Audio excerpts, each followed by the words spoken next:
Eward and Mike Salk. Hello! All right, hello, good morning. Hi, everybody. It's Brock and Salk Show here on Seattle Sports. On 710, on seattlesports.com, on the Seattle Sports app, on all the podcast platforms, and on 97.3 HD2, crystal clear, high-definition radio. Great way to listen to the station. That's how I always do it, for sure.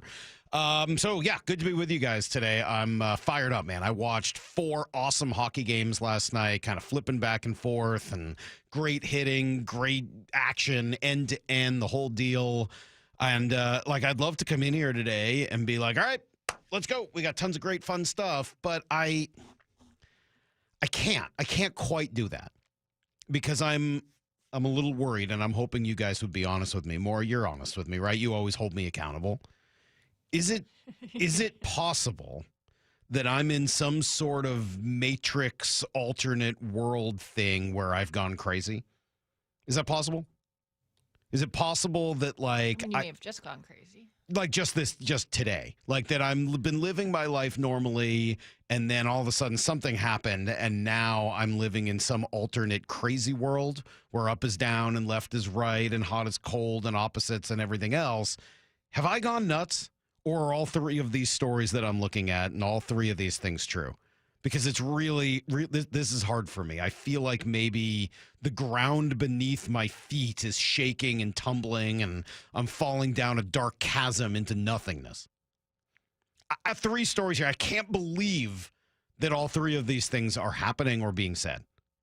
You want to start with football, hockey, or baseball? Take your choice. We're going to try to buzz through them all real quick. What do you want? Football, hockey, or baseball? Hockey. Okay, let's start with hockey. Is it true? Please answer this question seriously. Is it true that a team that in 4 years is 142, 153, and 33 has only made the playoffs once in those 4 seasons, has finished in the bottom 10 of the league all 3 other times, and in the bottom 5, I believe, twice? Is it possible that team decided they needed their 3rd head coach, but not a new leadership angle on how to run personnel? That they're in fact promoting the person who built those 4 teams? That's not happening, right? That can't be true.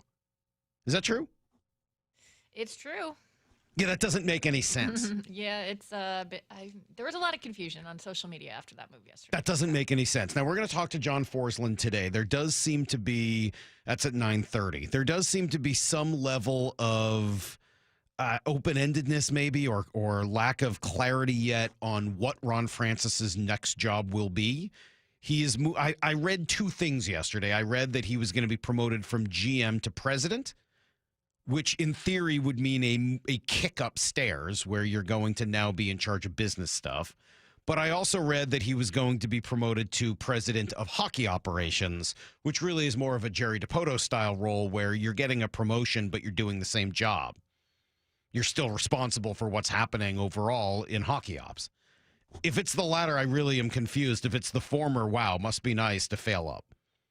So I'm blown away. I can't imagine that's true given the numbers and facts that I'm looking at, let alone my eyes. But okay, that seems to be the first story today. President. Okay, I read both yesterday. I'm hoping team president means out of hockey operations.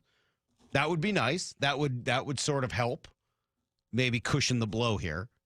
But that one confused me. I got baseball and I've got football. What would you like next? Your turn, Lyle. We can go football and then baseball. Oh, you want to wait on baseball? All right, because this can't be true. There's no way I heard this yesterday. There's no possible way that this is true. That I was listening to John Schneider speak at his press conference, his pre-draft press conference yesterday. There's no way he said this about the offensive line, right? I think it's an area of need, yeah, absolutely. I think it's been very well documented throughout the spring. It's also a little bit of a lazy narrative because every team is looking for offensive linemen. That didn't happen, right? He didn't call it a lazy narrative, did he? There's no way. There's no way. He wouldn't gaslight us like that. There's just no way John Schneider would call it a lazy narrative just seconds after admitting that it's an area of need. he does understand that when we talk about these needs, when we talk about these quote unquote narratives, and by the way, I'm all about trying to expose lazy narratives. I think it's a fun thing to do. But saying that everybody has the same need, no, you get judged on a scale of everyone else. It's a ranking. Yeah, the eyes will tell one story, and he's right. There is a point at which you've got to consider what all the other teams are doing and the problems that they have. I'll just keep it simple. 28th in rushing yards, 3rd in sacks. That's just last year.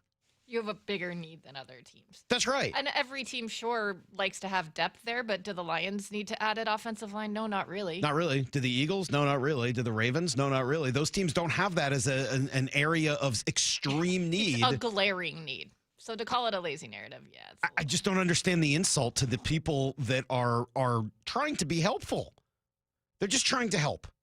They're just trying to help point out what is an obvious flaw with the team, not just in a vacuum, but as compared to, again, not just all other 31 teams in the league, but specifically the ones you want to be like.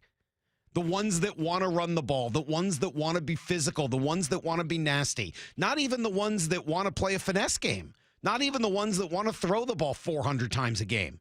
Specifically compared to the teams that you want to be like. There's no way that a team that last year finished 28th in rushing yards, 3rd in sacks, a team that has had a problem, an obvious problem in the offensive line for the better part of a decade, there's no way that a general manager who, and this came from Shilka, 24 offensive linemen since Russell Okung without a single one making the Pro Bowl. There's no way that that same general manager looked at this and said, yeah, no, it's a lazy narrative. That obviously didn't happen. So I'm going to move on because clearly that did not occur, and there's more to. I listened to the whole cut. That's 15 seconds out of another minute, and I'll play the whole thing at 7:00. But it doesn't give you any more context beyond that. There's no way. There's no way. No way that happened. Well, yeah, there's more, but you're not going to like it because it goes back to what you've been complaining about with free agency, that it's more the quality of the offensive lineman than it is. Somehow the Eagles found them. I don't know what they did. They must have a magic offensive lineman finder. Somehow the Lions have found them. They must have a wizard that works there that can cast a spell to create offensive linemen out of nothing. Somehow other teams have done it. Yes, it's hard. Totally agree. But I can't. There's no way that was said. So I'm going to move on. Again, there's no way that was true. Furthermore, Lyle, there's no way that well-respected, wonderful human being, one of the nicest guys in baseball, John Morosi, there's no way he came on our air yesterday with Wyman and Bob and said Dylan Moore should be the permanent leadoff man moving forward. I'm going to be really interested to see what the lineup looks like tomorrow. I think it's one of the most interesting lineups the entire year. You're at Fenway Park, a place that's usually good to hit in, a place that maybe Julio's poised to get on track and start hitting well there.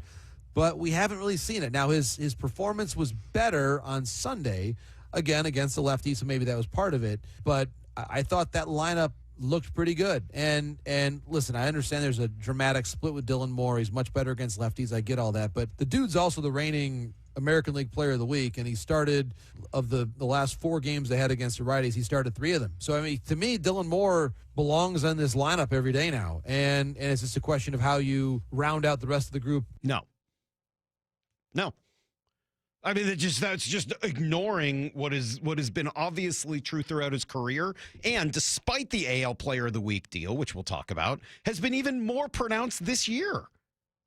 Dylan Moore is a great hitter against lefties and a terrible hitter against righties. This is undeniably true. Like, you want the career numbers? The career numbers are clear.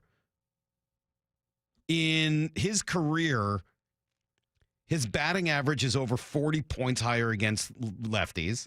On base percentage, 46 points. Slugging percentage, 80 points. OPS, 126 points.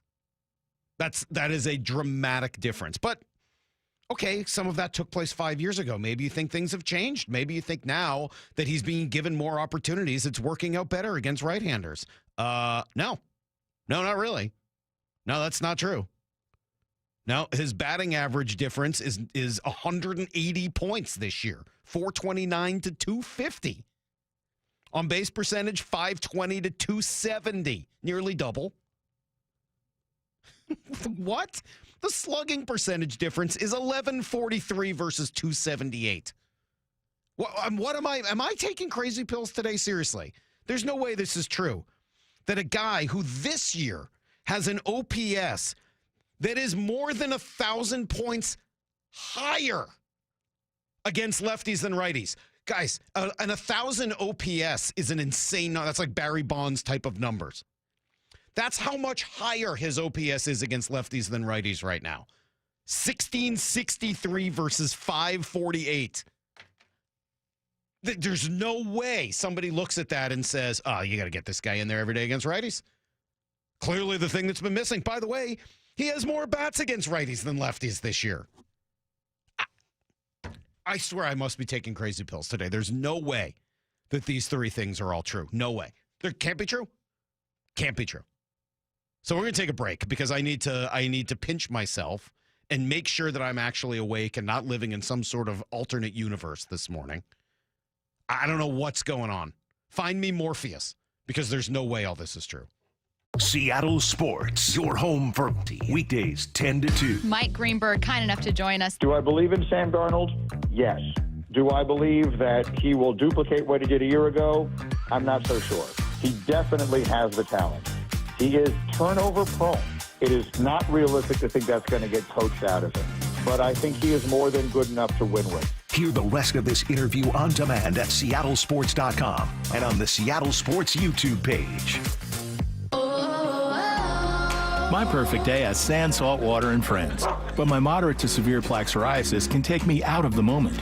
Now I'm all in with clearer skin thanks to Skyrizi. Risankizumab Riza, a prescription-only 150 milligram injection for adults who are candidates for systemic or phototherapy. With Skyrizi, most people saw 90% clearer skin, and many were even 100% plaque-free at 4 months. Skyrizi is just 4 doses a year after 2 starter doses. Don't use if allergic to Skyrizi. Serious allergic reactions, increased infections, or lower ability to fight them may occur. Before treatment, get checked for infections and tuberculosis. Tell your doctor about any flu-like symptoms or vaccines. Thanks to Skyrizi, there's nothing on my skin, and that means everything. Ask your doctor about Skyrizi, the #1 dermatologist prescribed biologics. Visit Skyrizi.com or call 1-866-SKYRIZI to learn more. At Cressy Door, we have the perfect garage door for you. Come visit our brand new garage door and fireplace showroom and let our experts help you find the perfect garage door. Cressy Door. At O'Neill Plumbing, we've been exclusively plumbers for over 100 years. No corny mascots, no out-of-town owners. Just clean, fast, and professional plumbers out to your home fast. All router and all trenchless. O'Neill Plumbing. Can you take the power of your home internet almost anywhere? Well, with Xfinity, you can. Do more of what you love in the places you go the most with internet and mobile together. Xfinity built a network that's 99.99% reliable. Plus, Xfinity Mobile, well, they have Wi-Fi power boost, giving you ultra-fast Wi-Fi at home and out on the go. So get the same reliable network in the places you need it the most. Maybe the coffee shop, the grocery store, or at the game. Whatever you're into, you'll love how fast you can do it with Xfinity Internet and mobile. And now through April 21st, get 300 megabit Xfinity Internet and 1 unlimited mobile line together for 20 months for a year with no contract. And save $1,000 in your first year over Verizon and AT&T Plus. Ask how to get a free premium 5G phone. Visit Xfinity.com, call 1-800-XFINITY, or visit a store today. Requires paperless billing and auto pay with store bank account. Restrictions apply. Equipment, taxes, and fees extra after promo. Regular rates apply. Actual speeds vary. Savings compared to Verizon 5G Internet Plus 1 unlimited welcome line and AT&T Internet 300 Plus 1 unlimited starter SL line. Xfinity Internet required. Reduced speeds after 30 gigabits of usage per line. Data thresholds and actual savings vary. Nick bought a new guitar, a 62 American Classic Electric. Does he know how to play? No. But Nick's Empower investment account has performed well. He got good at money, so he can be a little bad. Empower. Invest well, live a little. Start today at empower.com. Past performance is not indicative of future returns. Investing involves risks. You may lose money. Advisory services are provided for a fee by Empower Advisory Group, LLC, EAG, a registered investment advisor with the Securities and Exchange Commission. This is a really good guitar solo. Quarterback Jordan Love isn't just on Green Bay's team. He's also on the American Family Insurance team.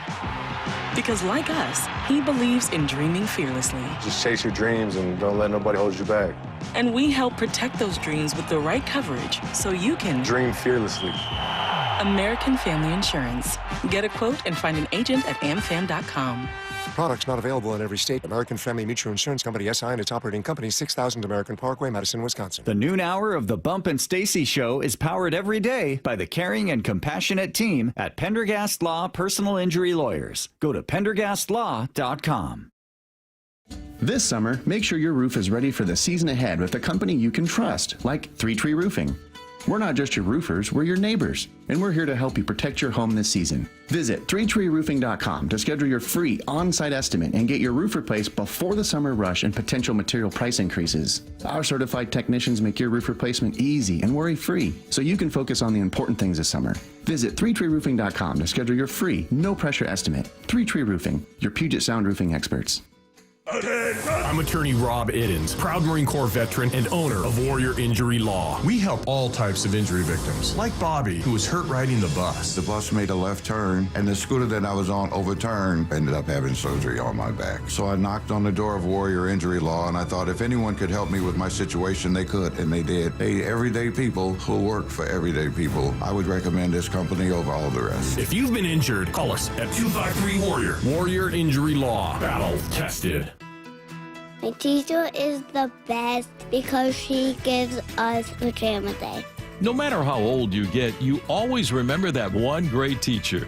Hi, this is Rick Riz, inviting you to join WSECU in celebrating Teacher of the Week. This year, we're going to honor 24 great teachers with grants of $500, sponsored by WSECU, the Union for Washington. Nominate an exceptional teacher now at mynorthwest.com/teacher. Looking for the perfect engagement ring? At Shane Company, we know this is an exciting time. It can also be overwhelming. Customers say this a lot. Where do I start? How do I choose? At Shane Company, this is where the magic happens. Since 1929, we've been experts at helping customers find the perfect engagement ring. We invite you into the design process, help you pick out the perfect diamond or colorful gemstone, and choose a style that speaks to you. Come see us in store and at shaneco.com. Shane Company, your friend and jeweler. Need to know. 15 minutes past every hour with Brock and Salk. Here's what you need to know. Up first. All right, mammoth shakeup yesterday for the Seattle Kraken. They are determined not to repeat the struggles of the last couple seasons. Yesterday, they fired head coach Dan Bilesma after just 1 year. It wasn't a good one, that's for sure. The team did not progress, but largely the same roster. It was riddled with holes. Dan was very well liked, very well respected. It does sound as if maybe this goes back a ways. If you remember, in January, Elliot Friedman said this on his 32 Thoughts podcast. You know, this goes back to last summer. You know, I think there was a real schism in their front office at the end of last season about where to proceed and what to do. And first Dave Haxtell was let go, and I'm not convinced Francis thought that was the right answer. But then there was definitely a split on where to proceed from there. Like, I think Ron Francis and the front office who support Ron Francis wanted to hire Todd McClellan. Okay, so Ron Francis didn't really want to do this, according to Elliot Friedman. Now he's been promoted to president. Yeah, promoted. Now, I don't know if it's president of hockey operations, but it's still a promotion with assistant GM Jason Botterill moving up into the GM role. Which side of that was Botterill on? Did he want to fire Haxtell, or was he always in the Ron Francis camp? The whole thing is really a bit strange. Botterill, in any event, who's the new GM, did have that same title in Buffalo, was not really effective there. I'm really not sure what this whole hockey operations department has done to deserve promotions, especially while firing their second coach in as many years, but okay. Assistant coach Jessica Campbell will be retained, coming off the announcement that the team will lower prices for tickets and concessions. It sure seems like a massive attempt to retain fan interest, which is understandable. If you were watching hockey last night, super fun night in the playoffs. Caps and Stars both win in OT and one-goal thrillers. We'll talk to John Forslund coming up at 9:30.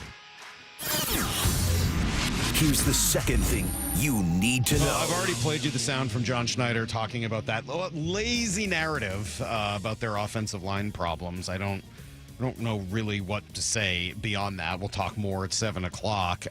He did confirm that the team is willing to trade Sam Howell. The report that you guys have received inquiries about Sam Howell, potential trade, is that accurate?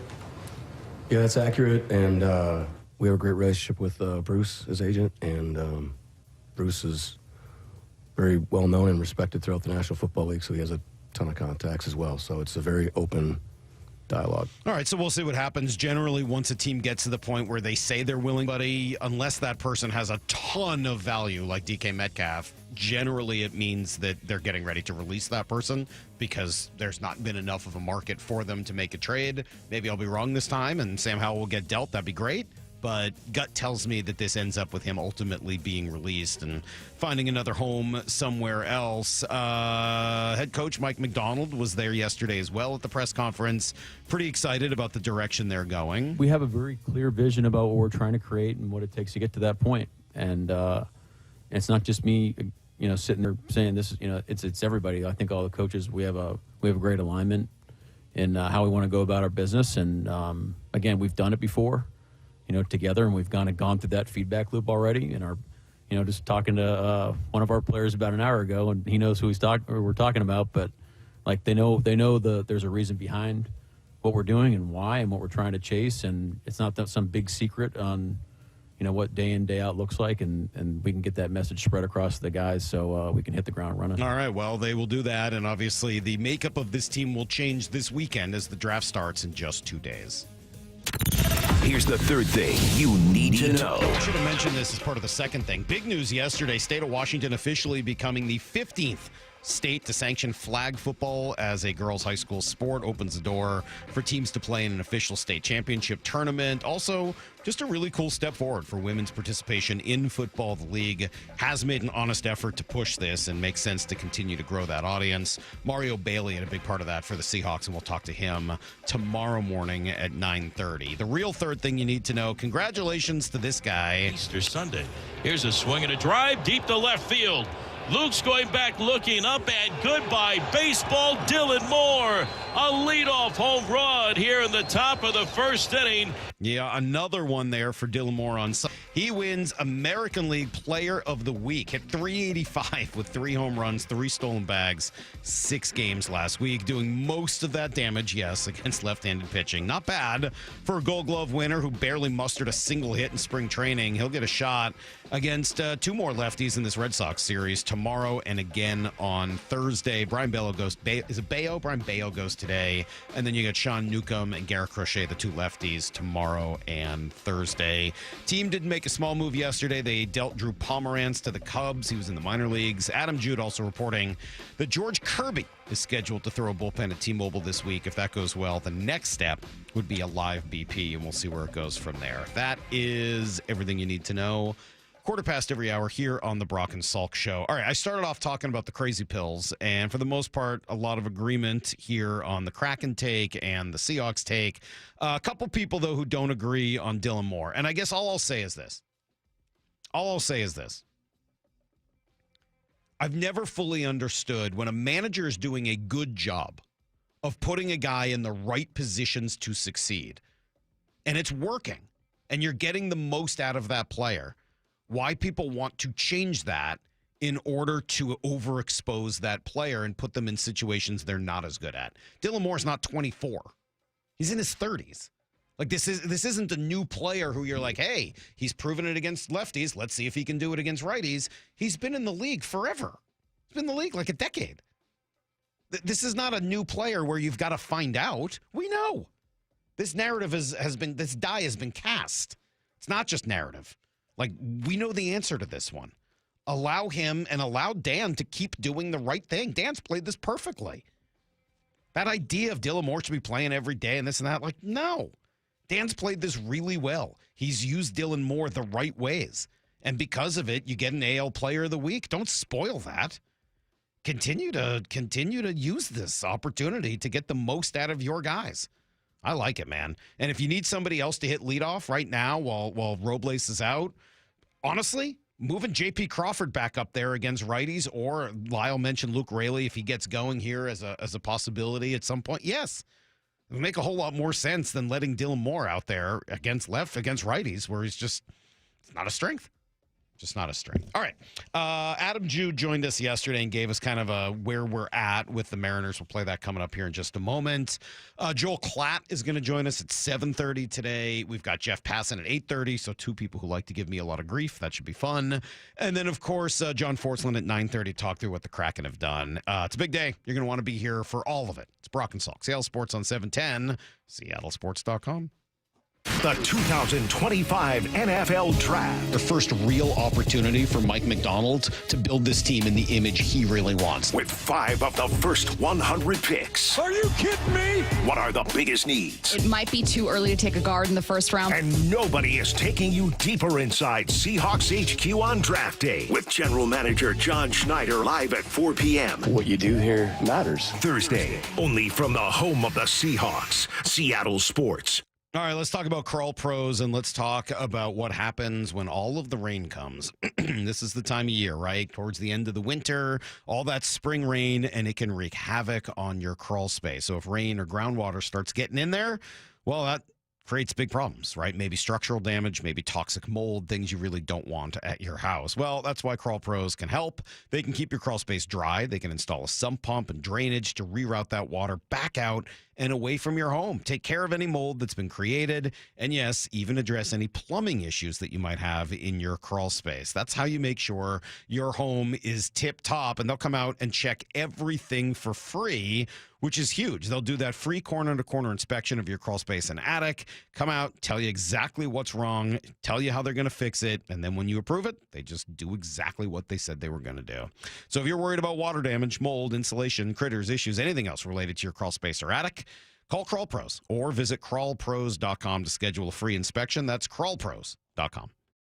Just Cause Legal knows the value of standing up for what's right. If you've been involved in a car crash, Just Cause Legal is here to fight for you with an aggressive team dedicated to securing the compensation you deserve. Just Cause Legal makes the process as painless as possible. Don't wait. Time is critical. Get the help needed today. Visit justcauselegal.com or call 253-859-8899 and meet your legal lifesavers. Just Cause Legal. Fighting for you.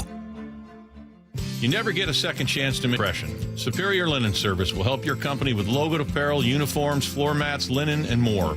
Give us a call. We answer the phone. Superior Linen Service. It's what we do. Visit suplinen.com. Hey Cougs, Michael Bumpus here, inviting all WSU alumni and friends to the Cougs First Show and Career Expo, Friday, May 9th at the Maidenbauer Center in Bellevue. For education, networking, jobs, and Cougs swag. It's free to attend and all are welcome. Register at cougsfirst.org. Relief from hip and back pain can be a reality when you work with the experts on a mobility and flexibility routine. That's why Stretch Lab was founded. Pro athletes and sports fans alike love Stretch Lab for our customized one-on-one assisted stretch sessions. Discover the difference a good stretch can make, because when your body moves better, you feel better and live better.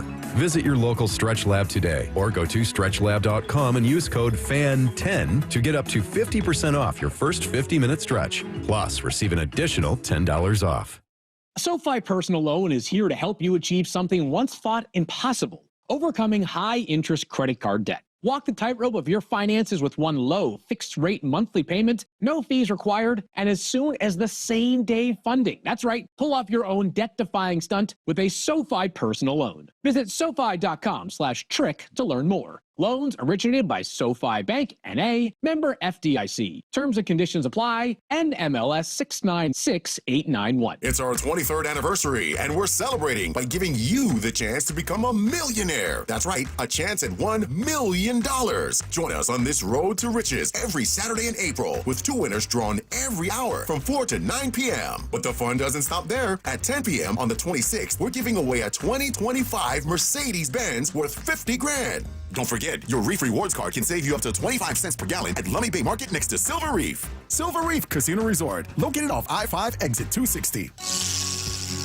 Heading outdoors or on the water this weekend? Check in with Joey and Nelly on the Outdoor Line from 6 to 8 a.m. every Saturday on Seattle Sports and the Seattle Sports app.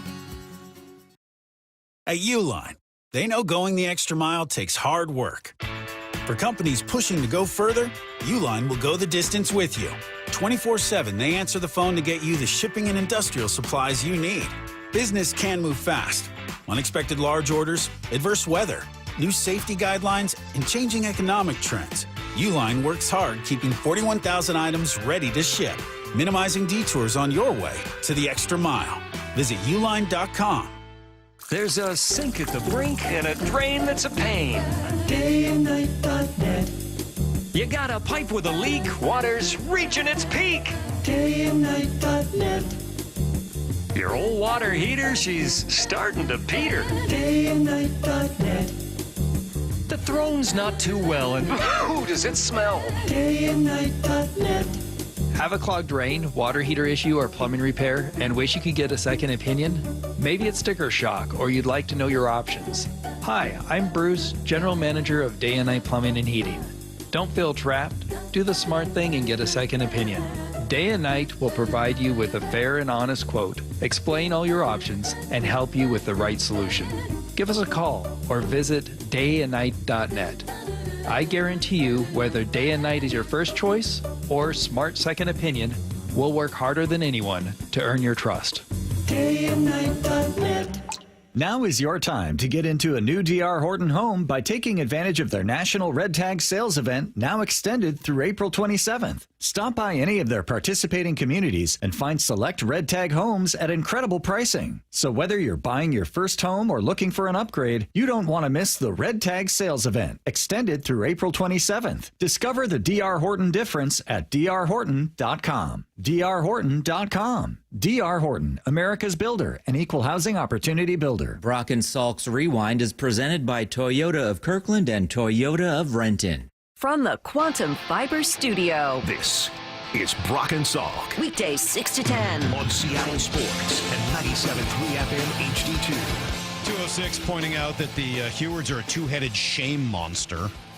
Workout routine. Molly attacks your skincare regimen. Yeah, that's about right. That sounds pretty much Adam Jude accurate. probably doesn't moisturize, right? He's still young, sprung. I think Adam's older than he looks, though, so he actually might be a big moisturizer. I think he'll fool you. He's a little older than you might think he is. He joins us right now.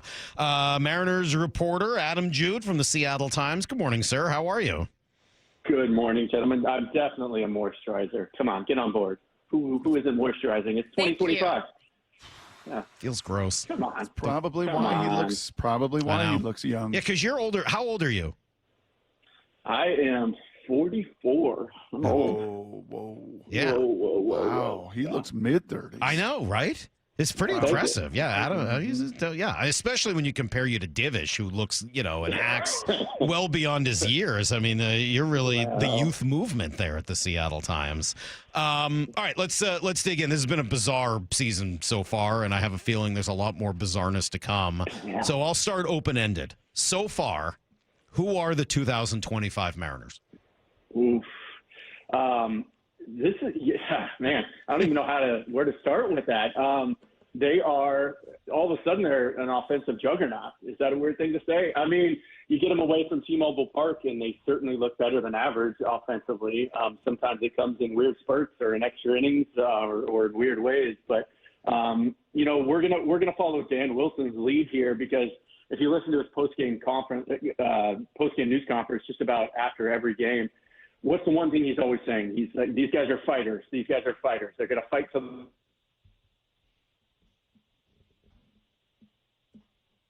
What he talks to these guys about all the time, and you go back to his message at the end of last season, you go back to Edgar Martinez and his approach, everything is so simple. And I think, particularly when you talk about some of the younger guys on the team, Julio Rodriguez especially, and I think we're going to dig into him a little bit here, but I think that's such an important message at the right time for these guys, too. Sometimes it felt like things got really complicated in the past.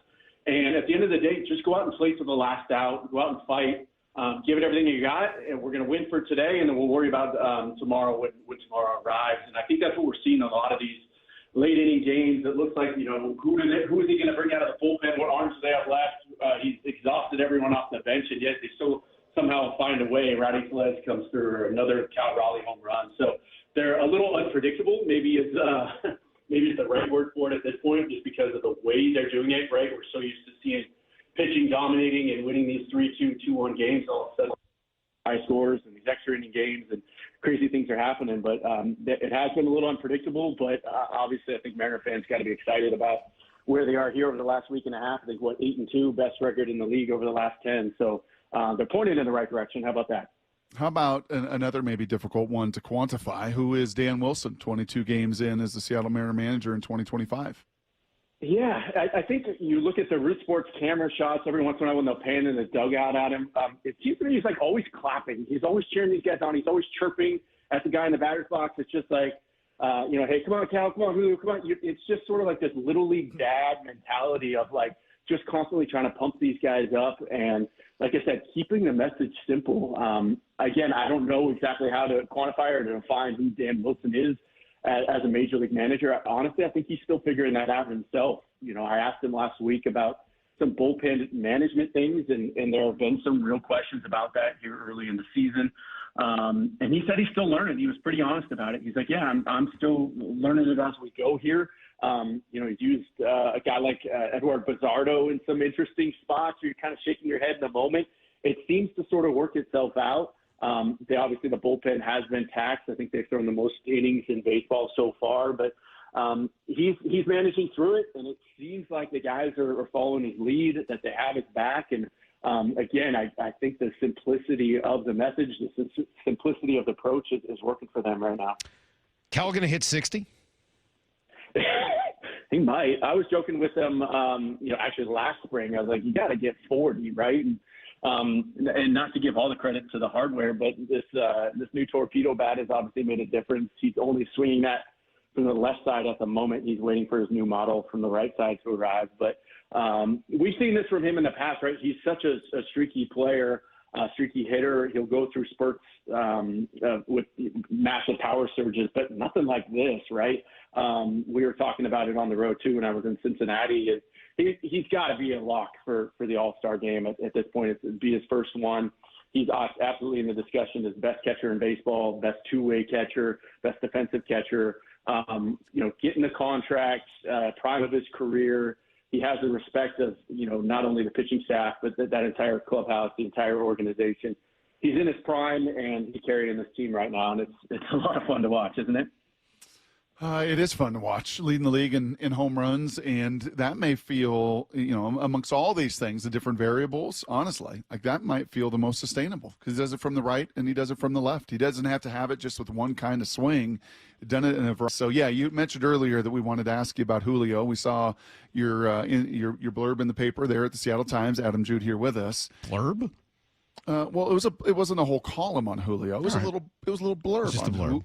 Yeah, it was just a blurb of some stats on Julio. And like, hey, calm down, take it down a notch. There's actually some metrics behind the scenes here in a little blurb that Adam put out that paint maybe a little different story than just the big picture numbers on Julio. What did you learn? Yeah, it's just interesting to me seeing the reaction from fans on social media. Julio got his first, it wasn't even a full off day Saturday, but he wasn't in the starting lineup for the first time. And fans immediately sort of jump on him. And on the one hand, that's completely fair. I think we're seeing the same thing now 4 years in a row from Julio. Really slow start here early in the season. And we can all see it, right? He's as talented as anyone in baseball. And yet I think the frustration from fans comes from the fact that we're just seeing the same things over and over. All these swings and misses, all these chases on these sliders, 6 inches off the plate. It's like, we can all see it. Why can't he see it? Why can't the coaches see it? Why can't they fix this? So I was curious, and I did dig into the numbers a little bit more. Again, hold on. We're losing you there, buddy. Hold on. And obviously, that's not great. But when you look a little bit deeper, his batting average on balls in play is really low for him. That BABIP across the league average is about 280 this year. I think that's pretty stable over the years. So he's right around 215, 220. He's like 340 for his career in BABIP, and not to overwhelm everyone here with the numbers. But that BABIP is naturally going to go up. And then when you look at how hard he's making contact so far, his hard hit rate is as good as anyone in baseball, just about. His average exit velocity is like 73.7 miles per hour. That's a full 2 notches above where he was last year. He's hitting the ball harder than ever. What's your number one goal when you step in the batter's box? Just get a good pitch to hit the ball hard. Eventually, the numbers are going to turn in his favor. And we're so used to seeing this from him in April, early in the season. And then once the sun comes out, once the summer arrives, he's as hot as anyone. He's a 2, 3, 4 WAR player, it feels like, every month. And so I feel like he's in a really good spot just when you look at some of the deeper numbers.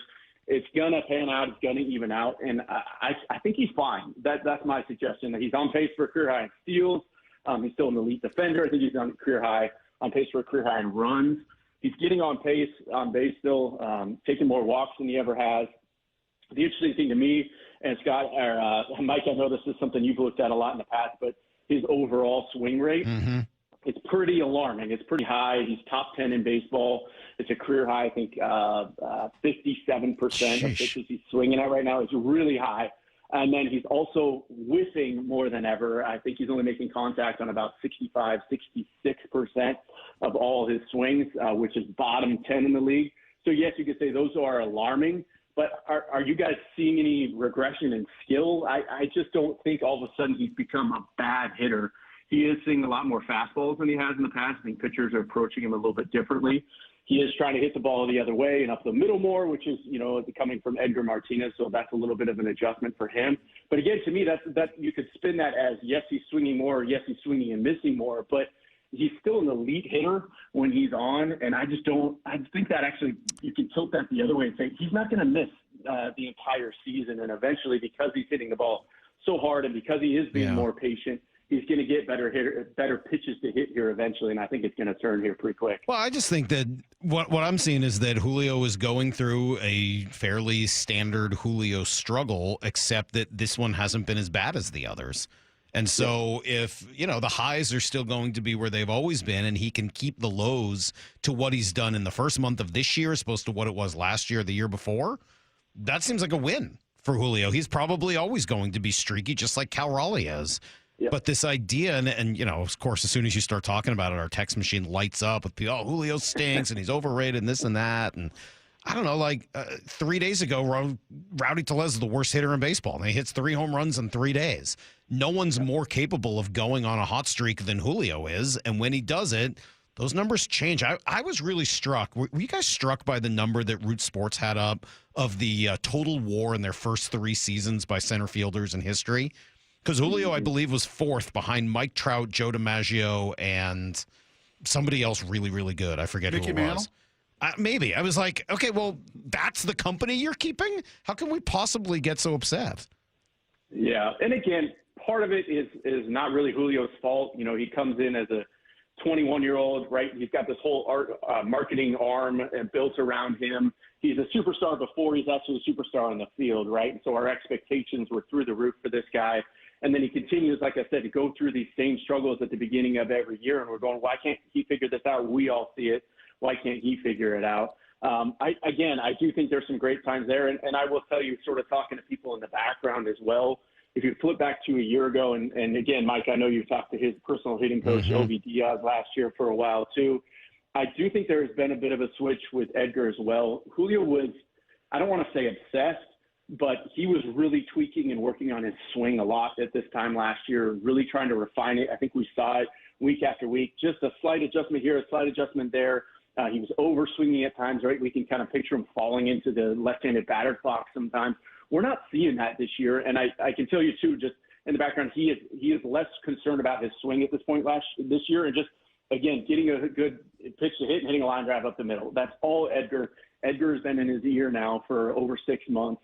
And I think part of his swing and miss struggles are just him trying to see that fastball late and deep into the count and hit it up the middle into right field. And so it's just a slight tweak. It's a slight adjustment to get on time for that fastball. And he's just too good of a hitter to miss this much. It's going to turn. By the way, it was Apple TV. Sorry, it was not Root. Texter's pointing out. And the guy who I forgot, that was Ken Griffey Jr. And that's on me. He's a pretty decent center fielder. And Julio was 3rd behind DiMaggio and Trout, ahead of Griffey through his first 3 years in the league. I don't know. Seems like something maybe we should take note of. Figures don't lie, liars figure. I think the audience would say, well, hold on a second. That number's come down every year. Yep, instead of it going the right way. 100% true. And I'd be curious to see those gentlemen, did that number improve and keep improving and keep improving and keep improving? It probably did. And that, I think, is the question, is, okay, if this is the 4th straight year that we've seen this in March and April, where is the improvement and how can that come? And I guess that would be the final question for me, Adam, is this just the weather warms? Is this just a big guy whose timing just gets right? Or are we going to see some of this feast and famine just year after year with Julio?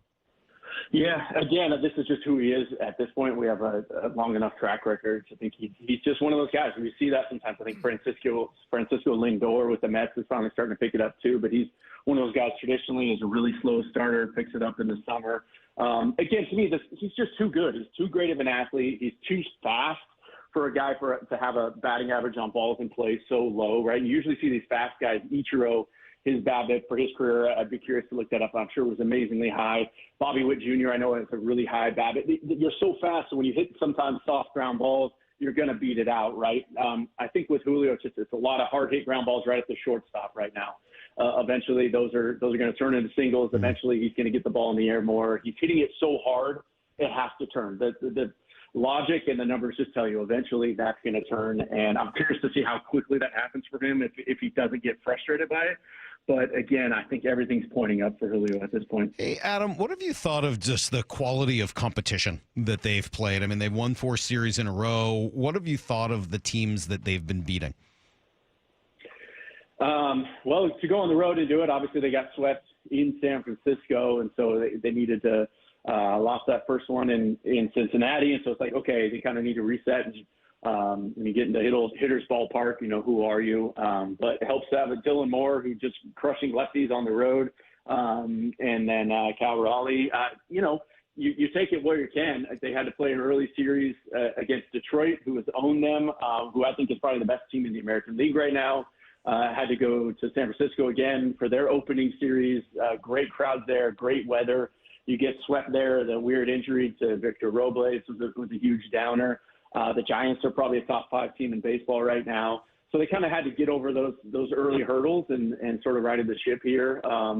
Again, I think Toronto surprised some people. They look like they're going to be a contender in the East. So I think the competition has been pretty good. You saw what Cincinnati did to the Orioles yesterday, 24-2. So anytime you go on the road and take 2 series and feel good going into Boston like they are right now, I honestly think they're in a good spot. And they've done this without really stellar pitching, right? The starting pitching has just been good, not great. And the bullpen is, like I said, it's been really taxed. It feels like every day they're having to bring in a new arm that we've never heard of and rely on one of these guys. And so eventually you're going to get George Kirby back.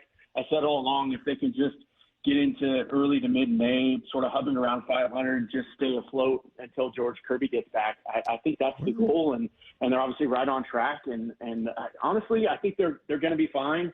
Ben Williamson has obviously been a fun story here over the last week. We're going to see Cole Young at some point play second base, right? I think it's probably more later in the summer versus early summer, but they feel like they have a pretty good framework of what to work with, and they've got a little bit of money to spend, and they certainly have prospect capital to make a move come July. And we know Jerry DeFoto is going to be aggressive when that comes. And so I do think this sets up in the AL West to be a pretty fascinating race, and I fully expect the Mariners to be in it throughout the summer. Where is George Kirby? Any news there? He's down in no, nothing up there. I was asking a couple people the other day, and he's just kind of quietly, building up arm strength down there. I don't think he's even gotten into any minor league games yet down there. He's still kind of throwing bullpens, probably at second, third week of basically spring training for him at this point. So they're not going to rush him, certainly. And in fact, they'd go the other way and kind of take their time. I think the last interview George did before we left down there, he said he was hoping he could be back in late April, but that's George, right? Because he was frustrated that they shut him down in the first place, and he wanted to get back as soon as possible. But I think the Mariners are going to be really conservative with him, and I would think more first or second week of May is probably a more realistic timeline. Last thing for me here, Adam, you feel better or worse about this club 22 games into it than when they left Peoria? I probably right about where I expected them to be. Like I said, when you don't have Kirby, you still have real questions about some of the pieces in the lineup. I figured they'd be more or less a 500 team, and then you hope to make a run the second half of the season if they can get some of these prospects up, or they can go make a move at the trade deadline. But again, I certainly feel like 8-2 in these last 10, getting a couple huge road series wins. It feels like that big comeback at home against Houston, and they're down 5-0 in the 8th inning. Randy Arozarena gets the grand slam. We haven't mentioned Randy Arozarena, but I think he's been awesome. Again, low batting average, but he's hitting the ball hard. He's coming through in the big moments, which is exactly what you want. He was a guy where I had kind of circled coming into the season. he had such a brutal start last year in Tampa Bay, April, May. I was wondering how he was going to handle T-Mobile Park and the cold here in Seattle early in the season, if that would really get to him. But he's been honestly better than I thought. I think guys really love to play with him. He's kind of got that, the right vibes and the right energy at the right time. And I think all signs, honestly, are pointing up for this team. And again, when Luis Castillo is going to turn it around at some point. Bryce Miller has just been okay. You're going to get George Kirby back. This starting pitching still has a chance to be, the best in baseball, and we haven't really seen them hit their stride yet. Well, we appreciate it, man. Are you enjoying the full-time gig now? I mean, with Divish off gallivanting as a coach, you're the guy. What do we think of it? It's been good. It's been good. Yeah, splitting duties here a little bit with my colleague Tim Booth. He's doing a great job on the road with them right now, so we're splitting up some of the travel. But it's been fun. Nice to dig in. I've done a lot of football in the past here too, but baseball guy kind of at heart. And so I'm having a lot of fun with it, and we're obviously keeping an eye on Divish there and making sure he's treating those kids right and having a good time there in Montana too. So Well, I've said it before. I think you're doing a great job. I really enjoy your baseball reporting, writing, thoughtfulness, etc. I think you've done a phenomenal job. So just one man's opinion, but we appreciate it. Thanks for spending a few minutes with us today, and we'll talk soon. Thanks, fellas. Appreciate you. All right, there you go. There's Adam Jude, our friend from the Seattle Times, and I'll just reiterate what I said yesterday. I think he's done a really nice job kind of coming over from the football side of things and really making a name for himself as a baseball writer. I think he's been excellent at it. And during this time where Ryan is on leave and back in Montana coaching some kids, some youth baseball, I think Adam's done a really, really nice job in his stead. So as for, his thoughts on Julio and where Julio's going, I don't have an answer for you. I don't know. I really don't know what's up with Julio. I just don't know. I wish I could come in here and tell you I have like a good answer. I know there's people who get mad at me, and I got a guy here, Salk, just bringing you back to earth. The Mariners are on fire. Julio is not. This team will not ride on Julio's shoulders in order to be good. Stop acting like you're right all the time. Okay, I still think they will. That's not to say that you can't have a hot streak without Julio being great. I mean, they've been better here since losing Robles, since losing Bliss, and since Julio went in the tank. I don't think that that's like a long-term sustainable way for them to be their best, though, do you? Don't you think that they'd be better if Julio were better? Don't you think that a lot of the kind of ups and downs kind of go away when Julio is at his best? And before you say he's never at his best, like, yes, he is. Sometimes he's at his best. It generally has not been in April. It's certainly not right now. And we've seen way too many of these cold streaks for Julio. It's really hard to count on him when he's been as inconsistent as he is. But the flip side of that is that when he gets hot, he scorches everything. He hits everything hard. He hits home runs. He gets on base. He steals bags. He's a terror to the other team when he's going well. They got to figure out how to get him going well. And, this idea that it was just just Edgar's there, so it's going to work out great. Like, it's just not that simple. The guy's a hitting coach. Again, not a wizard. We've talked about the need for wizards out there. Edgar's great. This isn't a shot at Edgar, but he's a hitting coach. He doesn't hit for the player. The player has to go out and actually make those swing decisions. Jude saying he's swinging at 57%. He's swinging at even more pitches this year. To me, this is very not simple, but should be. Just don't swing so much. Anybody see the article Buster Olney had today on Raul Mondesi Jr., who talked to his dad, and his dad was like, "Hey, you think you're a good hitter?" And he was like, "Yeah." And his dad was like, "No, you're not. You swing too much. Stop swinging so much." Guess what the kid's doing this year? Swinging less. And he's been better. It's as simple as somebody just telling him, don't swing so much. To me, that would be the best thing Julio could do. All right, coming up next, we're all under attack. At least it seems that way. We're coming up with that on Brock and Salk. Fourth down territory. Going inside the game with former Cougs and Seahawks wide receiver Michael Bumpus. Who's a player the Seahawks should absolutely look at if he's available at 18? I don't think he's going to be there, but I'm looking at linebacker Jalen Walker. He can rush off the edge, he plays in the middle, and he plays with that type of energy that Ernest Jones gives me. And you need depth at that linebacker spot. So if Jalen Walker's available, I don't think he's going to be available, but I've seen some mocks where he is. You got to take a look. Fourth down territory. Every day at 11:15 and 1:15 on Bump and Stacy. This is Matt Coker from West Coast Men's Health. Has Viagra stopped working for you? Do you hate the side effects? If you've taken Viagra for any length of time, you already know that pills are not the solution to ED. Here at West Coast Men's Health, we have a better approach to ED. Acoustic wave therapy creates blood flow circulation by safely removing the plaque in your arteries and restoring function naturally. No pills, no shots, no surgery. We can also treat Peyronie's disease. Our non-invasive treatment for ED is painless and highly effective. We have treated thousands of men just like you. Stop living with this problem and do something about it. Do yourself a favor, do your partner a favor, and call us today. Call 206-519-6541. That's 206-519-6541. 206-519-6541. Online at westcoastmenshealth.com. HSA cards welcome and financing available. No more waiting. It's time to go all in on that new car. And Toyota of Kirkland and Toyota of Renton are the dealerships to make it happen. Why? Because they're all in for you. All in on the widest selection of new, used, and certified pre-owned vehicles with their combined inventory. All in on their amazing staff and incredible showrooms. And all in on setting you up with a test drive so you can take that car home the same day. Go all in, whether you're in the north or the south. Toyota of Kirkland and Renton got you covered. Visit in person today or online at toyotaofkirkland.com and toyotaofrenton.com. At O'Neill Plumbing, we've been exclusively plumbers for over 100 years. No corny mascots, no out-of-town owners. Just clean, fast, and professional plumbers out to your home fast. All rooter and all trenchless. O'Neill Plumbing. Getting engaged? At Shane Company, dream engagement rings are our specialty. We have the most beautiful natural and lab-grown diamonds, hand-picked in every price range, ready to compare side by side. Shop online at shaneco.com or in store. Shane Company, your friend and jeweler. If you're 55 and up, T-Mobile has plans built just for you. 2 lines of unlimited for just $30 a line. That's a 45% savings compared to Verizon and AT&T.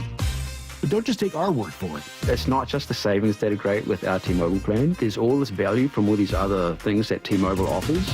T-Mobile has been such a savings for us. We love it. Switch today and get 2 free 5G phones like the Motorola Edge with Turbo Power charging that gives you power for the day in just 15 minutes. And customers 55 and up can get 2 lines of talk, text, and data for only $30 a line. Go to T-Mobile.com/55 to learn more.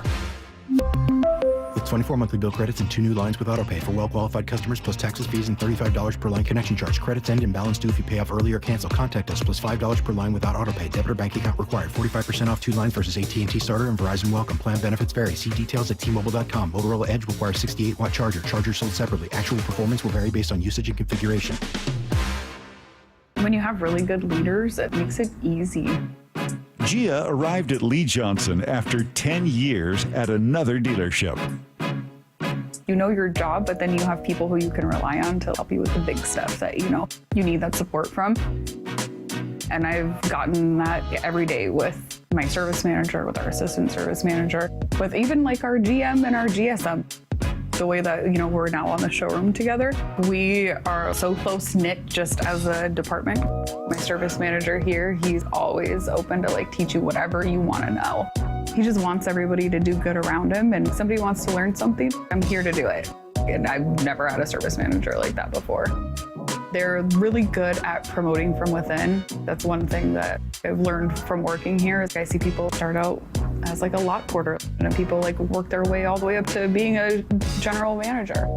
The LJ way is the Lee Johnson Auto family. Evan Cohen here. We all know breakfast is an important part of your day. But sometimes when you're traveling for business, you end up staying at a hotel that doesn't offer any. And you know what happens? You grab a cup of coffee and skip the meal entirely. We've all been there. But if you book a room at La Quinta by Wyndham, you can enjoy their free Bright Side breakfast featuring delicious baked goods, fruit, eggs, yogurt, and waffles. And really, who doesn't want to start their day with a fresh, hot waffle? Tonight, La Quinta. Tomorrow, you shine. Book direct at lq.com. Evan Cohen here. When the draft clock is ticking, you've got to pick the best talent, regardless of position, to fit your team's needs. Well, if you're hiring for your business, you want to find the best talent for any of your roles. That's why you need ZipRecruiter. ZipRecruiter's powerful technology hustles to find qualified candidates for your job immediately. And if you see a standout candidate, ZipRecruiter lets you personally invite them to apply. Try ZipRecruiter for free at ZipRecruiter.com/USL. That's ZipRecruiter.com/USL. Let's go! This is Seattle Sports. Streaming through the Seattle Sports app. KIRO AM Seattle. KIRO FM HD2 Tacoma. Home of the Seahawks, Mariners, and everything Seattle sports. This hour of the Brock and Salk Show is powered by Star Rentals, preferred supplier to the West's best contractors. Give me a freaking auto! From the Quantum Fiber Studio, this is Brock and Salk on Seattle Sports. I don't read the internet, guys. Take the bull by the hands. And Brooke, you are. And Brooke, you are. Now here are your hosts, Brock Heward and Mike Salk. I don't know, Brock. I started at 6 o'clock saying that I must be taking some sort of crazy pills today because there's no way all of this is true. There's just too many things today that don't make sense. They can't be true. Must be living in some sort of Matrix-like alternate reality. We'll go with the biggest of the three here and spend a little extra time on it. But there's no way. There's no way John Schneider yesterday called it a lazy narrative about the offensive line. Yeah. Right? Oh, yeah. There's no way that's true. He might as well have said Mike Salk. I don't understand. I mean, may as well put your name to that as much as DJ did with Mina yesterday. Yeah, let's. Although he called you Sock. Yeah. Brock and Sock. Well, maybe John wasn't sure how to pronounce the name. I don't know. He But could have gone, guys like Mike Sock, they got these lazy narratives out there. Here's what he said. I think it's an area of need. Yeah, absolutely. I think it's been very well documented throughout the spring. It's also a little bit of a lazy narrative because every team is looking for offensive linemen. We're trying to create guys every single year. We end up finding, it used to be when I started in the league with Ron Wolf, it was like a free agent had to have 3 redeeming qualities. Okay, well now, especially with offensive linemen, you have guys maybe in the 4th round that have 2 redeeming qualities. I got an idea. If they're in the 4th round and they only have 2 redeeming qualities, here's something you could do. Draft them earlier than the 1st round. Well, just me. I don't know. Well, yeah, he kind of That's just lost me. there. He said free agent. Okay. He said free agents, and then somehow he got to 4th rounders. Well, let's keep maybe Call the free along. agents are former 4th rounders. Okay. Strong and quick. Or either way, drafting them before the 4th round might be a pretty good way to find guys with more than 2 good traits. Whatever. I mean, it's just happened. It's not anything that anybody in football is happy about, to be honest with you. It's an area that hasn't been developed as well as the other side of the ball. All I got to tell you is this. Complaining that your job has gotten harder over the years is not going to fix the problem. Mm-hmm. I'm sorry the job is harder than it used to be. Is that what you hear? You hear complaining? Yes. Or you hear clarifying? The same all 32 teams have the same problem. Some of them are good at dealing with it, some of them aren't.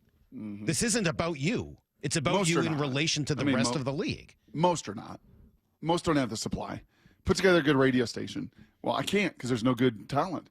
Well, there's no good free agents. They're not good enough. Sorry, put together a better station. But some teams have that.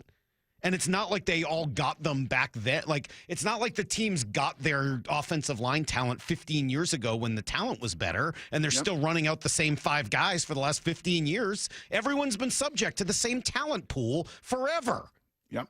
You have a problem. You were the team that was 28th in running the ball last year and 3rd in the league in sacks. Mm-hmm. That's not like a made-up number. This has been a problem for a while. The idea of blaming the narrative for the fact that this is a problem for the Seahawks makes no sense to me. Maybe this one is lazy or easy because it's true. This isn't a quarterback problem. You've had multiple quarterbacks. It's not a running back thing. You've had multiple running backs. It's not a home road split thing like the Mariners because that doesn't make any sense in this sport. It's not anything else. You've had multiple coaches, assistants, coordinators, personnel. The one consistent thing is that the offensive line has been the most consistent problem. And all it takes to know this are eyes. You don't need any more than 2 eyes right in the middle of your head, Brock. I don't care how widely spaced they are. You don't need training. You don't need scouting background. You don't need an advanced degree. All you need are eyes. But if you need more than eyes, you can look at the numbers like the ones I just gave you. You could look at what Shil Kapadia wrote, which is that somehow, since we're drafting Russell Okung in 2009, 10, the Seahawks have drafted 24 offensive linemen without one of them making the Pro Bowl. For the life of me, I can't understand why John would say this. What is the upside of saying this? Until you prove it, until you prove that you can be as good as the Eagles and the Ravens and the Lions and the teams that are good at this, there's no reason to believe it's been fixed nor will be fixed. And saying that it's a lazy narrative and that, oh, it's just my job is harder than it used to be because these guys aren't as good as they used to, tough.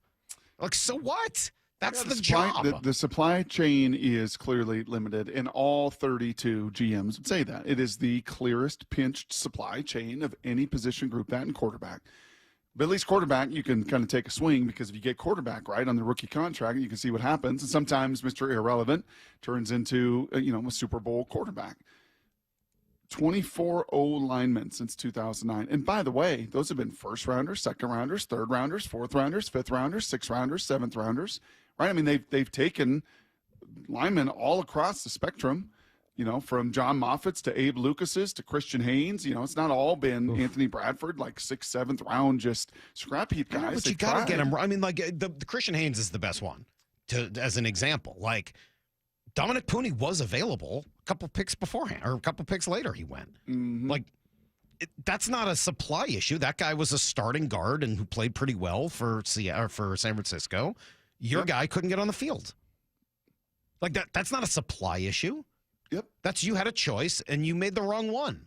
I don't, and again, which is okay. Like, I don't expect any GM to be perfect in anything. It's a really, really hard job. But that has been the a life of me, I position can't understand why you're telling us that it's too hard and it's not real, and the narrative, what are you talking? Of course it's real. It's not a lazy narrative.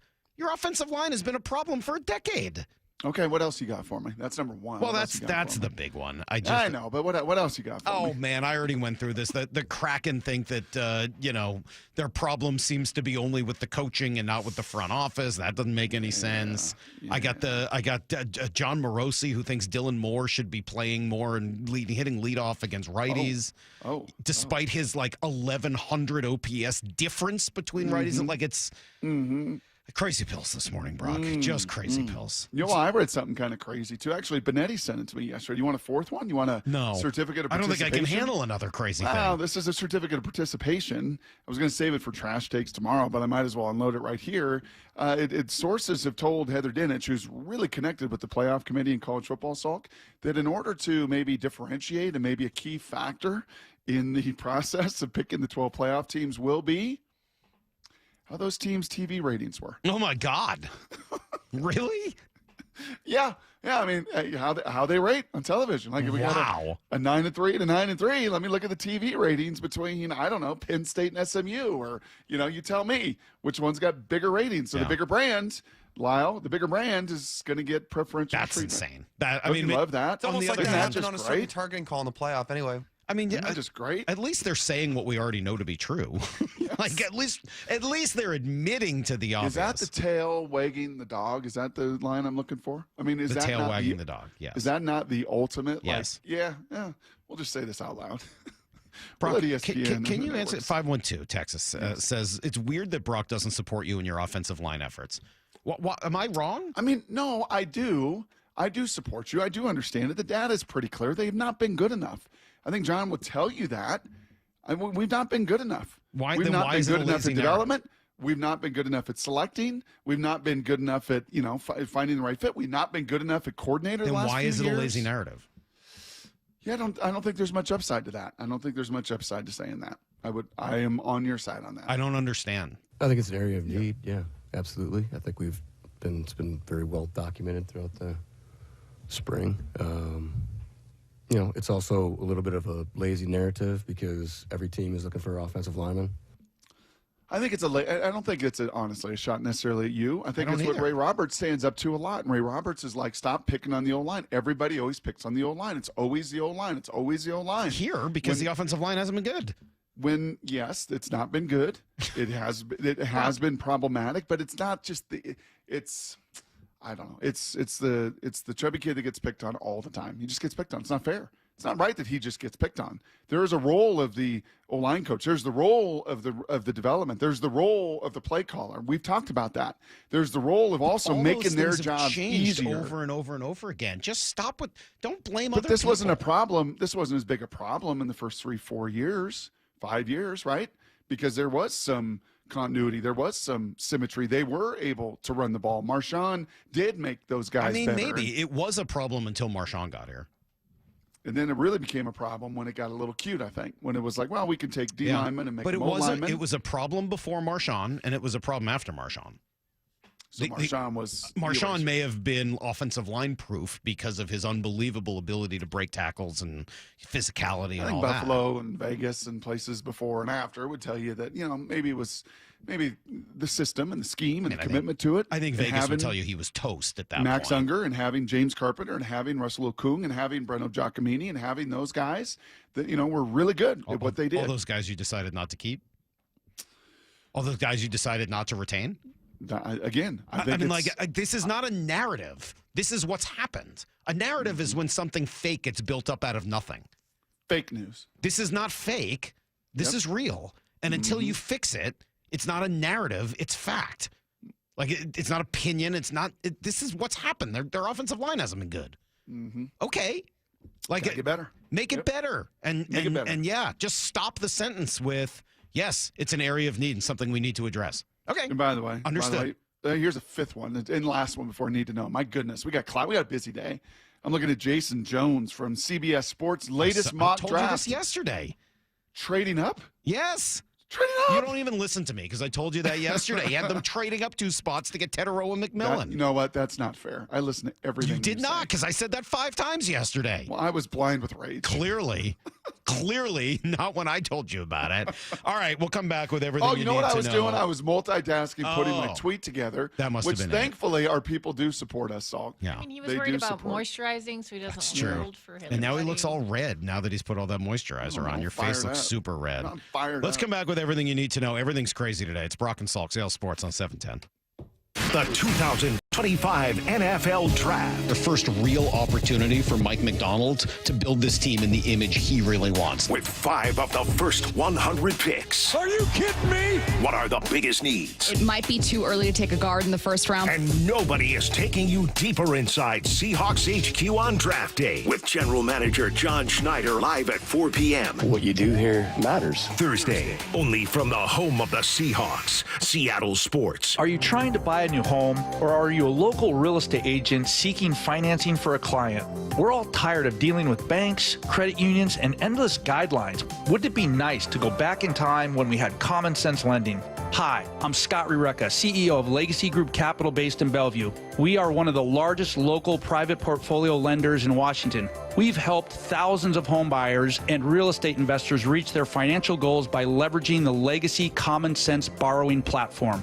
What that means is we lend our own money, we make our own decisions. If your deal makes sense, we'll get it done. Whether you're purchasing a new piece of real estate or refinancing an existing loan, bridge loans, construction, or regular home loan, it doesn't have to be as difficult as banks and lenders make it. If you're trying to grow wealth through real estate acquisition, come talk to the experts in private lending. Call 425-635-4700 or LegacyG.com. Legacy Group Capital, your common sense lender. LegacyG.com. Bull riding, the perfect fusion of strength, skill, and pure willpower. It's the PBR Tacoma at Tacoma Dome, Saturday, April 26th and Sunday, April 27th. Tickets available at Ticketmaster and PBR.com. Check engine or ABS light on? Take the guesswork out of your warning lights with O'Reilly Veriscan. It's free. Ask for O'Reilly Veriscan. O'Reilly Auto Parts. How can you free your team from time-consuming office tasks? Amazon Business. Smart business buying tools enable buyers to find and purchase items fast so they can focus on strategy and growth. Free up your team and focus on your future. Learn more at AmazonBusiness.com. I can't believe how spotless my floors look after using the Swiffer Power Mop. No more dragging around a heavy mop and messy bucket. Now I get the same deep clean without all the work. Thanks to the powerful solution and scrubbing pad of the Swiffer Power Mop, dirt and grime don't stand a chance, and I don't break a sweat. Mic drop. I mean, mop drop. Swiffer Power Mop. Swiffer Power Mop. A smarter way to mop. Try it or your money back. Vivid Seats is your ultimate destination for basketball and hockey this season. With a game-changing rewards program and an unbeatable selection of tickets, they make it easy for every fan to watch their favorite teams and players in action. Catch every one-timer and buzzer-beating 3 live and in person from your favorite seat. Plus, every ticket is backed by a 100% buyer guarantee, giving you peace of mind with every purchase. Don't miss out. Visit vividseats.com or download the app today. Vivid Seats, the official ticketing partner of ESPN. You ever try fixing your car and realize you're missing that one part? Yeah, been there. That's why eBay's my go-to. They've got millions of parts, guaranteed to fit. I'm talking brake pads for when yours have seen one too many miles of stop and go. Oil filters, because you don't mess around with your engine care. Even got this cold air intake on my watch list. I might just go for it. To keep the ride cool and your DIY streak hot. Find all the parts you need at prices you'll love. Guaranteed to fit every time. eBay. Things. People. Love. Eligible items only. Exclusions apply. The Oki Golf Platinum Players Card is the best value in golf, with 7 prepaid rounds, discounted guest passes, and green fees. And now through April 30th, Oki Golf is offering 1 free bonus round with purchase of the Platinum Players Card. Visit okigolf.com today to secure yours. 4 down territory, going inside the game with Michael Bumpus. I like this. More quarterbacks should start doing this. Every day at 11:15 and 1:15 on Bumpin' Stacy. Announcing the Million Hour Volunteer Rally. G here, join me, Safeway and Albertsons, and donate your time and skills to support local food banks and host food drives or fundraisers. You can win free groceries for a year and a $5,000 donation to your favorite hunger relief agency. Visit albertsons.com/volunteer to learn more. Find volunteer opportunities and log your hours. A million hours will help create food secure communities. Visit albertsons.com/volunteer. I like my teacher because she helps me with my problems at school. No matter how old you get, you always remember that one great teacher. Hi, this is Rick Riz, inviting you to join WSECU in celebrating Teacher of the Week. This year, we're going to honor 24 great teachers with grants of $500, sponsored by WSECU, the credit union for Washington. Nominate an exceptional teacher now at mynorthwest.com/teacher. When the heat's in 11, Cool AC would be heaven. dayandnight.net. Beat the rush. Act now before summer. Because that heat's a real bummer. Dayandnight.net. Even though our Northwest summers can be spectacular, there's always a long, hot stretch that makes everyone say, man, AC sure would be nice. Well, except for that one annoying friend who won't stop talking about how great his AC is. Hi, I'm Bruce with Day and Night Plumbing and Heating. You can stay comfortably cool when those hot temps arrive. This is the time to plan ahead and call us about installing a high-efficiency AC or heat pump. Or if you have an existing system, we'll come and service it. Make sure it's running efficiently and ready to cool when you need it. Before the summer heat wave. Keep your house cool and save. Dayandnight.net. Save up to $4,600 on qualifying cooling equipment. Plus, no payments or interest for a year OAC. Don't sweat it out this summer. Stay cool with Day and Night. Dayandnight.net. Need to know. 15 minutes past every hour with Brock and Salk. Here's what you need to know. Up first. All right, mammoth shakeup yesterday for the Seattle Kraken. They're determined, anyway, not to repeat some of their struggles of the last 2 seasons. Yesterday, Dan Bilesma relieved of his duties after just 1 season as the head coach. It wasn't a good year. The team didn't really progress.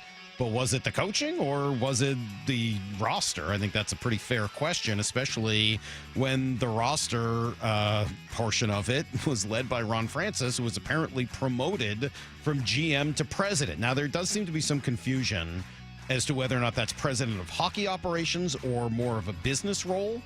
If it's the former, Brock, I really just don't understand what he's done to deserve promotion. Assistant GM Jason Botterill likely going to move up into the GM role. He had that title previously in Buffalo.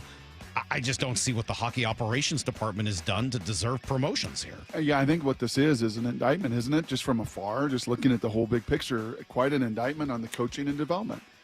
Because they elevated this guy because he had relationship, right, as a minor league coach, and kind of he was a major force in the development of Cartier and Shane Wright and these guys, right, like the young pieces.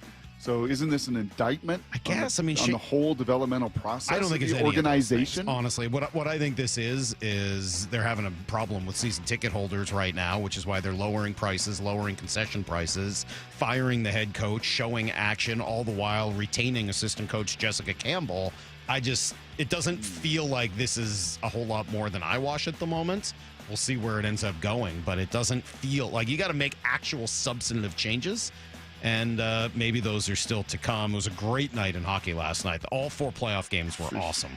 Caps and Stars both winning in overtime. Jets and Kings had great games and wins as well. Super fun night in the hockey. You know what's not awesome? Flipping over and watching the NBA playoffs. They didn't do that. And even Molly's like, this is bad. Yeah, you shouldn't do that. Watch that Jets Blues series if you can. That was some really good physical hockey. Here's the second thing you need to know. Well, it wasn't just the lazy narrative around the offensive line. John Schneider did say some other stuff yesterday. In general, happy with the roster. We like it. We like where we're at. Fired up. Yeah, I think we can just go pick darn good football players. We're excited to have 4 of those quarterbacks. We have 3 quarterbacks that have thrown for over 3,000 yards in a season, and all of them can move. That's a pretty cool group. Getting Drew back here. And Drew's very well respected in the building, and so it's great. It's great to get him back here into the mix. He had other opportunities, and we just stayed in touch with his agent and wanted to be able to. We spent time with him in Florida, so Mike could get to know him a little bit when we were down there, and he's just a great person, great competitor out of this building. Did not deny. Was also asked about the report from Jeremy Fowler about the Sam Howell being on the trade block. Did not deny that. And then the big one too, Salk, and this is just kind of order of business, right? It's take care of your house first, take care of this draft, nail this draft the best you can, and then a few days after the draft, they're going to have to make a decision on that 5th-year option in Charles Cross, right? $17 million. I was asked about it yesterday. It was pretty short and sweet. Said, we'll handle that when it needs to be handled. Well, it's going to have to be handled here really quickly after the draft. And I don't know why you need to do that. Just kind of a lazy narrative that you need any guy like that. Be surprised if you don't pick that up. Nah, you don't need it. It's fine. You just find some 7th rounder. Just got 1 or 2 trades, and everything will just be fine. Here's the third thing you need to know. Congratulations, Brock, to Dylan Moore, who added another honor, this time AL Player of the Week. He hit .385 with 3 home runs, 3 bags, and 6 games last week, doing most of that damage, of course, against left-handed pitching. Not bad for a Gold Glove winner, who barely mustered a single hit in all of the spring training action. He will get 2 more shots against lefties this week in Boston. They got a righty starter tonight, Brian Bayo, but then Sean Newcomb and Garrett Crochet in the next 2 games. So lots of lefties ahead for the guy who's red hot. We do have to see Crochet? Yeah, Thursday. Really? For sure? Yeah.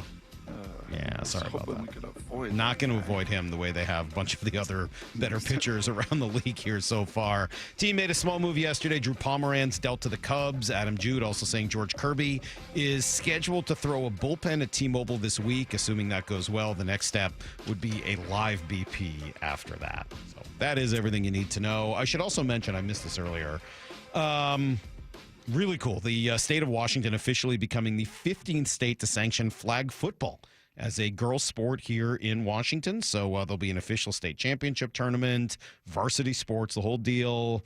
It's obviously just great for women's participation in football. And I would say the league has really made, of all the criticisms I've had about the NFL, I think this has been a great idea of theirs to really make an honest push for this and continue to grow that portion of its audience. If you're looking for growth, this is a big way to do it. Absolutely. And having seen firsthand this in action down in Arizona, my buddy Jeff Johnson, my old college roommate, they had started a couple years ago and got to just watch them practice. I've watched it in the state of Colorado. I've watched it at Titus's 7-on-7 tournaments, where now it's not just the high school Salk. They also have 7-on-7 very competitive tournaments in flag football. It's going to be an Olympic sport. Dude, it's fun. I watched boys do it down in Arizona when I was down there with Joel's kid. Avery's been doing it here. Like, it's fun. And we're going to talk to Mario Bailey, who's been a part of this effort for the Seahawks to get this done. We'll talk to him tomorrow. I feel like on this trip home, I'm going to be here all week. Yeah. I cannot wait to the draft Thursday night, everything else. I think I need to work with Avery. I think it's time. Okay. I think it's like, she's had her time to kind of trial and fail, and self one is there. I think you'll enjoy this. I think it's time. We had a good interaction, right? The last time we yeah. all got to hang out. Like, hey, why don't Uncle Brock's just going to take a look at the motion? Now you're an uncle. What do you think? Wow, very impressive. Just do you think? becoming an uncle. Man, people are very split on this offensive line thing today. Can we just have the Brock Heward show, please? Mike, I love your passion. Your Seahawks and Kraken takes are spot on. Salk's on a roll. I love this Salk. Salk is the worst broadcaster in all. I mean, just a little polarizing today, but that's okay. Oh, it's a good thing we'll bring in a good friend. What a perfect time to bring in Joel Klatt, because if there's anybody out there who supports whatever I have to say, it's my good buddy Joel. He's next on Brock and Salk. On a roll. Holy smokes, Cal Raleigh with his 9th home run of the season. Make it 4 straight series wins. Tied for 3rd most wins in the American League. A game out of 1st in the West. Guys are getting good swings on the ball. They're seeing it well. The M's look to keep rolling in the first of 3 against the Red Sox in Boston. This afternoon, first pitch at 3:45 with pregame at 2:30. Catch every pitch of every game on the Seattle Sports app. Hey, you know, it'd be nice, $1,000. How about $1,000 off a new roof replacement? That's a lot of money. And it's a pretty good incentive for anybody out there who needs to book a roof replacement. Do it right now with Riverside Roofing. The days are longer. We got 8 o'clock sunsets. The crews can get your roof done real quick. And you need that, right? Because as the spring rains come, you want to keep your home dry, protected, etc. So here's what you got to do to claim that $1,000 off. Pretty simple. Book a free estimate from riversideroofingllc.com. You're going to meet with Brandon. That's Don's son. He'll come out and just tell him you heard the message on the radio. Tell him you heard it from me. $1,000 back in your pocket, and yes, a brand new roof over your head as well. Also, ask Brandon about the 35 years of local experience, the GAF Master Elite certification, which puts them in the top 3% of all roofers in the nation. And yes, the catch-all system, which is used to keep your yard and driveway totally free of debris, nails, shingles, etc. Go to riversideroofingllc.com and save $1,000 by mentioning the station. That's Riverside Roofing, the roofing company you can trust. Get up to $5,000 in local utility rebates, and Eastsiders save up to $6,000 with the Energy Smart Eastside program. Plus, Home Comfort Alliance is offering up to 10% off all heat pumps and air conditioning systems through April. Visit homecomfortalliance.com. At Cressy Door, we have the perfect garage door for you. Come visit our brand new garage door and fireplace showroom and let our experts help you find the perfect garage door. Cressy Door. At Uline, they know firsthand the road to success is an uphill climb. Uline started in the family basement, and through hard work is now North America's most trusted shipping and industrial supplier. They get what it means to have the support of reliable, hard-working partners. So they keep 41,000 items ready to ship. Whether your company is still in a basement office or expanding cross-country, Uline will be there on your road to success. Visit uline.com. From groceries to home prices, the cost of living in Washington state keeps going up. Now, Olympia politicians are proposing the largest tax increases in state history. Don't be fooled. If taxes go up, we'll all pay even more. Washington needs lower costs, not higher taxes. Tell the politicians no by visiting www.affordablewashington.org. Paid for by the people for an affordable Washington. Top 5 contributors are Washington Alliance for a Competitive Economy, Microsoft, Madrona, T-Mobile, and Amazon. No more waiting. It's time to go all in on that new car. And Toyota of Kirkland and Toyota of Renton are the dealerships to make it happen. Why? Because they're all in for you. All in on the widest selection of new, used, and certified pre-owned vehicles with their combined inventory. All in on their amazing staff and incredible showrooms. And all in on setting you up with a test drive so you can take that car home the same day. Go all in, whether you're in the north or the south. Toyota of Kirkland and Renton got you covered. Visit in person today or online at toyotaofkirkland.com and toyotaofrenton.com. Michael Bumpus here, and golfers, how does a golf handicap level up your game? First, it levels the playing field so you can compete with golfers of any skill level. 2, shooting par isn't realistic for many of us, so a handicap can set achievable goals on your actual skill level. Lastly, tracking your progress helps you set goals towards improvement like I have. You can get a handicap index in 3 easy steps. Sign up for a handicap ID, post your scores, and after 3 18-hole rounds, you got it. To learn more, visit wagolf.org/710. We are Seattle Sports, the home of the Seahawks, Mariners, and everything Seattle sports. Watch your favorite show live at seattlesports.com. We've all been there. Sleepless nights, mind racing, wondering if your business's security service is really protecting what matters. At Bay Alarm, we can put your security insecurities to bed. Video security, burglar alarms, fire alarms, access control, 24/7 monitoring, and more. Our advanced technology and personalized support ensure you can rest easy, knowing we're here for you, your people, and your business. Visit bayalarm.com to talk to a local security expert. Bay Alarm, we got you. If you've been injured, you need a lawyer that is tough, confident, and battle-tested. I'm attorney Rob Iddens, proud Marine Corps veteran and owner of Warrior Injury Law, where we help all types of injury victims like Cynthia, who was T-boned by a truck. The airbag shattered bones in my hand. I called Warrior Injury Law and was very happy with the outcome. Rob has integrity. He cares about people. He cares about his clients. I knew that I could trust Rob. If you've been injured, call us at 253-WARRIOR for your free case review. Eddie's! Welcome to Staples. Hi, I hear Staples prints it all. Oh, you bet. Posters, banners. Can you print it all for Mother's Day? Oh, of course. Photo gifts like canvas prints, photo puzzles. Can you print it all for graduation? Sure can. Custom cards and invites. Can you print a huge banner with the grad's picture? Oh, definitely. Even an embarrassing baby picture? Oh, those are the best kind. I know, right? Print it all for moms and grads at Staples. And right now, get 40% off custom cards, invites, and photo gifts. N75 exclusions apply. Visit staples.com/print for details. Workdays can be unpredictable, but your workwear shouldn't be. With the Cintas Apparel Plus program, you'll have freshly laundered garments for everyone on your team delivered every week. Cintas has workwear for just about any job imaginable, with high-performance fabrics and an uncompromising fit that stretches and moves with you. Don't leave looking and feeling good to chance. Visit Cintas.com. Oh, I'm ready! And get ready for the workday.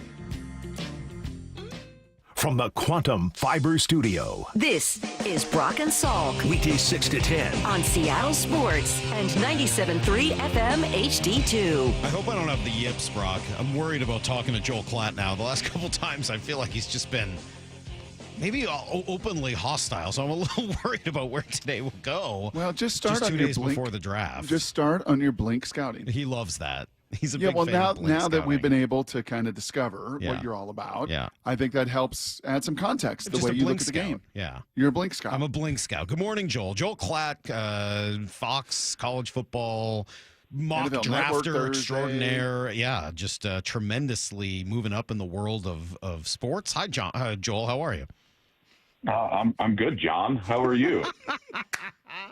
I thought I would start this off with a little bit of, a little bit of antagonism, because that's generally what we've needed over the years. I mean, you walked yourself right into the yips right there. I know. I told you I had the yips. That's kind of how I've been feeling. All right. Salk, how you doing, man? We're going to have such a fun time. This is going to be good. This is going to be good. I was doing good until John What? Schneider. Why not anymore? Did you hear John Schneider yesterday say that the offensive line problems are just a lazy narrative? Like, what? Come on, this can't be real. That can't be real. I did. That was interesting. I mean, it's one way to look at it if you think of it that way. You look at, when I'm doing this, and granted, guys, I'm not in the NFL, so I'm trying to come in here and you swoop in to do the draft and everything. And the most difficult part for me is trying to learn the teams and decipher needs and think of that sort of situation. But there are two just like glaring issues, at least statistically, and I think that they would bear out as you watch Seattle play, their inability to run the football and their inability to protect the passer. And granted, I did not give them an offensive line in my final mock in the first round, but I did go with a tight end who I think is offensive line adjacent. Mm-hmm. But yeah, those are areas that have to. It's like, hey, inflation isn't transitory. Yes, that's also that. I mean, you're right on all of this, by the way. I totally agree with you. And you were 28th in rushing yards last year and 3rd in sacks given up. Like, that seems pretty simple. Well, and I think the most damning stat is what Sheil Kapadia did put out, that you've drafted 24 guys since Russell Okung in 2010, Joel. Russell Okung made the Pro Bowl a couple times, and I know Pro Bowl can be a sometimes hard to unseat veteran O-linemen in a popularity poll, but you've not had a Pro Bowl O-lineman since Russell Okung. 24 guys you've drafted. Yeah. None of them developed into Pro Bowl caliber players. For you, they went on some elsewhere. Let's face it, Brock, like the really good Seattle teams under Pete that were, winning Super Bowls and then threatening to win Super Bowls, they did their damage on the ground. Mm-hmm. Like that, those were running football teams. Those were tough football teams. It was run the ball, play great defense. That's what Seattle was. And in a large degree, that's still what you have to be, unless you have a generational top 3-4 quarterback taking snaps. So if you don't have that, you better be sound in those foundational old school football areas. And, and I don't know if Seattle is right now. And they are not, and they need to get back there, which is interesting why John would have that take. So he's generally really good, but why Colston Loveland? Why go tight end with the number 18 pick if you're Seattle? As I was going through the process of this final mock, Seattle was not a team I had a great feel for. Some of these players that I have, to certain teams and organizations are based on really good intel. And so I put them there. And then you're starting to fill in some like needs, best player available. And I get to this selection at 18, and to be honest, like I said, I don't have a great feel for what Seattle is going to do. But I start thinking of Mike McDonald looking at the board and seeing Colston Loveland, and I think that the best value player in that scenario at 18, if he was still available, is Colston Loveland. Now, that would still leave Kenneth Grant on the board, which maybe they would go with Kenneth Grant. Maybe they would go Josh Simmons from Ohio State, who right now it looks like has done really well from a medical perspective after that patella tear, versus Oregon, who was playing great football, tore that patella in October, hasn't played since. Maybe it's Josh Connerly from Oregon.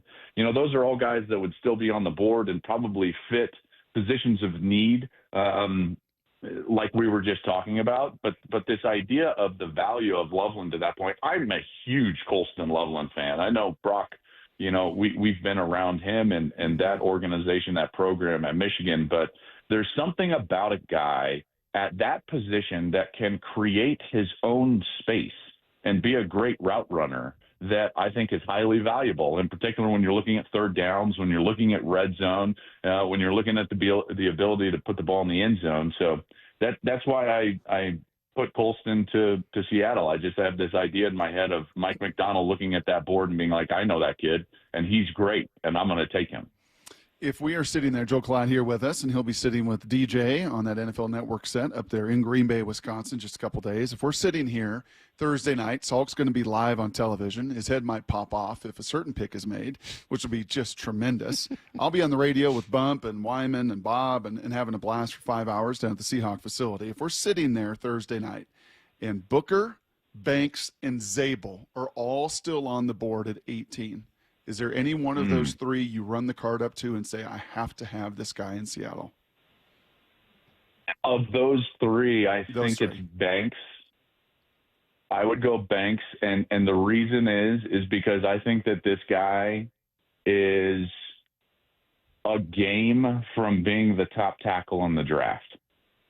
I think if you look at his career in totality, I personally think he's a great tackle.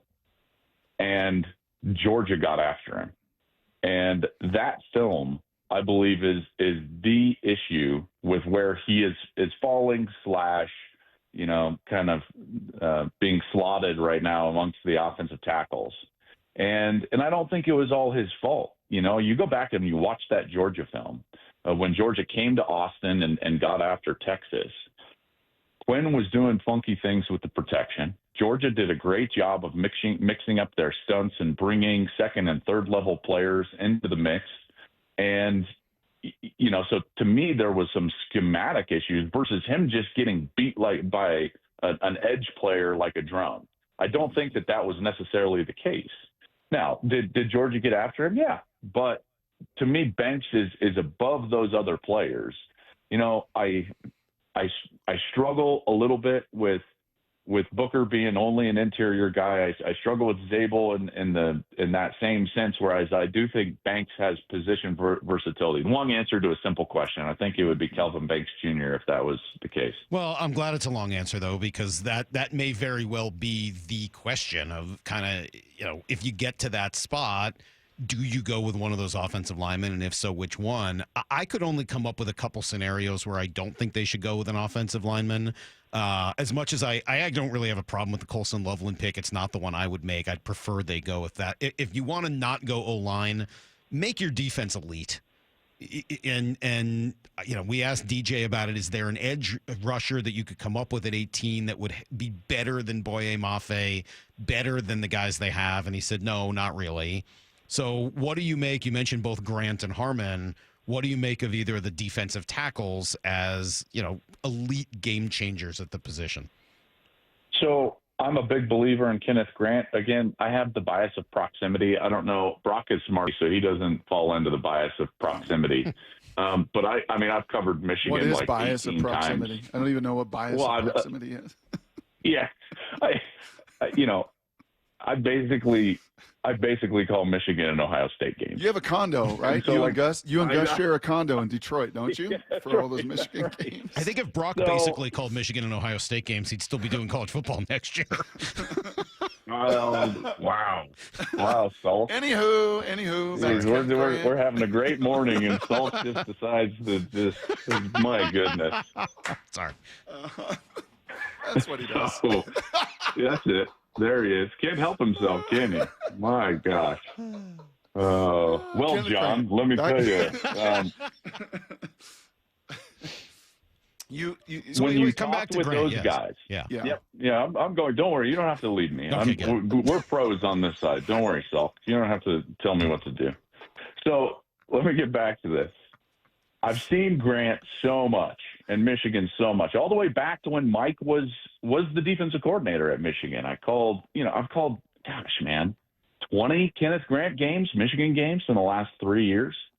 And if you go back to when Jim was still there and Jesse was still there and Mike was even still there before Jesse came in, they'll tell you. I love going to talk with coaches, and I always ask about players that aren't the stars. It's easy to talk about the guys that are the stars. But back 2 and 3 years ago, I would ask, like, okay, well, who are the guys that really are making you go, that are making this depth sing? And I can remember Mike and Jim and Jesse, all of them, they would all just, like, rave about Kenneth Grant. And they would say, he doesn't even know how good he's going to be. And they talked to him as almost like a baby Huey type. It's like, listen, Mason Graham is a great player. And there's his balance and leverage and block destruction and his hands and all this, he's never on the ground, all these beautiful things about Mason Graham. And he's going to be a great player and is a great player. But, man, the one with the higher ceiling is the other kid, Kenneth Graham. And then when you would watch him play, and Brock, I don't know if you ever, oh, I'm sure you did. When you watched the tape against USC last year, the first snap of the game, he just throws the offensive lineman on the ground, like immediately at the snap, and walks him back and throws him on the ground and makes a tackle for a loss. And you pause the film and you're like, that's what they're talking about. When he's hawking down Nick Singleton from behind at Penn State, at 328 pounds, and he's running 30 yards down the field, you see these glimpses of this player that can be a destructive force in the middle of the defense. And so I'm a big believer that I think Kenneth Grant's best football is still ahead of him. And we might be looking up 5, 6, 7 years from now and saying to ourselves, hey, Kenneth Grant's a top 2 or 3 defensive tackle in the National Football League. And those guys are game wreckers from the inside out. You mentioned proximity of bias, and I fall into this camp with a certain wide receiver this year. Saw him twice.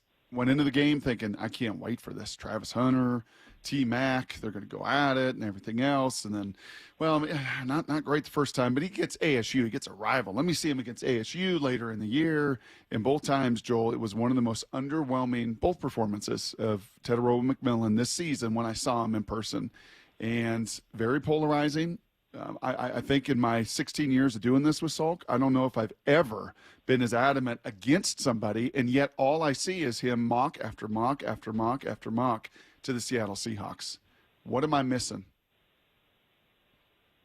Well, nothing, because you saw what you saw, and you've got to stand by what you believe. I've learned that over the years. Early when I started covering the draft, I would talk myself off of players or into players based on what others thought. Yep. And, at times you've got to think of yourself. You're like, listen, I've got to talk myself into my own opinion. Kind of like picture yourself as Salk, like he has his giant head and you're just like the confidence that Salk brings. You got to have that about like your opinion of these players, and just don't let anyone talk you off of it. So that would be my first piece of advice is just think of the giant ego sitting across from you on that screen every single day and really, like fortify your own opinion. But Teteroa McMillan, to more specifically answer your question, I think, Brock, what people fall in love with is the uncoachables. You can't coach someone to be bigger. You can't coach someone to have those types of instincts and ball skills in a 50-50 situation. And you hope that you can motivate them or teach them to be more polished route runners, care about the game more or something along those lines. But those intangibles or uncoachables that you can't change, it's like buying real estate. You can't change a home's location. Well, this guy rolls in there and he's got that big frame. And so many NFL guys will talk to you about late in the season, playoff football, you need big receivers make plays. And obviously Julian Edelman and Cooper Kupp were rule breakers in that respect. But I think that's what they see. I don't disagree with you. I just don't, and I don't think he loves football, which is an issue. Seems like a big issue. I give you a lot of kudos. You didn't fall in, for somebody who's not following the Seahawks every day, you didn't fall into the easy trap of saying they lost DK Metcalf, so they obviously now need a wide receiver and they should draft Teteroa McMillan. That to me has been the ultimate, if you want to talk about lazy narrative around the NFL, that to me has been the laziest. Like the reason you move on. Is there a player that you think that the fan base would be most excited about? For the Seahawks to draft at 18? I don't know. I mean, Salk, Cincinnati. I guess we'll just talk about Cincinnati right now. My goodness. We talked for, what is this now? We've talked for 17 minutes about the Seahawks, and now? I don't think there is. No, I don't think there's one player because the things that they should do there are grinder type players, like drafting, any of those three guys Brock mentioned on the offensive line. Probably the right thing to do. I don't know whether that unifies the fan base, but I think for the first time, this fan base is legitimately frustrated about any conversation that doesn't involve the trenches. There's just, you need to earn the right to draft a wide receiver. You need to first take care of the foundation of your house.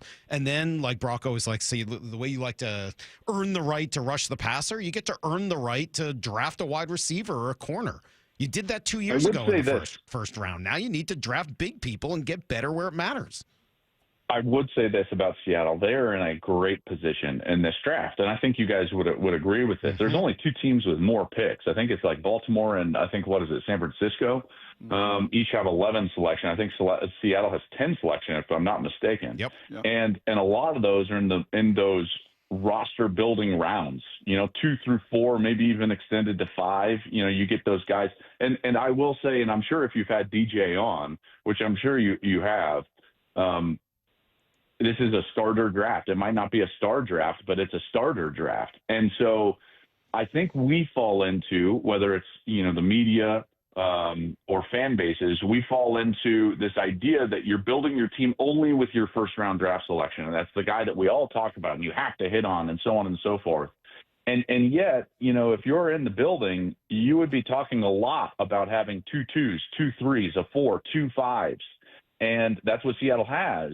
And so you've got all these picks. So for instance, you're going to pick at 18, but yes, then you're going to have 50, 52, 82, 92, 137, 172, and 175. So, I think you can go build foundationally in those picks as well. So this, I guess the idea of man, this would be a total failure if they didn't build up the offensive line in the first round might not be the case as long as they do that in those roster building rounds with all the ammunition that they have. Yeah. No, you know what's great about this, John? You know what's great, John, about this is that Salk invites us. He literally texted me Sunday, can we get Klatt on this week? It's true, I did. He invites us. He did such a great job last year. I feel like you're a little bit more on it this year. Last year you told us, J.J. McCarthy's going to be great, and so far he hasn't done jack squat in the NFL. So I don't know. He was injured. What do you sorry. Are you serious? No, I'm not serious. He's just trying to leave on a shot. I'm not That's serious. what he does. He wants to throw a shot, a dart before. I'll tell you what. You know what? That's fine. That's totally fine. Well, nobody else. DJ's not going to throw darts at you like that on draft day, is he? DJ's so mild mannered. He's not going to take shots at you. Rich Eisen doesn't. DJ's take great. Yeah. No, we have a good time. You did ask me which pick. For who? Well, I wasn't. For who? Thought maybe you meant in Who free we agency. About? I don't know. Fan base. There's a lot of. Thank you, Joel. I was trying to stall to come up with a good answer, but thanks for pointing it out. I appreciate that. Joel Klatt will be on NFL Network during the draft, bringing his unique brand of humor, confidence, analysis, etc. And this is the only. I turned into a different person. This is a different setting. I don't know. You bring it out. I don't know. I do have There's something about people. Yeah, I have that effect on people, and we've never even met. That's my favorite part, is that we've never actually met. All right. Goodbye, Joel. Thank you very much. Good luck on draft day. We appreciate it. We'll talk soon. All right, Mark, Brock, have a good one. There you go. There goes Joel Klatt. I told you I had the yips before we were going to talk to him. You know what you would love to do with Joel? Golf. I got to do a few years ago with Tom Rinaldi. I got to play around with him. Yeah. It was unbelievable. Because Joel's really good. Oh, he's really he's like a scratch golfer. If you took him down to Chambers and played, you would just be blown away. I would do that. Phenomenally. Well, tell him to get out here. I'll take him to Chambers. Okay. That would be great. All right. Yeah. All right. Me and Joel Klatt, a date at Chambers Wait, Bay. I actually want to go with you guys. We're worried about the wildlife I just want to at see Chambers. Joel Klatt roast you the whole time. No, there's actual wildlife out there, Maura. I don't want to golf. They're not going to let you out at Chambers Bay. Maybe we could auction that off. You're right, Maura. This sounding good. Oh, be the third and fourth for a round of golf with Mike Salk and Joel Klatt. / the Joel Klatt roast of Mike Salk. Yeah, exactly. All right. Well, that's a possibility. Can we fit in a blue 88 here quickly? You think 2 so? minutes? No. I think so. 2 minutes? No? 2.5 minutes? Give me a shot. 2.5 minutes. 2.5 minutes. Let's go. This is Brock and Salk's Blue 88. Blue 88! Blue 88! We take you to the field as Brock Ewart breaks down 3 football questions as only he can. Now here's your hosts, Brock Heward and Mike Salk. All right, Brock, I did write my article last night and said that my top choice for the Seahawks would actually be to try to trade up for Jalen Walker if possible. If you want to do that, what does it take? Well, according to Adam Schefter, there are some teams looking to trade down. San Francisco's looking to trade down. Arizona, that would surprise me in the division. But old Dan Morgan out there in Carolina needs a lot of needs for Danny to build up that roster around Bryce Young. At number 8, would you want to? Because that's where Jalen Walker's been slotted a bunch of times to Carolina. And he probably breaks this framework of star versus starter, which was resonating in my head, that whole Joel Klatt conversation. So if you want to get up to, are you willing to do this? You willing to give up number 50? And then it's like a 5th rounder? You willing to give up like a 5th and a 3rd, and you're 18 to go up to number 8 and go get Jalen Walker? 5th and a 2nd, you said. 50. 5th and a 2nd, and you're obviously number 18. Probably not. That feels a little rich. That feels a little rich. If my theory, I think, on Jalen Walker is if he gets past 8, then I'd start looking at trading up for him, but I don't think I'm willing to give all that up. Okay, because that is, according to Jimmy Johnson, that whole feel draft quite right. deal. That feels like too much to give up. Pretty rich. All right, question number 2. You read DJ's final top 150. What stood out? I did. I felt like, and Joel's talking about roster building there, I felt like for me, there was like a line of delineation around 80. The first 3 rounds, I'm like, oh, that's a guy. Oh, I like that guy. Yep, you can win with that guy. And now there's flyers in the later rounds and guys that will, could be role players. But as far as starters, for me, I felt like that line stopped about 80 to 85. All right, question. After that, more role players. Number 3. Cam Ward, Brock, is going to be the number 1 overall pick. We barely talked about him. The guy was a kook. Is he a legit number? What's he going to do in the NFL? We need to talk about it more. In 30 seconds isn't going to do that justice before my draft profile. So at some point today, tomorrow, we got time. But it is a remarkable, let me just say that. It is a remarkable story. Small town Texas, wing T quarterback. Incarnate Word connects and gets to run the air raid. And then so happens the head coach at Incarnate goes to Wazoo to be the coordinator. And it's like, you're coming with me. And then obviously plays well for a couple years. Remember last year, he had to make the decision to go pro or go back to school. Right? And it was like, go back to school. This draft, go back to school because you're not going to be in the top 7 guys drafted in last year's draft. Go back to school. He did. He transfers to Miami. He takes off. His judgment and his decision-making have been phenomenal all along the way there in the process.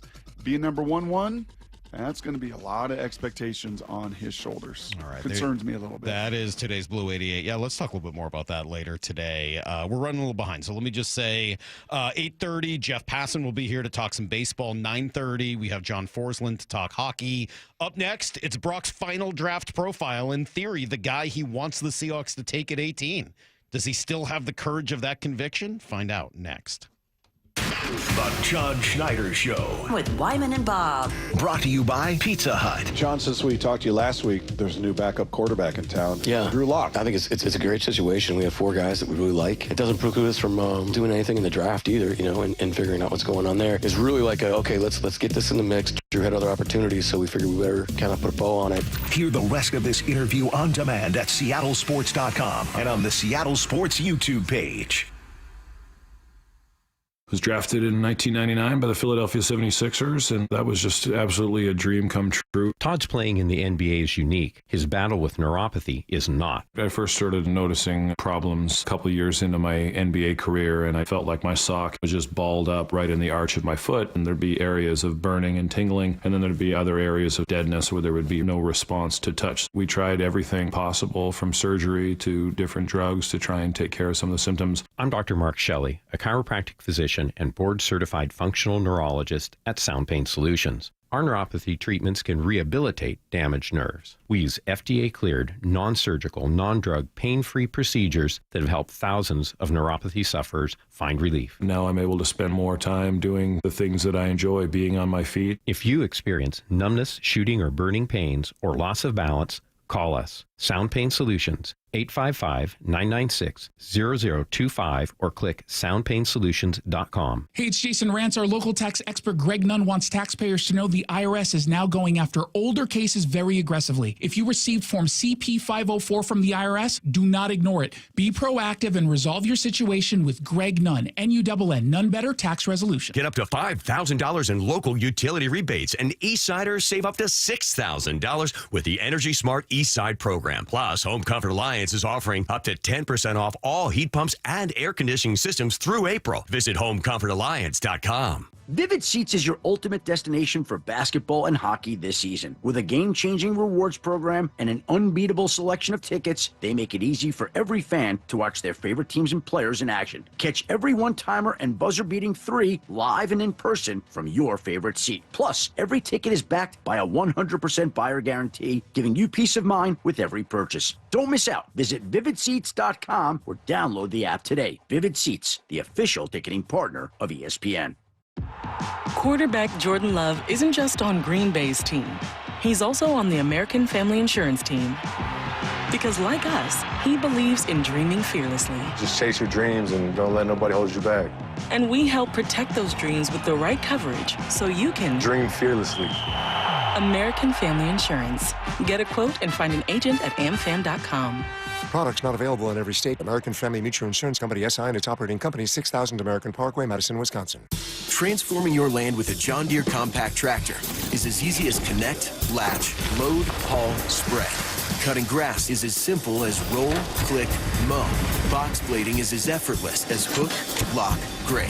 And backhoeing is as convenient as turn around, switch, dig. Because when you've got the versatility to tackle just about any job and dealer support in your own backyard, you just have to get in the seat. Find the right compact tractor for you at johndeere.com. The sports calendar is heating up, and with ESPN Bet Sportsbook, you can go from checking news to stats to placing bets in a couple of taps. Stream games, bet live, and get exclusive offers when you link your ESPN account. Right now, you can get $100 in bonus bets when you make your first $10 wager. Download the ESPN Bet app and sign up with promo code USL to get started today. Must be 21 or older. Gambling problem? Call 1-800-GAMBLER. Terms and conditions apply. See app for details. Offer not available in New York.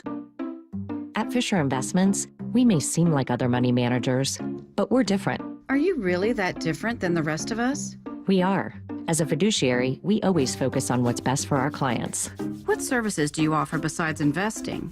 We have a team of specialists in financial planning, estate planning, and more. Your clients rely on you for all that? Yes, we ensure clients receive unparalleled service at every step of the relationship. Okay, but you still sell commission-based products, right? No, because we believe that's a conflict of interest. We prioritize service over sales goals. So, then how do your fees work? We have a simple and transparent fee that's a percentage of our clients' portfolios. So we do better when our clients do better. Wow, we're more different than I thought. At Fisher Investments, we're clearly different. Learn more at fisherinvestments.com. Investing in securities involves the risk of loss. You've heard the saying, you never get a second chance to make a first impression. Since 1926, my family's been helping local businesses make great first, second, and long-term impressions. We know how to make your company look good with quality uniforms, logoed apparel, floor mats, linens, and more.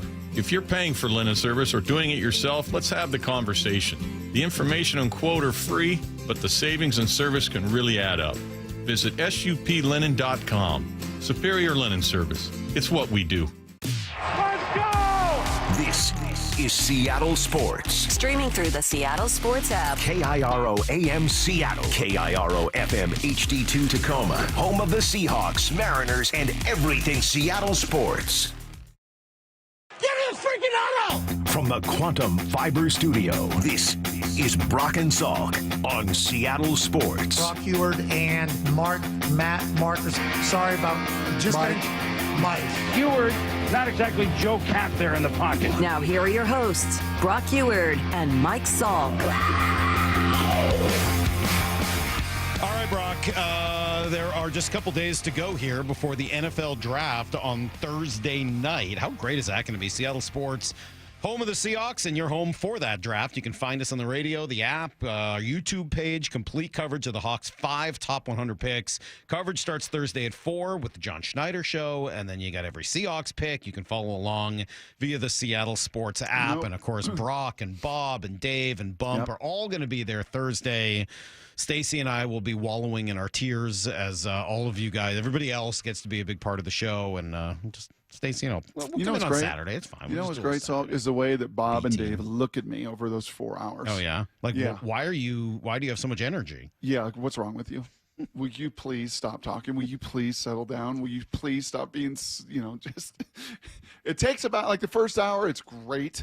Second hour starts to wane. Do they do the same thing to Bump? Not necessarily as much, no. He's younger. He's nicer. Right. By the third or fourth hour, they're looking at me like Bob wants to put me in one of those chokeholds that Pat McAfee was in last night, and then Dave's just done. He just goes like, we're done here. You're talking too much, and you think that you're right, which is like the end of Dave's world. For somebody to think that they're right about anything would be too much for him. So, no, I get it. Stacy and I will be at home, and you guys will be. You won't. I guess You're I gonna won't be on TV. I'll be on TV. Big That's star. true. With King 5. Yes, I'll be on with Paul Sylvie, just from 7 to 8, though. Brock. in theory, today should be number one, right? Tomorrow was going to be the best of the rest. I hope you hit on Derek Harmon tomorrow, by the way. Tomorrow will be the best of the rest. Thursday will be kind of, all right, here's what we think might happen. But right now, it's time for the number one final draft profile.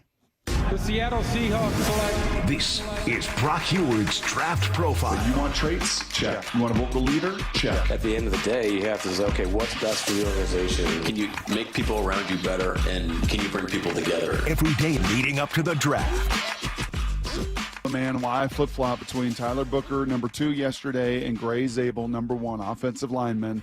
And I will say offensive lineman, not offensive guard, not offensive center, not offensive tackle. I will say offensive lineman from North Dakota State, 2-time national champion, Gray Zabel. 6'6", 312 pounds. You just listened to Joel, and he made a very good point about why these scouts, in the end, get enamored with a few things. When push comes to shove and they get in a corner, and as John was laying out yesterday, talking about all the work that gets done, and let's put that thing up there, and more often than not, at the end, it's the waterfront. I want waterfront. I want acreage. I want view. I want the stuff that other guys and other pieces of real estate don't have. I'll work with the rest of it. And Gray Zabel's got a lot of that stuff. 6'6", 312. Now, he doesn't have really long arms. If he had 34-inch arms, he'd be a tackle. And he played left tackle. In fact, he started all 16 games last year at North Dakota State at left tackle. The year before, he started at, right tackle and left guard. The year before that, left guard and right tackle and jumbo tight end. He's played in 62 college games. 62, starting the last 38 all over that line of scrimmage, Salk. 6'6", 312, you'll find that. And you'll find 32-inch arms on 6'6", 312. You will. And you're going to make him a guard or center. You're just not going to put him out on the edge. What you don't find is a 37-inch vertical from a 6'6", 312-pound guy. You just don't. The kind of ankle flexion, the kind of knee bend, the kind of hip explosion, the kind of just tools that other guys don't have. And on top of it, you rep 225 26 times. It allows you to go to the Senior Bowl, which is where his stock went from good to great. Because I don't need to see you blocking Northern Iowa or South Dakota State and some other. I need to see you blocking Derek Harmon. You mentioned him a few times. I need to see you blocking the best of the best in this draft. A draft loaded with starters at D tackle, and all he did was dominate. All he did was become the best player at the Senior Bowl, and then goes to the Combine, as I said, puts up those kind of numbers. We had Field Yates on earlier in this process. Push comes to shove. Field, talk to me about this kid from North Dakota State. You like him? The home run pick, I'm a Gray Zabel guy. I really am. And he is a hand in glove fit for what they need to do along the offensive line and how they want to play. Clint Kubiak, excuse me. There are a lot of Kubiaks guys. You gotta keep up with them. Clint is somewhere now. I think, is he San Francisco's 49er? Yeah. The 49ers offensive coordinator, I believe. But Clint, he needs these big offensive linemen that can really move. I went down to the Senior Bowl, and it's just 1 week, but he was the best player I saw at the Senior Bowl that week. He was fantastic. He just completely dominated in offensive line and defensive line one-on-one. There was no guy too big, too small, too fast, too nothing for him. And this offense needs to be better from guard to guard. It just does. And he gives you that versatility. You're probably not going to be a center. Going to be a guard. Just chatting with folks kind of around as we get close, just trying to take that smell test, and you hear highest ceiling. Got a higher ceiling than Gray Zabel. Or excuse me, than Tyler Booker. That's it. Like flip a coin. I think Tyler Booker is the alpha. I think he's a leader. I think he checks those boxes. I think everything in that intro is Tyler Booker. But when it comes to a Pro Bowl player, and we want Pro Bowlers, Salk, right? The last 24 draft picks have not been Pro Bowlers. We want Pro Bowlers. Gray Zabel got a higher opportunity to be a Pro Bowler than a Tyler Booker does. And it's because of that movement. I mentioned to you yesterday, Tyler Booker's first 10 yards were a 1.96, a tenth of a second slower than any other lineman at the NFL Combine. Gray did not run the 40 at the Combine. Had he, that first 10 likely is in the 1.6s. Wow. To have a 37-inch vertical, that's the kind of difference of quickness you were talking about. Hand in glove is what Field said. Daniel Jeremiah, when we've asked him over the last couple months about this process, talk to me about Gray Zabel. I would take Gray Zabel. I think he can do everything. I love Booker. Booker in gap scheme and just power and firm pocket and, intelligence, leadership, all that stuff off the charts. I'm still a Booker fan. I love Booker. But to me, Gray Zabel he can give you the majority of that stuff, as well as the ability to get out in space and do things second level and pull them and just give you the versatility. Plus, he's got legit 5-position flex on an offensive line that's had injury issues, over the years. Having a guy like that who you can kind of shuffle the deck around a little bit, I thought he would be just a tremendous value for that. So, an even more tremendous value would be to trade down. Yeah, that was going to be my question for him. If there's not a run on guards, right? Is he truly worth the number 18 pick? Probably not. Probably not. Would he be worth the 23rd or 24th or 25th? Yes. Mm-hmm. But are you in a place, in the great words of Mike Salk, have you earned the right to take that risk?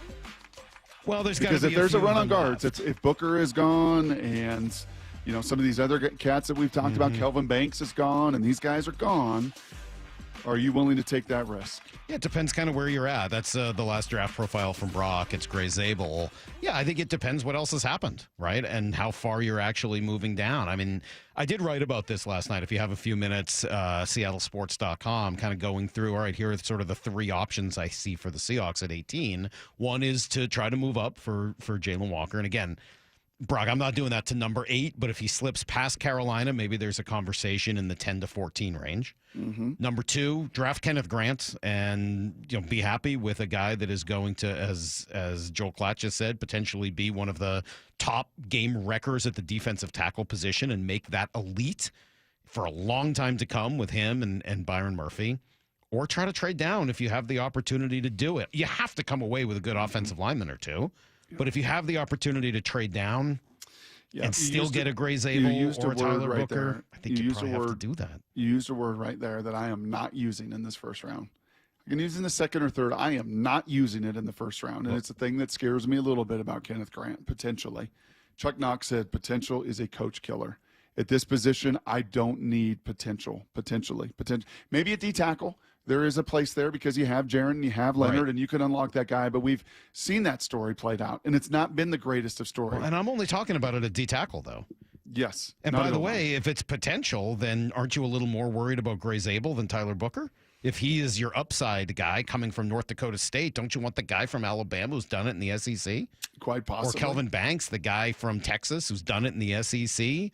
Or even Donovan Jackson, the guy who's done it at Ohio State in the Big Ten? Like, that would make me a lot less nervous than Gray Zabel. Yep.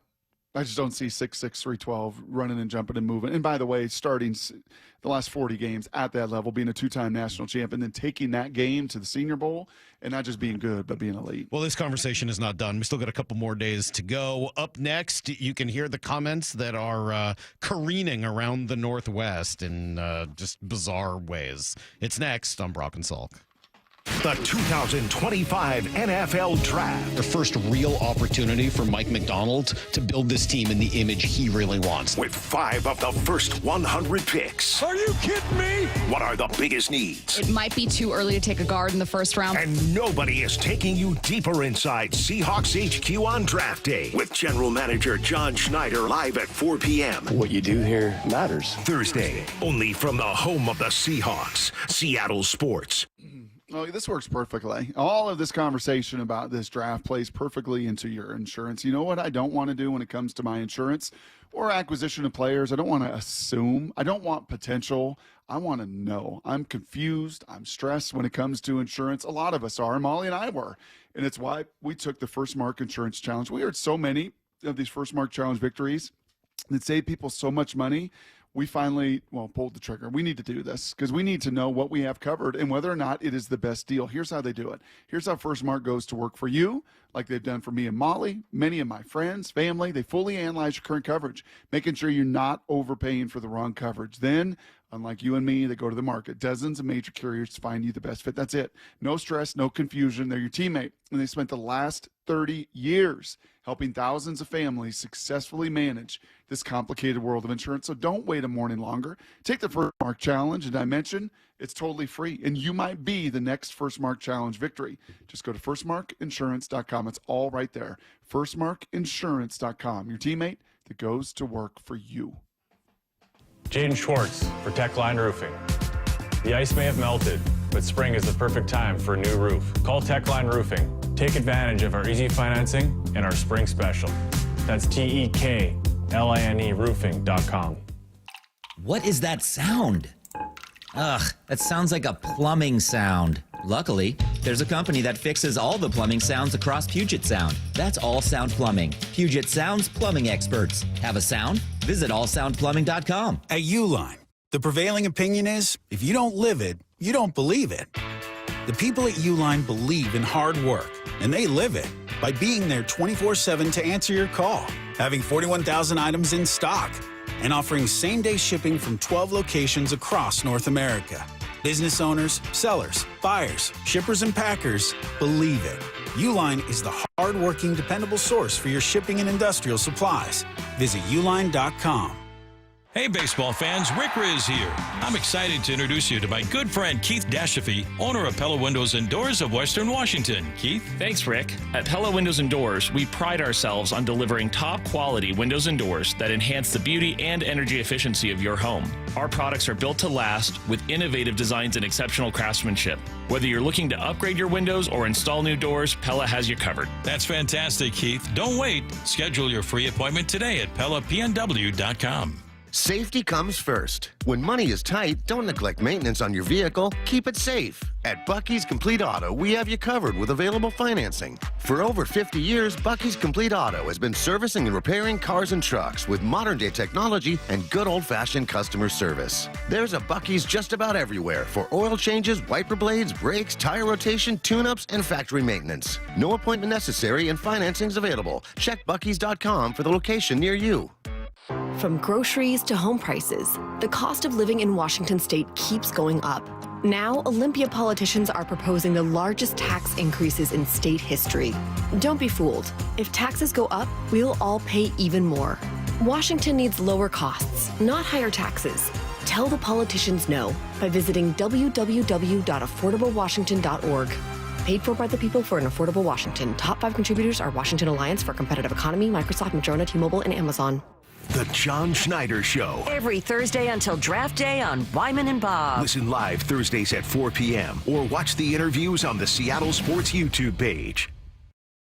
I'm attorney Rob Iddens, proud Marine Corps veteran and owner of Warrior Injury Law. We help all types of injury victims like Sean, who was rear-ended in a car accident. They're just easy to work with. They're fast. I like the fact that he had military service. I can see a lot of Marine in Rob. He's very in charge, really gets things done. But I didn't have to do anything. He offered me a settlement, had a number in my head, was nearly double that. I would refer absolutely anybody to Rob. If you've been injured, call us at 253-WARRIOR. Warrior Injury Law. Battle tested. Eddie's! 1-877 Cars for Kids. KARS Cars for Kids. 1-877 Cars for Kids. Donate your car today. Donate today at carsforkids.org. That's cars with a K. Your car can be picked up as soon as the next day. Receive a tax deduction and vacation voucher. 1-877 Cars for Kids.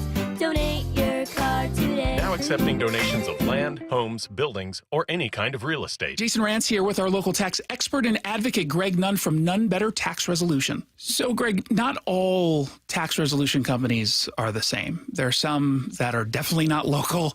There are others that don't quite know what they're doing even. Well, I tell you, these ads that all of us hear, Fresh Start program, they make you feel like, hey, man, I can just easy peasy get my taxes written off. No. And I've had several clients actually come to me after going through that process, and they just get no response after a while. They're passed around from person to person. That doesn't happen at my firm. You are familiar with the cases that come in. You're working on them. I'm familiar with every case that comes into our office. And I know what's going on and have the ability to really advise our taxpayers very well on what to do. If you're having trouble with the IRS, then call Greg Nunn. None Better Tax Resolution, from stress to success with IRS Solutions. 425-947-1967 or Google NUNN. None Better Tax Resolution. Need to know. 15 minutes past every hour with Brock and Salk. Here's what you need to know. Up first. Huge shakeup yesterday for the Seattle Kraken. Just a couple days after they announced a rollback of prices, they fired their head coach Dan Bylsma, with a shakeup coming in some form here in the front office as well. Not sure exactly what this means. Not a lot of transparency yesterday, other than that Dan Bylsma's out.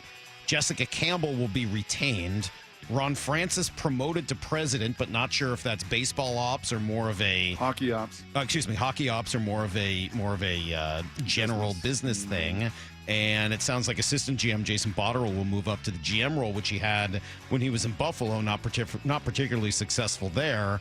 And then, Brock, go back to January. This is what Elliot Friedman had said about a divide in this front office. This goes back to last summer. I think there was a real schism in their front office at the end of last season about where to proceed and what to do. And first, Dave Haxtell was let go, and I'm not convinced Francis thought that was the right answer. But then there was definitely a split on where to proceed from there. I think Ron Francis and the people in the front office who support Ron Francis wanted to hire Todd McClellan. And I think there were others in the front office who wanted to hire Dan Bylsma, who obviously got the job, and those people won out. I mean, if Ron Francis lost out to somebody, who else could overrule him other than Todd Leiweke?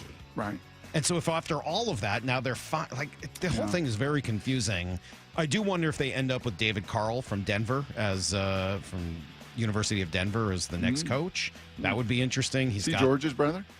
Carle, so I don't think so. Probably not. But he'd be an interesting name that I think I'd be following here. I would say the one thing that has surprised me, being covering hockey the way we do and talking about it, and it'll be fun to have Forslund on in the final half hour of the show because he is not short on opinion. It does surprise me for a sport that has so much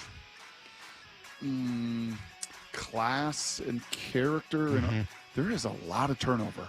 Coaches and GMs. I mean, a lot of turnover. Especially coaches. Holy smokes. Especially coaches. There is no loyalty, it feels like, in the NHL to coaches. Not with coaches. Yeah, it is amazing how quickly their voice gets lost. I don't know why that is. Maybe it's a good question for Forslund. I don't know why that has always been the case, but it's definitely been true. Here's the second thing you need to know. I still just can't get over this, man. I've been talking about it since 6 a.m. since I heard it yesterday. It just doesn't make any sense to me. John Schneider says that, there's a little bit of a problem on the offensive line, but it's mostly from outside the building. I think it's an area of need, yeah, absolutely. I think it's been very well documented throughout the spring. It's also a little bit of a lazy narrative because every team is looking for offensive linemen. I don't know exactly how to judge an offensive line, but I would say that, just like Joe Klatt said, how you run the ball and how you protect the quarterback are pretty good gauges. Just to keep it simple, this team was 28th in running the ball. They were 3rd in sacks given up. That's not a league problem. That's in relation to the rest of the league. Mm-hmm. Do you think the team that was first in those categories has an offensive line problem, and the team that's second, and the team that's third, and the team you were near the bottom of both categories? What am I missing? This isn't a lazy narrative. This is a problem. Open up your eyes and do something and fix it. Yeah, it's been a struggle. I think when he talks about this spring, I don't think that's just you or me or you. I think that's him talking to Dave and Bob every week too.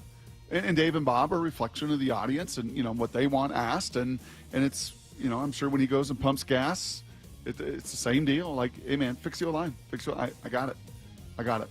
But that's not a lazy narrative. I mean, again. A repetitive narrative? Maybe it's repetitive, but it's only going to be repetitive until it gets fixed. Yeah. Don't blame people on the outside. It's not about the narrative. Fix the problem. And no one will talk about it anymore. We didn't talk about it when it wasn't a problem. Now that it is a problem, we talk about it. And when the problem goes away because you fix it, we'll talk about something else because that won't be the problem anymore. That's kind of how the world works. Seems pretty simple. Here's the third thing you need to know. Congratulations, Dylan Moore, Brock. What a week he had. Oh, my gosh. 385 he hit with 3 jacks, 3 stolen bases in just 6 games. Pretty good for a Gold Glove winner, right, who barely mustered a single hit in spring training. He's got 2 lefty starters coming up tomorrow and Thursday in Boston with both Sean Newcomb and then Garrett Crochet on Thursday. So, again, the numbers against lefties are absurd. The numbers against righties are still not great. Yeah, it's an 1,100 points swing in OPS. 1,100 points is more than most people should have as their total OPS. That's like Barry Bonds. The difference between him as a lefty and a righty is Barry Bonds. 1,600 to 500. That's a big how good he's been from the left side and how mediocre from the right. George Kirby, by the way, according to Adam Jude, will throw bullpen at T-Mobile this week. Assuming it goes well, the next step is a live BP. That is everything you need to know, quarter past every hour, here on the Brock and Salk Show. I'm going to dig into Cal with Passan. I know we've talked with Jeff over the years about Cal Raleigh and the significance, and I was so perturbed last year. Do you remember that, Salk? When we were in baseball list season, I was so perturbed. Yeah, that didn't make sense. That the Cal wasn't even a top 10 catcher. Yeah. In all of baseball, coming off of now he looks like the number one runs. catcher. Is he the number one? I mean, he sure seems like he should be. I mean, there's a couple other guys who are going to be in that conversation, but based on what he's doing right now, he looks like the number one catcher in baseball between the defense. I mean, platinum glove winner and the offensive numbers he's putting up. Yeah. And switch hitting and playing every day. And team leadership. I don't know how much better you're going to find, but it's great to get a national perspective on all of this. That will be just one of many questions for Jeff Passan, who joins us next. Brock and Salk, Seattle Sports on 710, seattlesports.com. On a roll. Holy smokes, Cal Raleigh with his 9th home run of the season. Make it 4 straight series wins. Tied for 3rd most wins in the American League. A game out of 1st in the West. Guys are getting good swings on the ball. They're seeing it well. The M's look to keep rolling in the first of 3 against the Red Sox in Boston this afternoon. First pitch at 3:45 with pregame at 2:30. Catch every pitch of every game on the Seattle Sports app. All right, luxury awaits at Snoqualmie Casino and Hotel. That's where comfort meets elegance, but you already knew that, right? This summer, you can experience it all with the world-class dining, entertainment. Oh, did I say entertainment? Yep. The award-winning summer concert series is back. Artists like Hanson, Austin Jenks, Melanie Fiona, POD, all this summer overlooking the beautiful Snoqualmie Valley. Get tickets at snocasino.com. It's Seattle's closest, and it's now Snoqualmie Casino and Hotel. You think your home is pretty cool until that summer heat hits, and suddenly your home isn't that cool. In fact, it's hot. Air conditioning from Washington Energy Services can help. Stay cool this summer with our biggest spring savings event ever. This month only. Take up to $3,500 off an energy-efficient Bryant cooling system with exclusive Washington Energy rebates. Ensure your home is always the cool house with air conditioning from Washington Energy Services. Contact us today for a free estimate. What do you get when you assemble 400 new and used RVs with over 1,000 floor plan options, plus manufactured homes on 20 acres? You get the best chance to save all year. The Puyallup RV Show, May 1st through 4th. Free parking. Get tickets at PuyallupRVShow.com. Sponsored by Progressive Insurance. We've all been there, sleepless nights, wondering if your business's security service is really protecting what matters. At Bay Alarm, we can put your security insecurities to bed. Our advanced technology and personalized support ensure you can rest easy knowing we're here for you. BayAlarm.com. The Mariners are all about giving you more baseball for your buck. With Mariners Value Games, you can score seats starting at $10 on select dates all season long. Plus, be sure to check out the expanded Mariners Value menu. Available every game and featuring 14 items, all under $5. Enjoy ballpark classics like hot dogs and nachos, new treats like Pocky Sticks and Little Bites mini muffins, and more. Go to mariners.com/value to grab your Value Game tickets and check out the full slate of value options at T-Mobile Park. When the heat's in 11, cool AC would be heaven. Dayandnight.net. Beat the rush. Act now before summer, because that heat's a real bummer. Dayandnight.net. Even though our Northwest summers can be spectacular, there's always a long, hot stretch that makes everyone say, man, AC sure would be nice. Well, except for that one annoying friend who won't stop talking about how great his AC is. Hi, I'm Bruce with Day and Night Plumbing and Heating. You can stay comfortably cool when those hot temps arrive. This is the time to plan ahead and call us about installing a high-efficiency AC or heat pump. Or if you have an existing system, we'll come and service it. Make sure it's running efficiently and ready to cool when you need it. Before the summer heat wave. Keep your house cool and safe. Dayandnight.net. Make sure your AC will keep you cool when the summer heat gets here. Save $50 on a pre-summer AC tune-up. When the heat's at 11, stay cool with Day and Night. Dayandnight.net. Need a new roof, a deck, siding, windows? Get up to $3,000 off any new installation. Hi, it's Justin Shirley, CEO of State Roofing and Exteriors. Home projects can add up fast, but we're here to help you save big. Book now and lock in up to $3,000 off in savings. That's $3,000 off any new installation. Call 866-ROOF-ROOF or visit stateroofing.com to schedule your free estimate today. State Roofing and Exteriors, held to a higher standard since 1968. Subscribe to the Seattle Sports YouTube page to find new and exclusive content from your favorite shows and personalities daily. Just head to YouTube, search Seattle Sports, and click subscribe.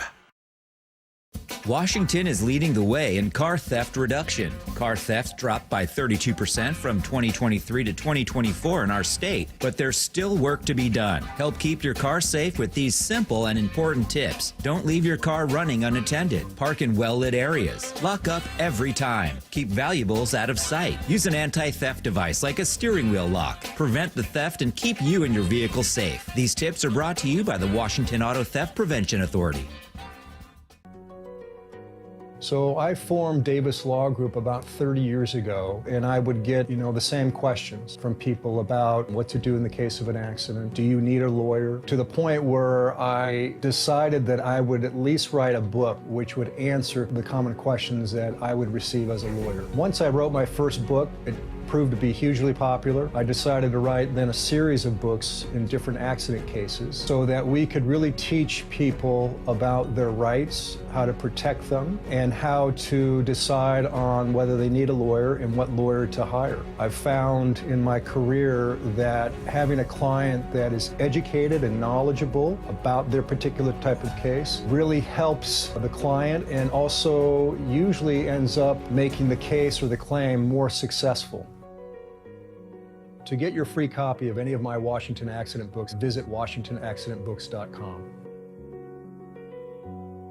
Hi, John Curley here. It's a great time to upgrade with incredible savings on ultra-efficient heat pumps. Take advantage of local utility rebates up to $5,000 off on heat pumps. And Eastsiders save up to $6,000 with the Energy Smart Eastside program. Home Comfort Alliance is offering up to 10% off all heat pumps and air conditioning systems through April. Get both heating and cooling with an ultra-efficient heat pump in one unit. Plus, enjoy 18 months, same as cash financing. Call Home Comfort Alliance, the comfort people. Visit HomeComfortAlliance.com. From the Quantum Fiber Studio. This is Brock and Salk. Weekdays 6 to 10. On Seattle Sports and 97.3 FM HD2. All right, let's get right into it so that we have enough time with Jeff Passan of ESPN, who joins us for our weekly baseball chat. Good morning, Jeffrey. Michael, Brock, how are you, gentlemen? We're pretty good. How are we? How are we?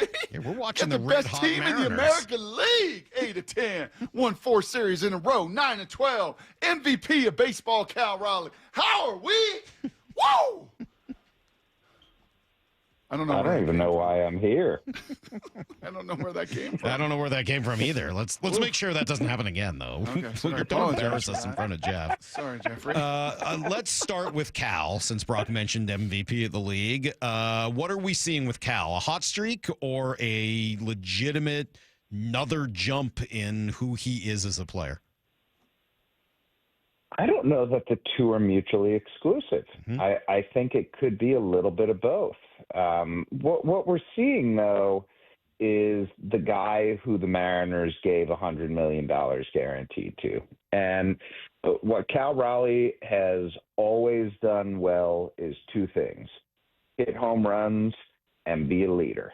And that's not discounting his defense. I think that sort of folds into the leadership when you're at the catcher position. But to know that you have a guy who's a legitimate power source from both sides of the plate and has just this ability to clutch up at the right time, there are very few players who are more valuable in all of Major League Baseball than Cal Raleigh is to the Seattle Mariners.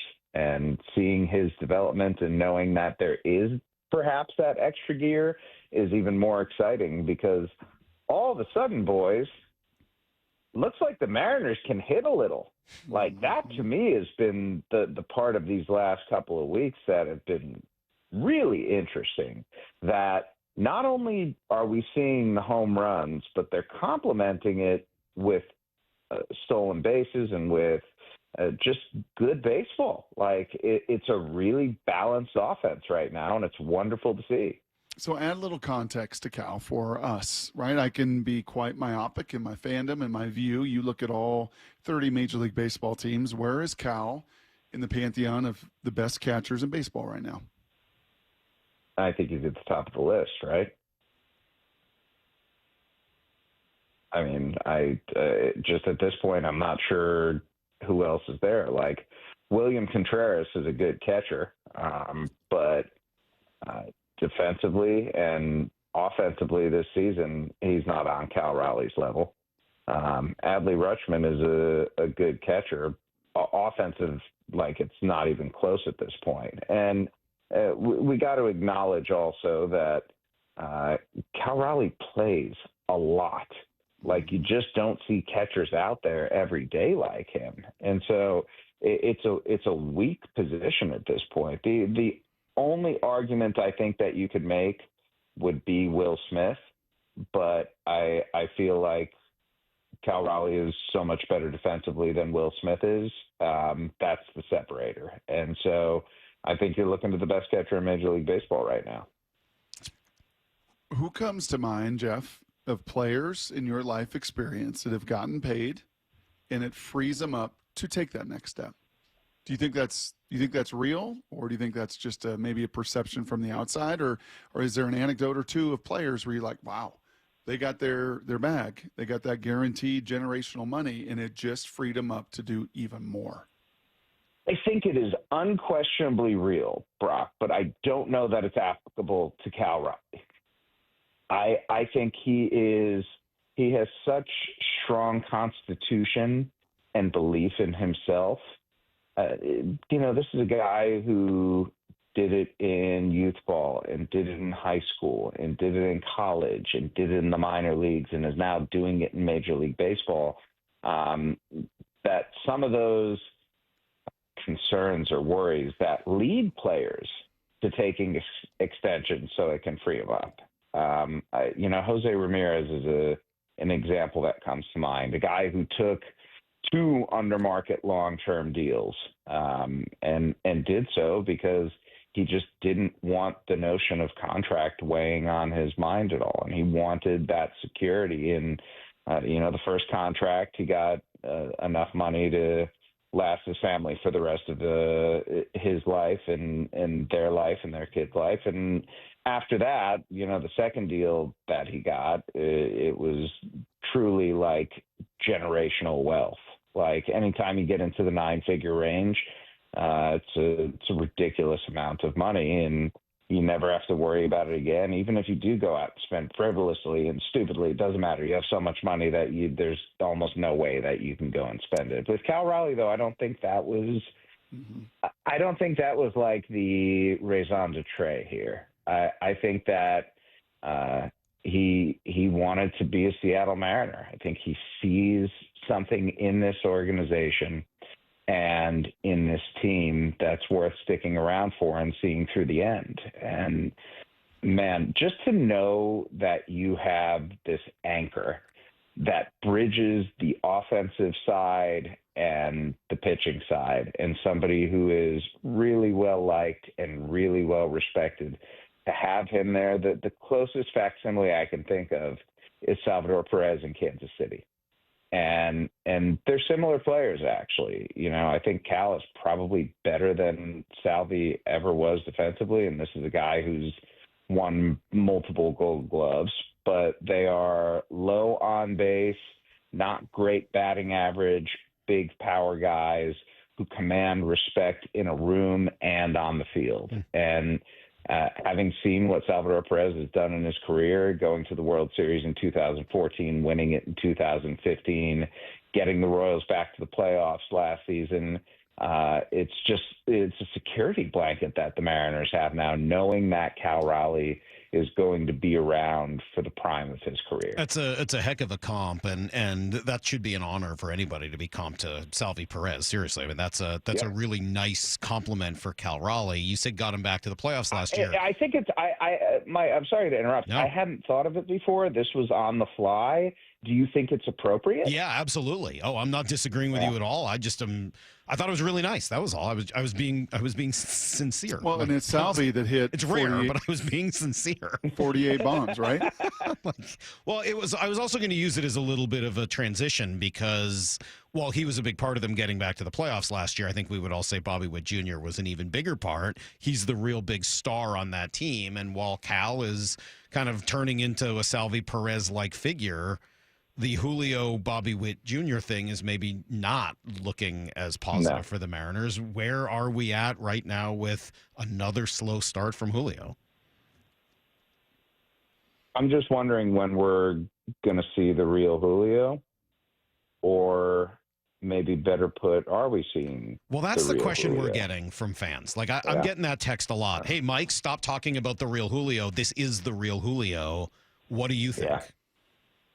I don't think this is the real Julio, but I'm not sure at this point that we're going to see Bobby Witt level performance either. It's there, like we see flashes of it, but I think what we've learned through Julio Rodriguez is that the hardest thing to do in Major League Baseball is be consistently great. Flashes of greatness are wonderful, and they will win you games, and that matters, guys. Like that's a real thing.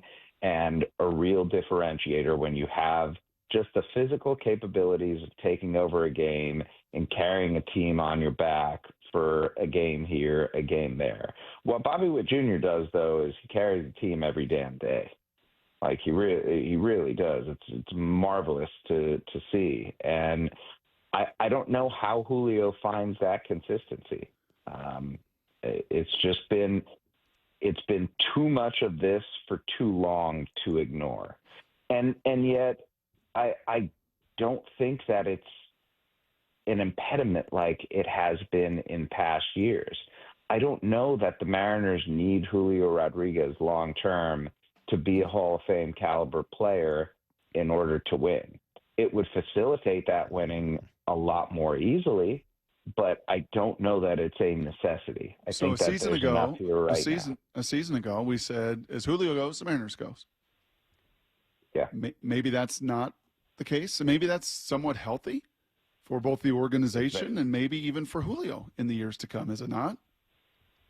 Yeah, he's just going to keep pressing, though, because in his mind, he should be the star, right? Like, all the questions that we're asking, both rhetorically and questions to be answered, he's asking himself too.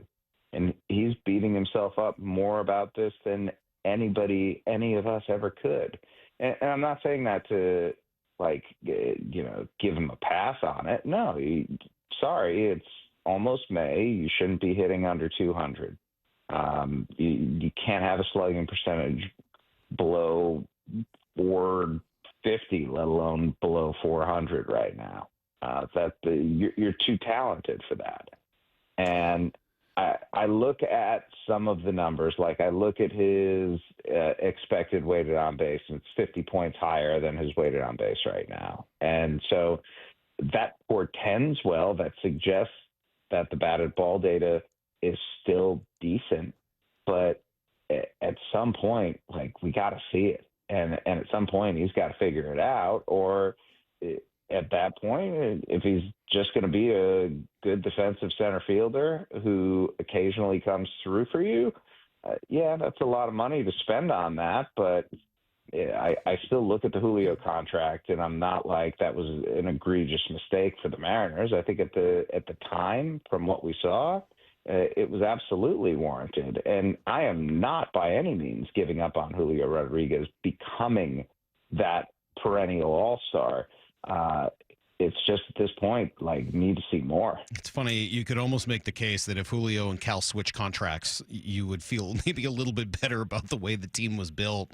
I don't know whether I fully agree, though. I think if Julio isn't a great player, it's going to be really hard for this team to really compete. That doesn't mean they can't make the playoffs. Obviously, in the last, I think that he's still the most. I don't think they have enough talent without him to be a real legitimate World Series competitor.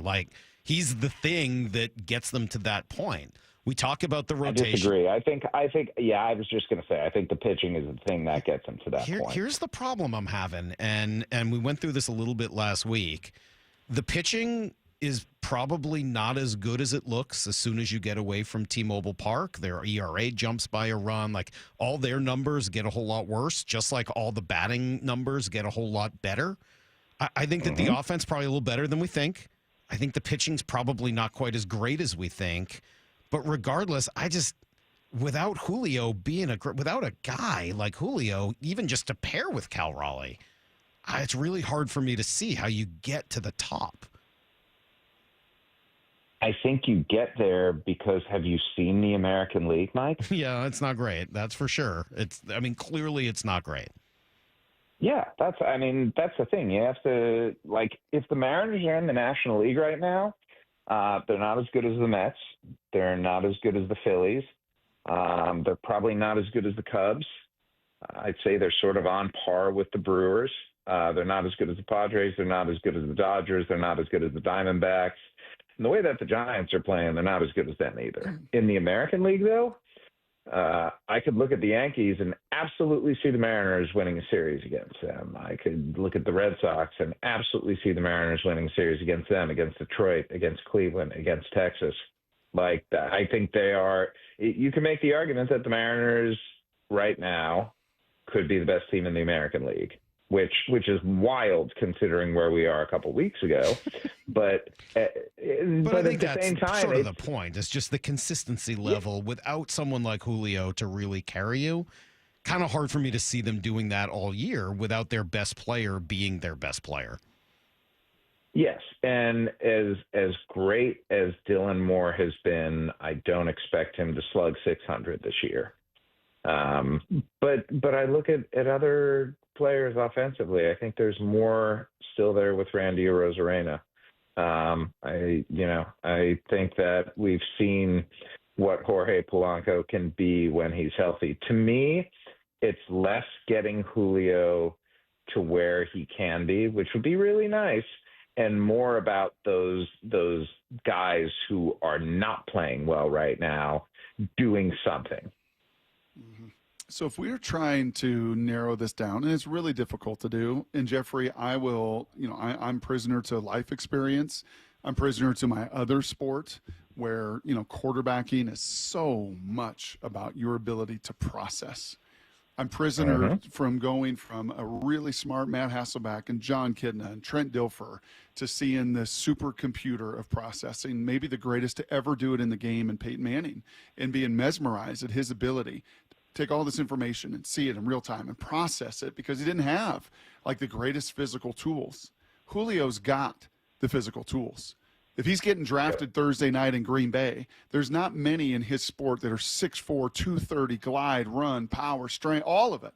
It's all off the chart. It's waterfront location in real estate. So then you ask, okay, what is it? What is it in that box that leads to these great inconsistencies, these massive mountaintops, and then these pretty darn low valleys? If you were to try to pinpoint what it is in the batter's box, what would Jeffrey Passan say it is? If I could answer that question, Brock, I would be a rich, rich man. and I say that because there are some things that I just don't know because of lack of information. When I'm doing an analysis on a player, I try to combine, okay, what are the numbers telling me? And then to understand, okay, what's the process in order to get that? How are you going about things? And I think Julio Rodriguez over the last couple of years has been victimized by constantly changing processes, because when you're not performing the way that you want to, what do? You change things, right? And when that doesn't work, you change it, and then you keep changing it. And so I think it's just a matter of him getting on a heater at some point and trying to replicate what he's done. And easy to say, really difficult to do. So I wish I could tell you this is what his problem is and this is how to fix it. I don't know the answer to that, though. So I say processing, and that's just a gross opinion of mine. I hear tinkering. That might be the more tangible, rather than, hey, eliminate the processing, because that brings so many other factors that you just don't know. But the tinkering, and we've seen the tinkering, right? We've seen it in his stance, we've seen it in his swing, we've seen it in his hands, we've seen it and kind of heard through the process. We've seen that tinkering. Do the other great stars in the game, you mentioned Bobby, what Salk did earlier, do the other great stars in the game tinker? All the freaking time. All the time. So again, it just makes it a maddening circle to try to figure it out. Yeah, because baseball is a game of failure, and when you start failing, you either learn from those failures and improve, or you're Sideshow Bob who just keeps stepping on rakes. And the last couple of years have felt like a big old rake fest for Julio, and not in a good baseball way. I will say this though, and I think that this is very promising.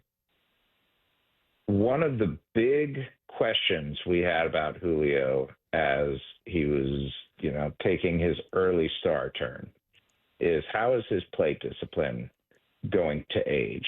Is he going to be the guy who's just always a free swinger and, is never getting on base via walk? Or is he going to be someone who can learn to take pitches and lay off the bad stuff and hunt the good stuff? It's only 100 plate appearances into the season, guys. So small enough sample where I'm not going to say that this has changed. But Julio's career walk rate going into this year, I believe, was 6.7 or 6.8%. This year it's 12. So even amid the frustrations with the bat right now, he is doing things that are helping the Mariners win. He is scoring a lot of runs. And I think that, when you have a guy at the top of the lineup, he's doing part of his job right now. It's not everything that we want. It's not everything that we expect. There are failures in there that can be very frustrating. But at least we have seen improvement in that area. And if the bat comes around and Julio's still walking at 12%, that's an MVP candidate right there. Did you happen to I don't know whether you ever watch games on Apple TV, but they had just an amazing Julio stat on Friday night that in his first 3 years of WAR for a center fielder, he's third all time behind Mike Trout and Joe DiMaggio. Number 4 was Junior. That says everything you need to know about right? WAR. I mean, like, even when he's about WAR or about Julio? About WAR. Oh, that's an interesting point. I mean, a little bit, yeah. You're not a fan of WAR? Liars, what's Brock's expression? Figures don't lie, liars figure. Yeah, you can always manipulate I think, things. Brock, to answer your question, I think WAR as a concept is wonderful.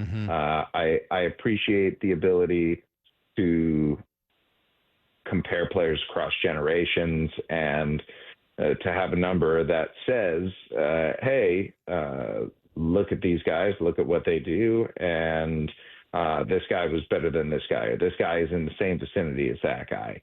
At the same time, if you're telling me Julio Rodriguez was better over those first few years of his career than Ken Griffey Jr., I'll just call you a liar. Well, I don't think anyone's saying that. I don't think you need to be saying that to point out, though, Mike, that WAR is literally saying that. WAR is. I'm not. I'm saying that it's a reminder that just sort of what you just said. I was backing up your point that even when Julio when Julio is not the best, he still does a lot of really productive things to help a team, even if a lot of them are defensive related and speed related and just finding other ways to help. Hey, let me ask you something. And that's it. Let me change subjects. It's been 15 minutes on Julio. Quick question. Where are you on guys who are succeeding because they're being put into one position to succeed, either lefty, righty, or whatever, being given more opportunity because of that? Do you think they generally, after that, get exposed? Or do you think that they earn it and you've got to give them more of an opportunity afterwards? As a baseball fan and somebody who grew up in the era before, like, true platoons, I don't like it. I want to see a hitter who can hit right-handers and left-handers. I want to see a pitcher who can get right-handers and left-handers both out. That being said, I get it. If there's somebody who is exceptional at doing something, then why expose them to the part that they're not exceptional at when somebody else might be? All you're trying to do when you're on the baseball field is cobble together a win. So putting your players into the positions where they are likeliest to succeed is great. Now, if you have a guy like, let's use Jock Peterson, for example, somebody. How about Dylan Moore? Let's use, for instance, Dylan Moore. Yeah. I mean, Dylan Moore, what he's doing so far this year has been awesome. And if he continues it, he is going to get paid this winter. Because what I like about Dylan Moore is that he embraces versatility. He is perfectly happy playing anywhere on the diamond as long as he is playing. And for a team like the Mariners that do embrace the platoon efforts quite often, you need somebody like Dylan Moore. Like he's almost so valuable that he takes the position of multiple guys, right? That you can put Dylan Moore in at second and at short and at third and in the outfield, and he's going to be capable there. He's not going to win a Gold Glove by any means, but he's going to be solid enough wherever you put him. And the way that they have deployed him offensively this year, I think it's just really smart. And let's look at the other organizations, guys.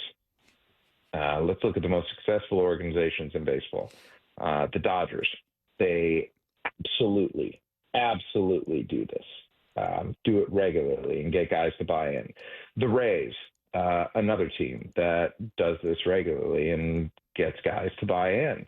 And I understand that Dylan Moore is perfectly okay against right-handed pitching, but if there's the left-handed pitcher on the mound, Dylan Moore should be in the lineup and should be high in the lineup. Yeah, this was more of a debate about your friend John Morosi saying he should be hitting leadoff no matter what. We were pointing out that there was there was an 1,100 point OPS difference between his stats against righties and lefties this Most year. importantly, Passan, who do you want your beloved Chiefs to draft Thursday night? 30 seconds. Who do you want? I have no idea. They always pick at the back end of the first round and take someone I don't know. Okay. So You don't care. You're not a Browns fan? The Browns left Cleveland when I was a child. Okay, so them coming back wasn't enough to bring you back. That's right. No, it was like a different franchise. Right. And listen, I understand it's turncoat behavior, and it's not something that I would advocate other sports fans do, but I don't care. I really don't care. I'm at the point in my life where as long as it's legal, I'm okay with it. Hey, speaking of which, we gotta go, but I gotta read you this, Jeff. Have you ever asked ChatGPT to roast you? No. Brock found this, and we roasted ourselves a week or so ago, and you can go back and find that if you're interested. But in her enduring wisdom, Maura typed in roast Jeff Passan. Would you like to hear what ChatGPT came up with? I would love to. Jeff Passan, the guy who looks like he types sources, me, in every group chat and then waits for someone to be impressed. The man reports on trades like he's leaking Pentagon files. Bro will tweet breaking, Juan Soto just blinked twice, developing, and expect a Pulitzer. Jeff Passan dresses like his stylist is Microsoft Excel, columns, rows, and absolutely no formatting. He's the only guy who could make the MLB trade deadline feel like it's hosted by NPR. Calm, serious, and somehow still dramatic. Like if a librarian joined the CIA. Also, why does he look like he types his tweets with a quill pen and signs off with, yours in baseball, Jeff? Have a great Tuesday, He looks as if he was dressed by Microsoft Excel.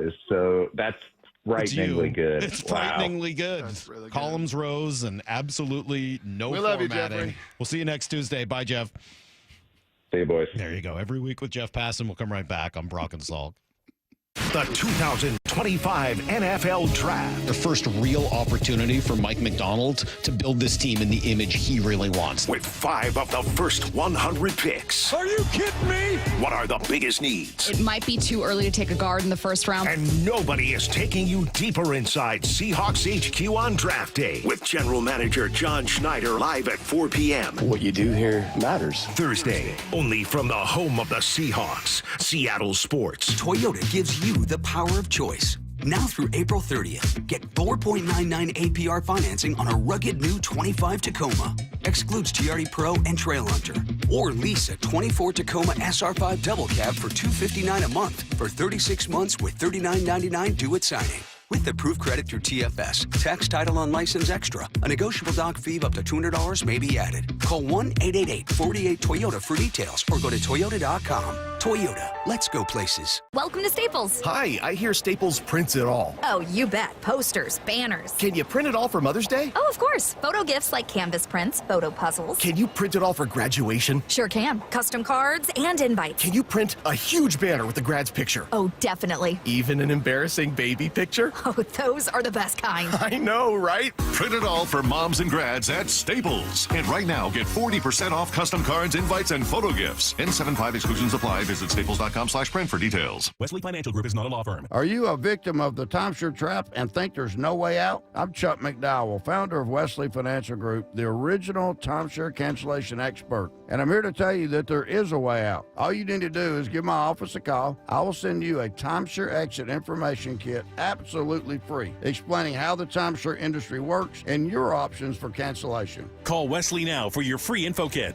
800-371-0505. 800-371-0505. Welcome to Staples. Hi, I hear Staples prints it all. Oh, you bet. Posters, banners. Can you print it all for Mother's Day? Oh, of course. Photo gifts like canvas prints, photo puzzles. Can you print it all for graduation? Sure can. Custom cards and invites. Can you print a huge banner with the grad's picture? Oh, definitely. Even an embarrassing baby picture? Oh, those are the best kind. I know, right? Print it all for moms and grads at Staples. And right now, get 40% off custom cards, invites, and photo gifts. N75 exclusions apply. Visit staples.com/print for details. Wesley Financial Group is not a law firm. Do you find yourself stuck in a timeshare? Get the real facts about the timeshare industry and your options for cancellation. Chuck McDowell, founder of Wesley Financial Group, has put together a free information guide that reveals the secrets the timeshare industry doesn't want you to know, including the 5 ways to get rid of your timeshare. Call now and get this timeshare cancellation guide absolutely free. Call 800-838-6161. That's 800-838-6161. 800-838-6161. Right now, have beautiful, ultra-efficient, clean technology windows installed and pay $0 down, 0 interest, and 0 payments for 18 months. Only from Lake Washington Windows and Doors. And they'll even pay your sales tax. Visit LakeWashingtonWindows.com. Hey, Brock Heward here, and if you're interested in a backyard oasis, come explore the latest trends in outdoor living, patio, and deck design during the grand opening of People Come First Construction Group's new Luxury Design Center. It's this Friday starting at 11 a.m. and is a special offer. During the event only, PCF Group will cover the sales tax on grills, appliances, furniture, hot tubs, and more. Plus, meet industry designers and innovators, as well as celebrity guests, including, well, yours truly from 3 to 5 p.m., along with current NFL player Brady Russell and NFL alumni president Randall Morris. The new PCF Group Design Center is designed to be an immersive experience for customers, showcasing just how outdoor spaces elevate home living, relaxation, and entertainment. Food and beverages will be available, giveaways, and you'll have the chance to view their state-of-the-art virtual reality system. So come check out PCF Group's new exterior design premier gallery. Grand opening this Friday starting at 11 a.m. For more details, visit PCFgroup.com or call 206-992-0364. Are you looking at diversification and stability with your investment portfolio, especially with the volatility right now in the stock market? Hi, I'm Scott Rireka, CEO of Legacy Group Capital based in Bellevue. We've been running local real estate investment funds for over 18 years. We've had 0 investor losses and have averaged double-digit returns since inception. Maybe it's time to take a little risk off the table given market conditions. For stability, there's no better option than Legacy Group's Northwest Fund, a fixed return of 9%. Legacy's Legacy's Northwest Fund also accepts IRA accounts as well. Find out why over 1,000 local investors have invested over $250 million in our Legacy family of funds. Get in touch with us today. Legacy's Northwest Fund, returning 9%, has limited opening for new investors right now. Call 425-635-4700 or visit legacyg.com. That's legacyg.com. This is not investment advice. Legacy investments available to accredited investors only. Details at legacyg.com. Hey, it's Jason Rantz. Our local tax expert Greg Nunn wants taxpayers to know the IRS is now going after older cases very aggressively. If you received Form CP-504 from the IRS, do not ignore it. Be proactive and resolve your situation with Greg Nunn, N-U-N-N, None Better Tax Resolution. This is Seattle Sports. Streaming through the Seattle Sports app. KIRO AM Seattle. KIRO FM HD2 Tacoma. Home of the Seahawks, Mariners, and everything Seattle sports. Get in the freaking auto! From the Quantum Fiber Studio, this is Brock and Salk on Seattle Sports. Brock Ewert is my hero. Jim Hewler just punched me in the kidney. We're going to do you a man. Don't really work that way, Sherm. This is a show that has my name on it. It kind of does, though. Now, here are your hosts, Brock Ewert and Mike Salk. Hello! The news did come out here just a few minutes ago from the Kraken, and we'll address this at 9:30 with John Forslund that, Ron Francis elevated to president of hockey operations. Jason Botterill named executive VP and general manager. So we will figure that out. I'm a little confused as to how all of that has gone down, but here we are. Are we going to answer questions too to end the show today? I don't even know whether we're going to have time for that. Okay. No, I think that maybe we'll bump that. Okay. Just too much going on today, man. I crazy pills. Honestly, this whole day I felt like the world is upside down. Okay, well then I don't want to take a crazy pill, but I'm just going to say this. I'm going to be honest to you, transparent to the Please do. And I don't think this is because I want to be a people pleaser or I've said all these bad things about Tedero McMillan and in the final hour I want to reverse form and try to protect my own interests or anything like that. I saw what I saw. I saw two brutal games. The tape that I watched this season, getting ready for those games, was not elite, gotta have them kind of play from Tedero McMillan. It was everything that Matt Miller said. It was shutting it down. It was not being physical. It was not violent off the ball. It was shutting it down. And it was really disappointing stuff. But Crazy Pill, for the first time, is Klatt was talking about him. For the first time, I started to maybe realize outside of the lazy narrative of, well, DK's gone, got to have a receiver. Mm-hmm. That is Joel was laying out. He wasn't making the case for Tedero, but he was just saying there's just not many like that. Mm-hmm. It's a difference between star is in the word starter. It's the first four letters of it, but there is a difference between star and starter. Sure. It's why in your column you wrote, hey man, if you're going to go up for somebody, go up for a star. Go up for somebody that's set apart from the rest in this draft at that position. And from a skill set standpoint, from a body, from an athleticism, from a body control, from a catch radius, he is different than the rest. He has that star capability. Going into last year, Salk, he was a bona fide top 5 pick because of that catch radius and what he did with Jed Fish and what he did in that offense and as that thing was going with the supporting cast around him. Brock, remember what you've said. Yeah. He doesn't like football, or doesn't love it anyway. Yeah. He plays wide receiver. I don't know what else you need to hear. Okay. Doesn't watch film. Doesn't like watching film. Doesn't seem to love playing football. Takes plays off. Can what was the phrase? He shut it down at times in order.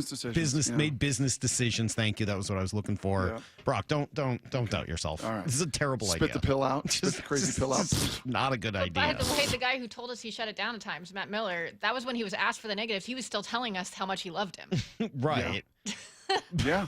I'm sorry. That's all a no. All right. That's all just a big no, thank you. I'll spit That's the a pill out. 100% no, thank right. you. Brock, is this a lazy narrative? Seriously, can we just talk about this one last time? Yeah, I don't want to spend all day on it, but I can't help but feel like that is, I don't know if it's directed at me, but it feels like it describes a lot of what I've been talking about. And I will admit, the challenge with this, honestly, I know you've tackled this, and we did it to start the show, and you did at 6 a.m. The challenge in this is separating. It is a lazy narrative when the O-line gets picked on in every market all the time. It's always their fault. But saying that the Seahawks don't have a great offensive line and that they need to do better is not a lazy narrative. That is not a lazy narrative. It really isn't. I just don't know how else to say it. It's just not. Yeah. The numbers back it up. The eye test backs it up. That's not a the production backs it up. Yeah, all of it. I mean, like the whatever. lack of development of pieces. I think it is lazy to say that John doesn't care. That's the other aspect of this. I think it's lazy to say John doesn't care. The Seahawks don't care. I don't think anyone is saying that. Well, some have because of the financial resources they've not thrown at that. Well, I think that there's a difference between not caring and believing that they think they've found a different solution for it, but that hasn't worked. Yeah. Yeah, I don't think it's a lack of caring. And certainly they've talked a lot about the importance of an offensive line. But this idea that, well, it's bad everywhere. No, it's not. It's not bad everywhere. Some of the teams have figured it out. The majority of teams, it's bad. Absolutely. But The you need to supply be one of chain those is teams limited. and where it's good. That's the job. Yep. Like, I'm sorry, it's a hard job. And hyper intense now. But that's the where job. this league is now. That's You don't have the NFL job. Europe. I think when it's guys, when guys are playing defense over offense, the supply is limited. That's the gig. I think it's an area of need. Yeah, absolutely. I think it's been very well documented throughout the spring. It's also a little bit of a lazy narrative because every team is looking for offensive linemen. Yeah. Every team is looking for lots of things. Like, your job is to be better than the other teams at that. That's literally the job. Like, and if this is directed at me, I don't know if it is, and I don't want to insert myself into it. I'm sure there's a lot of other people who have had, thoughts about the offensive line. Like, I don't know, was it a lazy narrative saying that it was time to move on from DK? Was it a lazy narrative saying it was time to move on from Geno Smith? Like, I'm not going to sit here and just go back and point to things I've been right about in the past because I've been wrong about a lot of things in the past too, and I recognize that. But it's not a lazy narrative. It's just not. It is the biggest thing holding this team back. When's the last time they won a playoff game? Like, why haven't they won playoff games? Because your offensive line hasn't been good enough, and you say you want to run the ball and be a physical team. If you say you want to run the ball and be a physical football team, balanced, all those words that the Seahawks have used both under Pete and under Mike, you have to have a good offensive line. Yeah. This isn't that hard. And unlike some of these years, honestly, unlike some of these Tuesdays on 48 hours before the draft, there have not been drafts that have been great. There have not been dudes there that we've talked about. There have not been a top 5 of my profiles that are all offensive linemen that you may be in position to get 1 or 2 of them, or maybe even 3 of them at that 18th pick. This is the time that the conversation and the narrative stops. Yeah, you have to find a way to end it. It's not going to end on its own. Yeah. You need to make the offensive line better. And when you do, whatever narrative is out there about it being a problem will go away because the facts will change. When the facts change and what we see in the production on the field changes, so will the narrative. Salk Molga. But that's not going to change on the outside. Molga. What's that? Make offensive line great again. Okay, Molga. get right on that. We'll come back with everything you need to know, and then John Forslund talks some hockey with us after a crazy, crazy day for the Kraken. That's all coming up. It's Brock and Salk, Seattle Sports on 710, seattlesports.com. The John Schneider Show. With Wyman and Bob. Brought to you by Pizza Hut. John, since we talked to you last week, there's a new backup quarterback in town. Yeah. Drew Lock. I think it's a great situation. We have 4 guys that we really like. It doesn't preclude us from doing anything in the draft either, and figuring out what's going on there. It's really like, okay, let's get this in the mix. Drew had other opportunities, so we figured we better kind of put a bow on it. Hear the rest of this interview on demand at seattlesports.com and on the Seattle Sports YouTube page. All right, guys, let's talk a little bit about Crawl Pros. What a great deal. They'll come out to your house and take a look around in your crawl space, in your attic. They'll do that full corner-to-corner inspection for free, see if you got any problems, and then they'll fix them. So, for instance, not at all uncommon for homes in our area to have problems with insulation, right? So in the winter, your home gets cold and drafty. In the summer, it can turn into an oven. Well, utility companies right now, they got huge incentives to help with that. So if you're a Puget Sound Energy customer and have been for a while with your home built before 1990, you could qualify to receive a rebate on up to 95% of the cost to get your crawl space and attic properly insulated. Yeah, 95%. So don't wait. Call Crawl Pros, do it now. Learn what's going on behind that crawl space and attic hatch for free, and then what energy rebates you're eligible for. You know what to do. Go to crawlpros.com if you're worried about water damage, mold, insulation, critters, anything else related to your crawl space or attic. Call Crawl Pros or go to crawlpros.com. We at 3 Tree Roofing understand that your home is your castle. That's why our certified technicians use state-of-the-art installation methods to deliver the highest warranties available. Check out our hundreds of online reviews and schedule a free estimate to see for yourself. 3 Tree Roofing, your Puget Sound roofing experts. Are insurance companies taking you for a ride? Literally? Don't let them destroy your financial future. If you've been in a car crash, Just Cause Legal is your weapon against greedy insurers. They don't care about you, but Just Cause Legal does. Time is running out. Get the compensation you deserve. Call 253-859-8899 now or visit justcauselegal.com. Don't wait until it's too late. Take back control and fight for what's yours. Meet your legal lifesavers. Just Cause Legal, fighting for you. No more waiting. It's time to go all in on that new car. And Toyota of Kirkland and Toyota of Renton are the dealerships to make it happen. Why? Because they're all in for you. All in on the widest selection of new, used, and certified pre-owned vehicles with their combined inventory. All in on their amazing staff and incredible showrooms. And all in on setting you up with a test drive so you can take that car home the same day. Go all in, whether you're in the north or the south. Toyota of Kirkland and Renton got you covered. Visit in person today or online at toyotaofkirkland.com and toyotaofrenton.com. Hey, it's Dave Wyman with Dr. Mark Wagner, MD, from Seattle Sports and Regenerative Medicine. Dr. Wagner is hosting a free stem cell webinar this Thursday at 6 p.m. to explain stem cell therapy. I'm really looking forward to this live webinar to educate on how using your own stem cells can be an extremely successful method to help regenerate native tissue in rotator cuffs, meniscus tears, and reduce pain in osteoarthritic joints. And which joints have you seen good success with? Shoulders, elbows, hips, knees, even wrists and ankles. And in this live webinar, we'll tell you all about the procedure, how simple and safe it is using your own stem cells, and how we determine if you're a candidate. Dr. Wagner has performed over 20,000 stem cell procedures. Are you in pain? Join him this Thursday at 6 p.m. for the free stem cell webinar and learn all about this amazing procedure. Register now at drmarkwagnermd.com. That's drmarkwagnermd.com. What is that sound?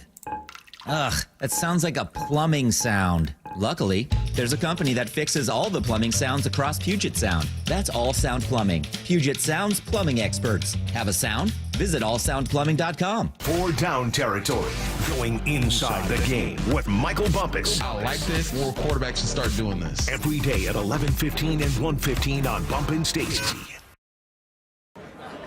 As America's leading business lender, Bank of America is on your corner and in your corner, right here in Seattle. With $215 billion in business loans and over 3,700 business specialists across the nation, we help businesses thrive so communities prosper. What would you like the power to do? Learn more at bankofamerica.com/local business.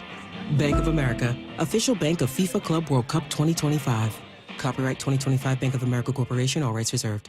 Ladies, and you guys too, have you noticed visible signs of aging, those deep wrinkles, fine lines, and facial creases stealing your youthful glow? Sagging skin, crow's feet, and loss of facial contour are all natural effects of aging, but you no longer have to let them define your appearance. Introducing the New Skin Lift, the groundbreaking facelift led by Dr. Brian Scott. The advanced New Skin Lift addresses key signs of facial aging for women and men, restoring natural youthful contours. Whether it's replenishing volume lost over time or lifting the skin to smooth out those creases, the New Skin Lift can help you look 10 to 20 years younger with both surgical and non-surgical options. It's Hollywood's best kept secret and now available to you. Get a free consultation and save $250 off your New Skin facelift. Schedule at newskinlift.com or 206-222-1225. Look 10 to 20 years younger and restore your youthful appearance with the New Skin facelift. newskinlift.com. Goodbye, winter mud. Hello, Dream Yard. Spring is here. Synthetic Turf Northwest has you covered. No more soggy lawns or weekend yard work. Just green, clean, and ready for backyard barbecues, wiffle ball, or kicking back. Synthetic Turf Northwest, the area leader in synthetic grass, residential and commercial installs, plus turf supplies out of our Woodinville warehouse, and soon in Fife, right off I-5. Mention Seattle Sports and save up to $1,000 off your project. Visit syntheticturfnorthwest.com today. Need to know. 15 minutes past every hour with Brock and Salk. Here's what you need to know. Up first. Yeah, huge shakeup for the Kraken, and we're going to talk more about it with John Forslund coming up here in just 15 minutes. But yesterday, they relieved Dan Bylsma, the head coach, of his duties. Today, they went a step further, reshaping the front office. Ron Francis elevated, according to the press release, to now be president of hockey operations. Assistant GM Jason Botterill will move up into the GM and VP role. Was there a former president of basketball operations that was fired? Hockey operations that was let go? No, they're just giving him a promotion. Gotcha. Now, again, if they were promoting him up into it's a title bump, but you're not going to be in charge of it anymore. Like, I guess I would understand that for a Hall of Famer and a legend like Ron Francis. Can this be something behind the scenes? It could be. Empowering and elevating the GM to make more of those personnel decisions? And I guess, but I'm looking at what's gone on here and the personnel decisions have been the problem, I think, more than the coaching. And so I am curious about how this is going to work. Assistant coach Jessica Campbell will be retained. I guess that's good news coming off the announcement that the teams are going to lower prices, though, for tickets and concessions. I hope this is all about finding the best solution and not about trying to salvage face after watching your season ticket holders abandon ship. Well, the guy joining us in 15 will have a strong opinion. He generally does. And he's been, I think he's on the Call of the Wild series, Wild in Vegas. And the playoffs just been awesome. Last night was four a lot of good great hockey games. And a buddy of mine pointed out a really good point. First round is the best round of the hockey playoffs because the teams aren't beat up yet from the incredibly physical style that gets played. Yeah. It's a lot of fun watching. You know what's amazing is the NBA is looking at expansion. We've talked about that. Silver's talked about it. Vegas and Seattle. You watch the NBA product and you think there is no way in the world this product needs to expand. Right. There's no way. You look at the hockey product and there's like 26 good teams. Like, there's a lot of good teams. And they could expand teams, again. They've had some conversations about bringing Quebec back. Like, if one league was going to expand and one was going to contract, it would be the NHL because there's a lot of great clubs.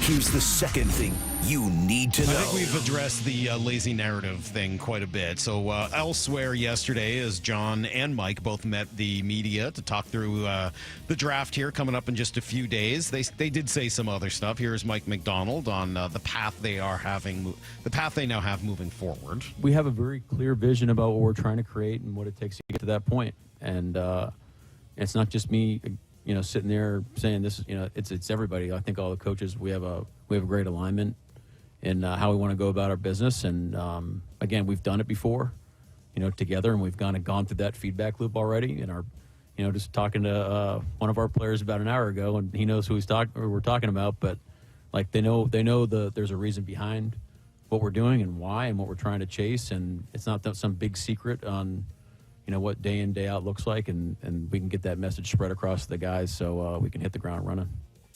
Better or worse, who knows? This is a results-oriented business. But I will tell you this. If you did a hard knocks on Pete Carroll's last draft and the whole process leading up to it with Johnny and the boys versus not last year, because last year everything was in turmoil. Everything was not right. I mean, he was hired so late in the process, and offensive staff, and didn't even go – this year, the process versus the last year, Pete? I'm sure it's a lot more. If they did like a hard knock Seahawks, like they did with the Giants, night and day. Yeah, I would imagine that's true.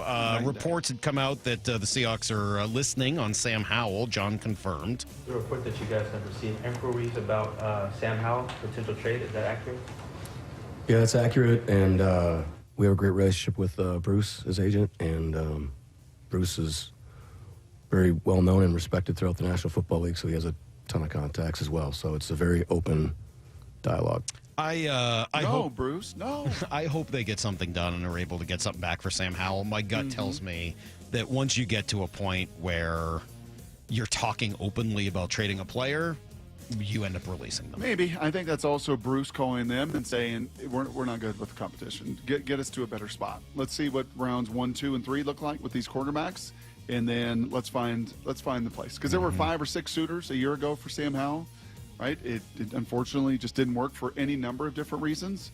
Let's find a better home. So I think that's also Bruce calling them and seeing, hey, on day 3 of the draft, can we find a way to get Sam to a better spot? Hey, cool news yesterday. State of Washington officially becomes the 15th state to sanction flag football as a girls' sport in high school. Opens the door for teams to play in an official state championship tournament, and just a cool step forward for women's participation in football. The league has made, I think, an honest, concerted effort to push this and to try to grow that portion of their audience, and I think this is really great news. We're going to talk to your friend Mario Bailey tomorrow, Brock. He's been active in this for the Seahawks and should give us a little bit more info on how all this went down. Here's the third thing you need to know. Here's a swing and a drive deep to left field.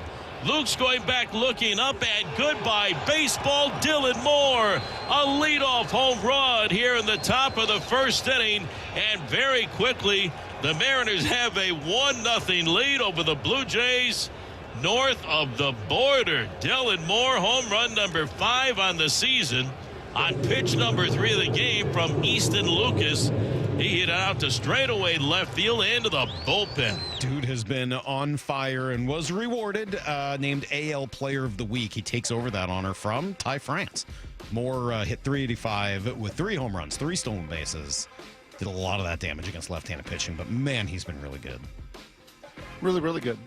And I know Jeff was kind of talking about him not being maybe a Gold Glover at any position. Well, he was a Gold Glover last year. I think what he meant was he's not a Gold Glover at any one position. I think maybe he knows that he won the utility Gold 100%, Glove. So 100%. I know a lot of people were texting in about that. He also absolutely devours left-handed pitching, and will get a chance to do it, well, twice. Crochet, I don't know. He's kind of a pretty good cyborg. Yeah, they're going to face Brian Bayo tonight or this afternoon, then Sean Newcomb and Garrett Crochet in the other 2 games of the series. Yesterday, Mariners trade Drew Pomeranz to the Cubs, and Adam Jude reporting that George Kirby will throw a bullpen at T-Mobile this week. If it goes well, the next step would be a live BP. So we'll see where all that goes down. That's everything you need to know. 1/4 every hour here on the Brock and Salk Show. Yes, Seattle Sports is the home of the Seahawks and your home for the 2025 NFL Draft. On the radio, the app, YouTube, complete coverage of the Hawks' 5 top 100 picks. Our coverage starts Thursday at 4 o'clock with the John Schneider Show. It continues through every Seahawks pick, so follow along with the Seattle Sports app, which you should download. You know, one area that Heather and Molly are somewhat similar, they don't listen to the show on a daily, very rarely, but they will kind of poke and ask a question that's very, very thought-provoking. And Molly asked me the other day, she's like, do you still, like with the draft, do you still get excited? And I'm like, it is one of my favorite times of the year. It really is. And I think for the sport, and you've seen it grow because there's so much hope, so much opportunity, right? So much acquisition of talent that can change your fortunes, and does in the NFL especially. It is the lifeblood in that sport, as much or more than any other sport there is. Yep. And yeah, it's something that still moves the water, and can't wait to get back and I would agree cover with it. you. Yeah, I wrote about it last night. My 3 favorite scenarios for the Seahawks in the draft. If you got a few minutes, you can read about that, seattlesports.com. If your wife's weighing in on the draft, if there's one thing my wife is qualified to weigh in on, it's a love of Ron Francis, who was her hero as a kid when she grew up in Connecticut and he was playing for the Hartford Whalers. Yesterday, or really today, he was promoted from GM to president. Why? Well, we'll have to ask John Forslund that question, a whole lot more next. Seattle Sports, your home for Bump and Stacy. Weekdays 10 to 2. Mike Greenberg, kind enough to join us. Do I believe in Sam Darnold? Yes. Do I believe that he will duplicate what he did a year ago? I'm not so sure. He definitely has the talent. He is turnover prone. It is not realistic to think that's going to get coached out of him. But I think he is more than good enough to win with. Hear the rest of this interview on demand at seattlesports.com and on the Seattle Sports YouTube page. You know, it's Mike Salk here. There's a lot of things in this world that are really hard, but I'll give you one that's pretty easy, and that's Eastside Weight Loss Clinic. This is an easy choice to do something that loses weight in an easy way. It really is just not that challenging. not that hungry while you're doing the plan. I mean, it's not the easiest thing in the world. Like, you got to put in the work, but it's not as hard as anything else I've ever tried in losing weight. And it really is just incredibly effective. No pills, no drugs, no injections. It's just a healthy plan with food that you buy at the grocery store, but they'll give you great recipes that taste good, a program of when to eat, what to eat, and you just watch the weight fall off. You got a great maintenance plan, but if you do gain a little back, no problem. I jumped back on the plan, instantly lost like 17 pounds. It is that simple. Worked for me, worked for Ryan Roland Smith as well. He's lost over 30, and I know it's worked for people in the building, listeners, advertisers, texters, you name it. It all starts with a 15-minute phone call. You can get that started today by going to eastsideweightlossclinic.com and see if it's right for you. Go to eastsideweightlossclinic.com. Dr. Ryan Coogan, D.C. Results may vary. Windows are a home's top target for break-ins. At Lake Washington Windows and Doors, we offer added security with our exclusive 3-layer security glass protection. Combined with our lifetime warranty, you'll have lifetime peace of mind. Choose Lake Washington Windows and Doors, a name you can trust. Safety comes first. When money is tight, Buc-ee's has you covered with available financing. For oil changes, wiper blades, brakes, tire rotation, tune-ups, and factory maintenance, it's Buc-ee's Complete Auto. No appointment necessary and financing's available. Check Buc-ee's.com for the location near you. No more waiting. It's time to go all in on that new car. And Toyota of Kirkland and Toyota of Renton are the dealerships to make it happen. Why? Because they're all in for you. All in on the widest selection of new, used, and certified pre-owned vehicles with their combined inventory. All in on their amazing staff and incredible showrooms. And all in on setting you up with a test drive so you can take that car home the same day. Go all in, whether you're in the north or the south. Toyota of Kirkland and Renton got you covered. Visit in person today or online at toyotaofkirkland.com and toyotaofrenton.com. O'Brien. Did you know your skin is the largest organ of your body? Huh? That's why you should shower with Old Spice Super Hydration Body Wash instead of plain old bar soap. Love your skin by super hydrating it with vitamin B3 and glorious notes of vanilla and shea. Did you know that my super hydrated skin is the second largest organ of my body? The first is my heart. Old Spice. Men have skin too. Old Spice Super Hydration Body Wash. 24/7 renewing moisture. With daily use. Hey, Green Gobbler here. So you've got a clogged drain in your bathroom. Water in the sink's overstaying its welcome. You're spitting today's toothpaste on top of yesterday's toothpaste. You hope that it go away. Yeah, clogs don't just go away. I make them go away. I'm Green Gobbler, the only clog dissolver you need. I'm bleach-free, safe for your pipes, and I work. Guaranteed or your money back. Because I never met a clog that was gonna unclog itself. Green Gobbler. Let the gobbler get it. Bonneville International radio station contests are open to participants 18 years of age or older that are residents of Washington State unless otherwise specified. Employees or agents of the station, Bonneville International Corporation, other area radio stations, or any entity associated with the contests are not eligible to win unless the station otherwise specifies at its own discretion. Persons who have won in the last 60 days from a station contest or event may not be eligible. Full general contest rules are available on seattlesports.com or in person at the station during regular business hours. We are Seattle Sports, the home of the Seahawks, Mariners, and everything Seattle sports. Watch your favorite show live at seattlesports.com.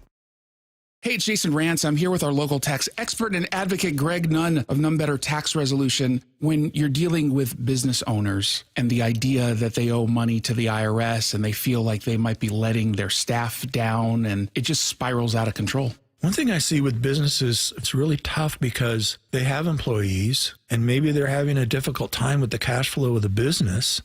Then unfortunately, what a business often does is they quit making their payroll tax deposits, which is really about the worst thing you could be doing. I mean, it's a telltale sign if you're doing that. Hey, get someone that can help you kind of look at your business and see if things can be changed so that you can operate your business better and make those payroll tax deposits. Because let me tell you this, the IRS is on those right away. If you're having trouble with the IRS, you have to call Greg Nunn of None Better Tax Resolution. From stress to success with IRS Solutions. 425-947-1967 or Google NUNN. None Better Tax Resolution. There's a sink at the brink and a drain that's a pain. Dayandnight.net. The old throne's not too well, and ooh, does it smell? Dayandnight.net. Slow drains, backed up toilet, is your main drain or sewer clogged? Hi, I'm Bruce, General Manager of Day and Night Plumbing and Heating. Over the past 70 years, I think we've seen every drain clog out there. If your pipes aren't draining from a small fix to a major repair, our sewer and camera inspection will show exactly where the problem is. I promise you, our experienced technicians will find the issue, the right solution, and do it at a fair price. Give us a call or visit dayandnight.net. I guarantee whether Day and Night is your first choice or your smart second opinion, we'll work harder than anyone to earn your trust. If you have a drain that's slow or clogged, call Day and Night. Now you'll save $50 off any drain cleaning. Slow or clogged drains? You know where to go. Dayandnight.net.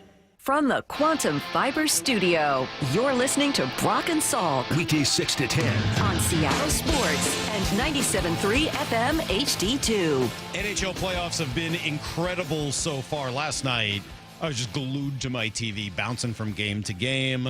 And all that while the Kraken are, well, shaking things up quite a bit. For more, let's talk to the voice of the Kraken, our friend John Forslund. Good morning, John. Where are you today? Where do we find you? I'm on the East Coast, Mike, getting ready to head off to St. Paul for Thursday night for my next assignment and then move on from there. Yes. Playoffs have been, I know we're going to spend most of this time talking about the Kraken, but I assume you did what I did last night and just sit there and watch all 4 games. The physicality, the skit, just unbelievable hockey last night.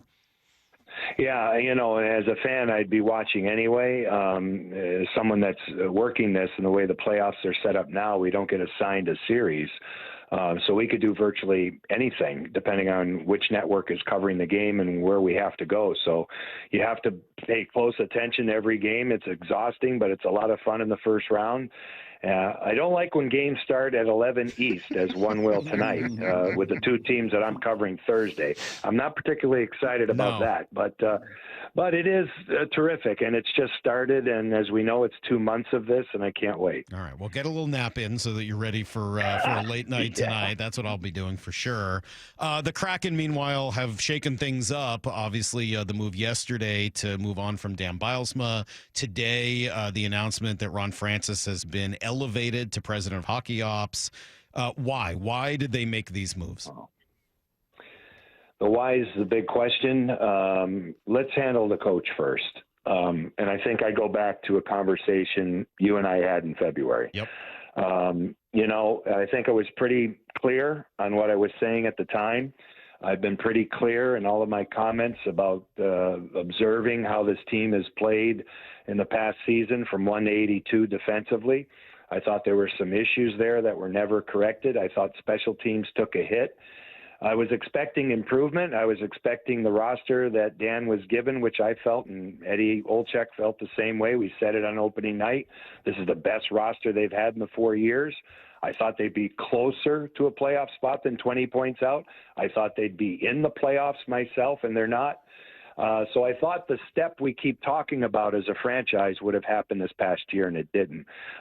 Basically, you know, once the season ended and how they finished, okay. I heard a lot about the last 19 games and the team coming together and all these things. That doesn't matter after the trading deadline, especially if you're long gone. You know, there's 3 levels of teams, right? The teams that are in trying to get there and be healthy and they're not really emotionally invested in what they're doing. The teams that are desperate and trying to make the playoffs, and then the teams that are out of it, like the Kraken were. So I don't know how you evaluate how they play other than to say it was good for the fans. And even if you take the last 19 games and work those numbers, they still don't come up to speed. I had them for like at an 85-point pace if they did what they did in the last 20 games. So it's below the bar. And when you look at what they did under Hackstall for 3 years, one thing you could say is they were very good defensively. And that's with sporadic goaltending, sometimes good, sometimes not so good. They were still defensively as a team pretty locked tight. That went away. They scored more, a little bit more exciting to watch, but I thought they sacrificed defensively. Special teams not very good. So for all those reasons, you could see a coaching change maybe coming. But then when you look at, okay, he had 1 year, does he get another crack at it, at least get off to a good start, see where it goes? I thought that's what might happen. Contracts get involved. Hackstall, I believe, has time left on his deal. This guy has time left on his deal, but ownership is serious about winning, so they're going to eat that. They made the move. Ron made the move. And then this managerial thing came out of left field. I mean, I'm not sure what they're trying to do. I understand the concept. A lot of teams are doing this. But I'm a little bit shocked that it's going down this road. 4 years in, What is the Kraken identity? They don't have one. They don't, and that's what they have to establish moving forward. It's a great question, Brock, and it is the key, as you know, to any team in any sport.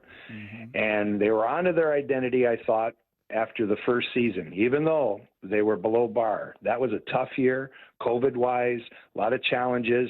But I thought when you listen to what other teams said about the Kraken after the first year, they said that's a hardworking group over there, right? And I always look at what teams say about the team you're covering. You know, what the other coach says, what the players say most importantly, because they don't use smoke screens. Usually the players are pretty honest. And I thought over time here in the 4 seasons, it's become pretty generic. And I thought it was exceptionally generic last year, to be fair, in terms of what teams were saying about how the Kraken played.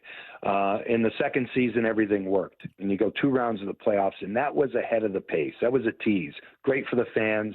Organizationally, probably ahead of the pace. Third year, they come back trying to meet that bar, and it didn't work. Now you change the dynamic behind the bench. And I thought that infusion of energy with a new coach, new direction, who was better with media, who was better as a front guy, who did a lot of good things. I mean, he tried hard, he did a lot of good things, but in the bottom line department, it just didn't work out. So as they come out of the 4th year, there isn't one, in my opinion.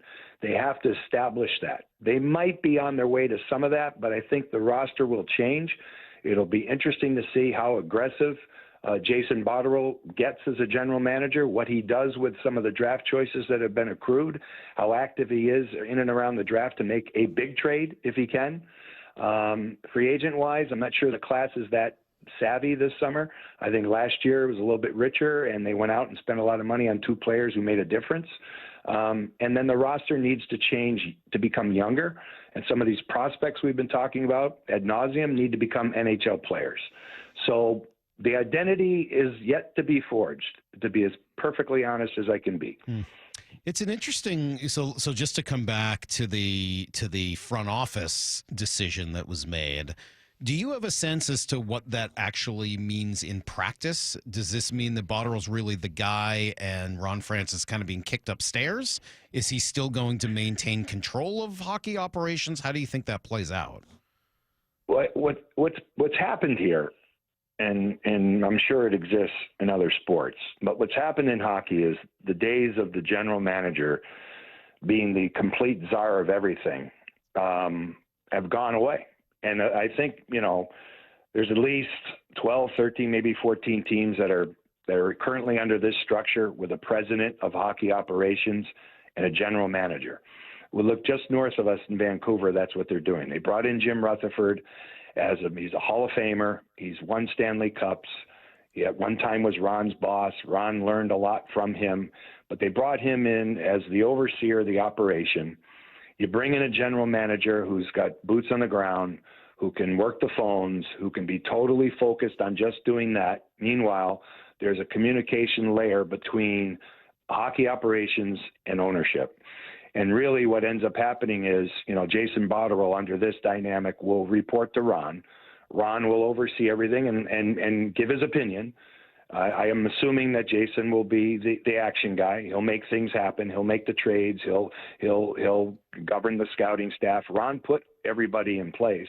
So he's kind of the overseer of this. And then as you get to the next level, and every team and every sport has to answer to ownership, you need that individual that's going to kind of be that gap breaker or the ambassador to the next level up. So I think that's what they're striving for here. This is all new to me. None of this was even speculated, when I left town. So I'm not 100% sure. I'm very interested to see what they all say about this as it moves forward, but it's not unusual. I think for the fans, this is something that's not unusual. You even look at an elite team right now with Colorado. Joe Sakic was the general manager when they won the Stanley Cup, but it became too much. He's now president, and they have a general manager who does an unbelievable job there, Chris McFarland, putting the team in the position they're at right now. So this is kind of the dynamic we're seeing, and I think before long, most of the teams will be operating like this. We got a unique situation in the market. You got a Mariners team that has been right there on the fringe of the playoffs, a game away. A Seahawks team that's won 9 games and 10 games, and the Seahawks go big and move on from quarterback and star receiver and everything else, and feel like in this draft in 2 days can really build further starters and foundation with it. How far away do you feel like the Kraken are? How far away? I don't think they're. Yeah, I don't think they're that far off. It's hard speculating in hockey. The only thing I will say about football, and all I know about the game is just being a fan, but the only thing I'll say is that it's an easier step from the college field to the pro stadium. Like it's that they can automatically plug and play. And the other thing that's different too is fans have awareness of most of these young men that come into the National Football League, right? Yeah. We have no idea about many of these players, and it's global, and a lot of them come from Europe. And the way the game is and the structure of the sport, it's not really relying on key positions aside from your goalie and your top scorers and that. But even then, it's more or less how the team comes together, how they play with energy and emotion as the season moves along, and how they build chemistry. And that's hard to gauge with 18, 19-year-old hockey players. It really is. But I think now that it's year 5, it's a fair question, and I think it is time. And I think this was the plan all along, to be at a point in the 5th year where a lot of these draft choices have either played 1 or 2 or maybe more years at the pro level in the American Hockey League where they've had success, and they have to be ready to play in the NHL. The worst thing that can happen is rushing guys, and to be fair, I think the Kraken have done that a little bit. Matty Beniers, when you come in with all that flash and you have that kind of success in your rookie year, that's great for him. But then the most logical thing is maybe there's going to be a step back here because, he's earmarked by the other side. He's trying to meet those expectations. There's a contract now. The world changes, right? Mm-hmm. So you see that with a player like that. But the other players that are going to play a role moving forward, it's their time now. So I think the page will turn from the original roster. It's already happened with all the players who have been here from day one.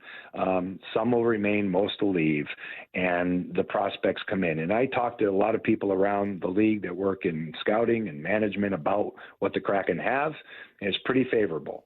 I think the minor league record shows that, but they've got a kid coming in, Berkeley Catton, who was their first-round draft choice last year, who's been off the charts at the junior level. Now he's going to be 19, and he had a pretty good training camp last year, played a preseason game, did well. Fans got a chance to see what he's all about. I think he'll have a chance to make the team, which would be exceptional. But if not, do the right thing by the player. But I think we're at that point now where we're going to see the fruits of the drafting and developing concept that Ron kind of dug in from day one with, and still exists. It'll be interesting next year if that's the case. I mean, I feel like we started to see it a little bit this year with Yanni Newman, who I thought was pretty impressive in his short stint.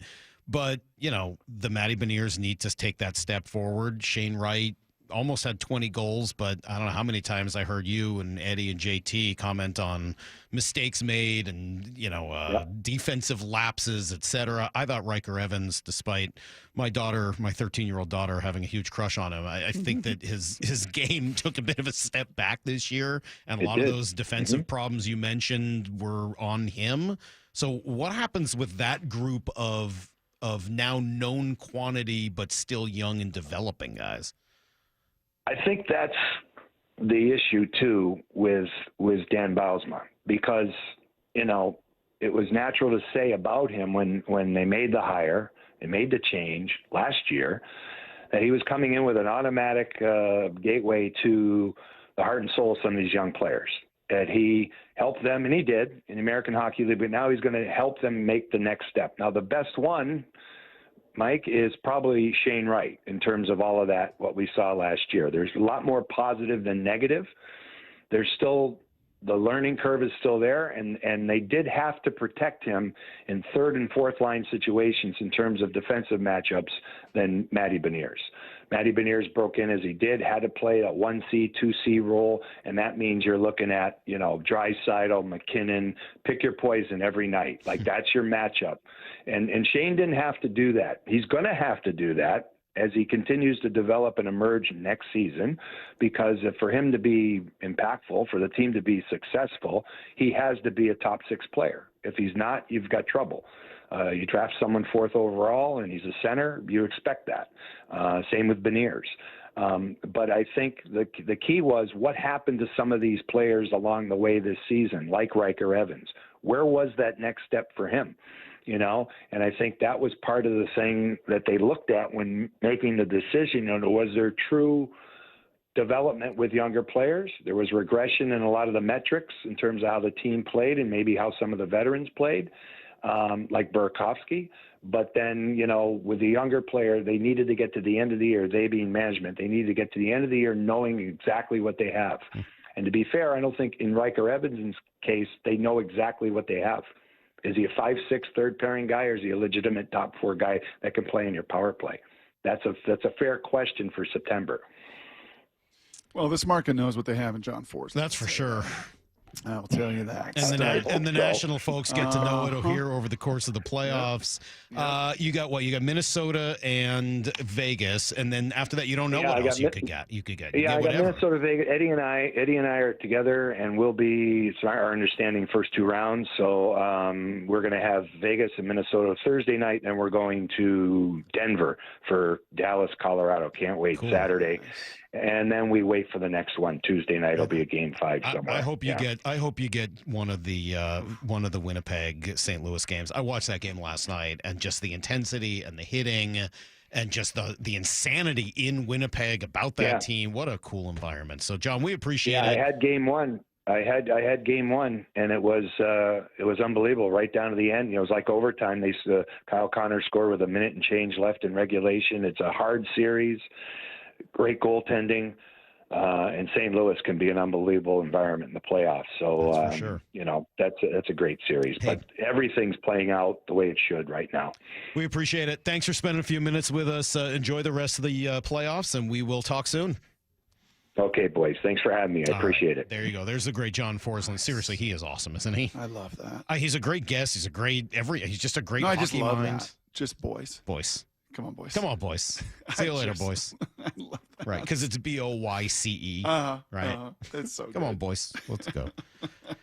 Hear anything? Do they have a farm rankings in the NHL, by the way? They probably do. I don't know that. It's not as popular. I don't know if there's baseball. like a Hockey America. I don't know. I'm not sure I know the answer to that. Okay, I was just curious. I don't follow it certainly the same way, so I don't know. I feel like he gave you your answer though on turnover in the NHL without needing to ask him of like, hey, it's all about the passion and the chemistry and how hard the team plays, and that's why coaches get run so often. Yep. I think that certainly answered that. And, this is going to be a gigantic year. They're kind of a year ahead of where the Mariners are as far as your just prospect pile that has to come to fruition. And he's right. The NFL, it happens a lot faster.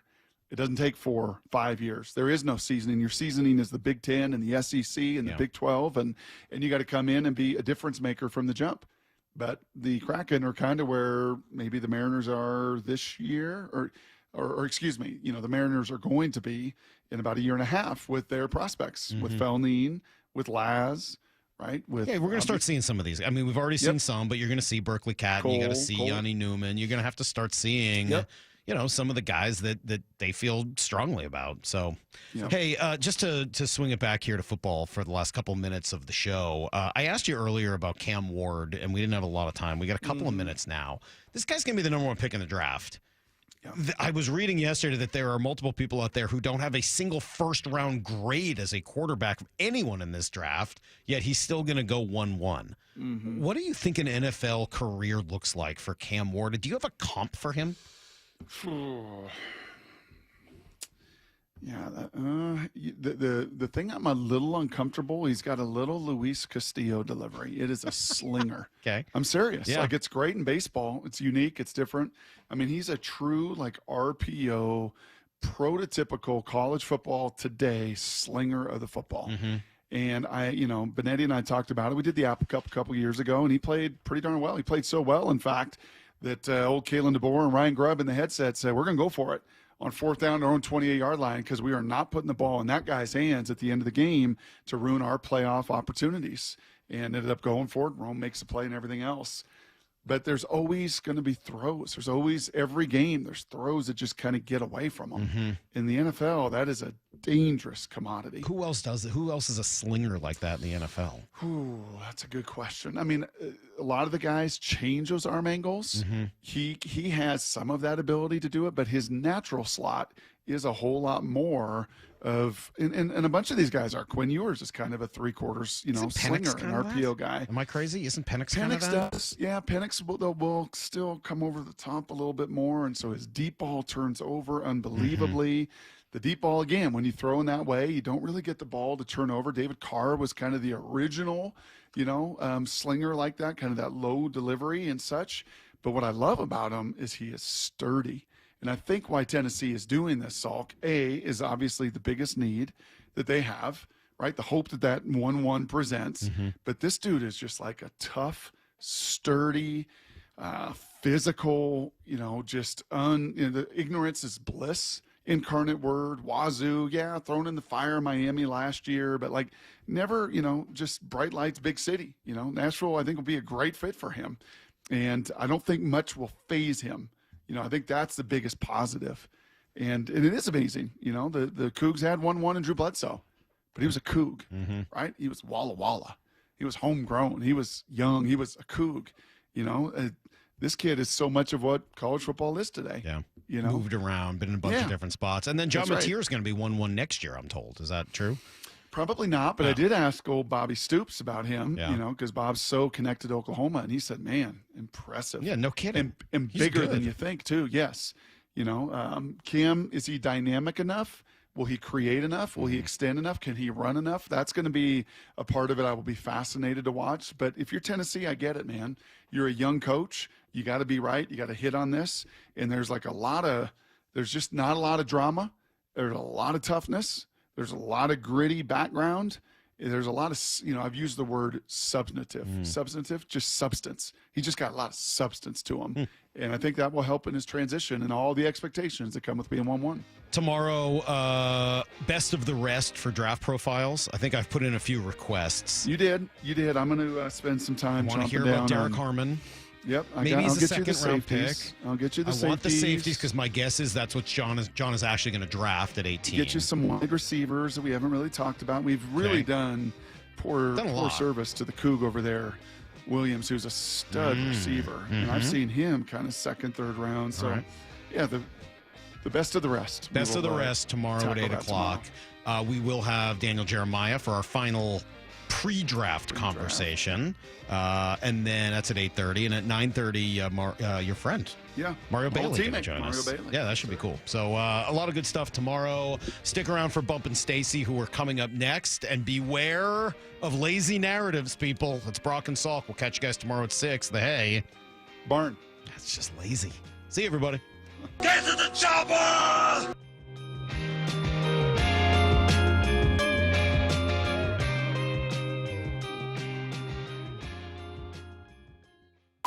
Four down territory. Going inside the game with former Cougs at Seahawks wide receiver Michael Bumpus. Who's a player the Seahawks should absolutely look at if he's available at 18? I don't think he's going to be there, but I'm looking at linebacker Jalen Walker. He can rush off the edge, he plays in the middle, and he plays with that type of energy that Ernest Jones gives me. And you need depth at that linebacker spot. So if Jalen Walker's available, I don't think he's going to be available, but I've seen some mocks where he is. You got to take a look. Four down territory. Every day at 11:15 and 1:15 on Bump and Stacy. Welcome to Staples. Hi, I hear Staples prints it all. Oh, you bet. Posters, banners. Can you print it all for Mother's Day? Oh, of course. Photo gifts like canvas prints, photo puzzles. Can you print it all for graduation? Sure can. Custom cards and invites. Can you print a huge banner with the grad's picture? Oh, definitely. Even an embarrassing baby picture? Oh, those are the best kind. I know, right? Print it all for moms and grads at Staples. And right now, get 40% off custom cards, invites, and photo gifts. N75 exclusions apply. Visit staples.com/print for details. details. Wesley Financial Group is not a law firm. Do you find yourself stuck in a timeshare? Get the real facts about the timeshare industry and your options for cancellation. Chuck McDowell, founder of Wesley Financial Group, has put together a free information guide that reveals the secrets the timeshare industry doesn't want you to know, including the 5 ways to get rid of your timeshare. Call now and get this timeshare cancellation guide absolutely free. Call 800-838-6161. That's 800-838-6161. 800-838-6161. Hey, it's Jason Rantz. Our local tax expert Greg Nunn wants taxpayers to know the IRS is now going after older cases very aggressively. If you received Form CP-504 from the IRS, do not ignore it. Be proactive and resolve your situation with Greg Nunn, N-U-N-N, None Better Tax Resolution. Safety comes first. When money is tight, don't neglect maintenance on your vehicle. Keep it safe. At Bucky's Complete Auto, we have you covered with available financing. For over 50 years, Bucky's Complete Auto has been servicing and repairing cars and trucks with modern-day technology and good old-fashioned customer service. There's a Bucky's just about everywhere for oil changes, wiper blades, brakes, tire rotation, tune-ups, and factory maintenance. No appointment necessary and financing's available. Check Bucky's.com for the location near you. LeeJohnson.com is a dynamic research tool. We want to give the customer enough information to where they don't have to go anywhere else to research any of the questions they have. And if they want more information, we'd love to be there to help. We don't want them to feel like they're dependent on emailing us or texting us or calling us just to get the information they need. So we put it all out there. We call them digital retailing tools, big fancy calculators where you can get in there and change the terms and change the payments and change the cash down. And it'll give you a disclosure of, hey, when you do this, this means here. And a consumer can get on there and do a lot of this themselves. And then if they choose to get us involved, we can actually get involved on the backside of it and help them along the way. We want to give the consumer the same tools that we have and let them understand what we understand. Yup, that's pretty much what you'd expect. The LJ Way is the Lee Johnson Auto family. Baseball's back. It's time your yard stepped up to the plate. Synthetic Turf Northwest is Seattle's go-to for pro-quality turf. Perfect for backyard batting cages, putting greens, or just a mud-free play zone for the whole family. We install the best, we supply the best. And we're local-based in Woodinville with a new Fife location coming soon next to Sportco. Mention Seattle Sports and save up to $1,000 off your project. Visit syntheticturfnorthwest.com, where the grass is always greener. Hope springs eternal during the start of the season, but unfortunately, so do spring allergies. Hey, it's Dr. Ryan Stern of the Stern Sinus Center. Rynair is a simple, non-invasive procedure that significantly reduces your postnasal drip and stuffiness. We're proud this year the Stern Sinus Center was just named a nationwide center of excellence. We're also excited to welcome another allergy surgeon and ear surgeon to our practice. Schedule your appointment in Auburn or Federal Way or go to sternsinus.com. Right now, have beautiful, ultra-efficient, clean technology windows installed and pay $0 down, 0 interest, and 0 payments for 18 months. Only from Lake Washington Windows and Doors. And they'll even pay your sales tax. Visit lakewashingtonwindows.com. When might you be buzzed? When you suddenly love everything. You guys! I love this song! I love these nachos. I love our kickball league! Ugh! I love this guy! What's your name? You know what I'd love? A ride when it's time to head out. If you see a buzzed warning sign, call for a ride when it's time to go home. Buzz driving is drunk driving. A message from NHTSA and the Ad Council. I love your car. Is this real leather? Whether you're shaping up a small yard or tackling serious acreage, Steel, walk-behind, zero-turn, and stand-on mowers are built to get the job done. Shop online or at your local Steel dealer. Steel, let's go mow. Available at participating dealers. Go from daydreamer to industry leader with Amazon Business. From office supplies to IT essentials, Amazon Business provides tools that help you save costs and make insight-based decisions. Learn how to bring your visions to life at amazonbusiness.com. Let's go! This is Seattle Sports. Streaming through the Seattle Sports app. KIRO AM Seattle. KIRO FM HD2 Tacoma. Home of the Seahawks, Mariners, and everything Seattle sports. Seattle Sports Snapshot. There's been no movement at all in this year's draft. All 32 teams have their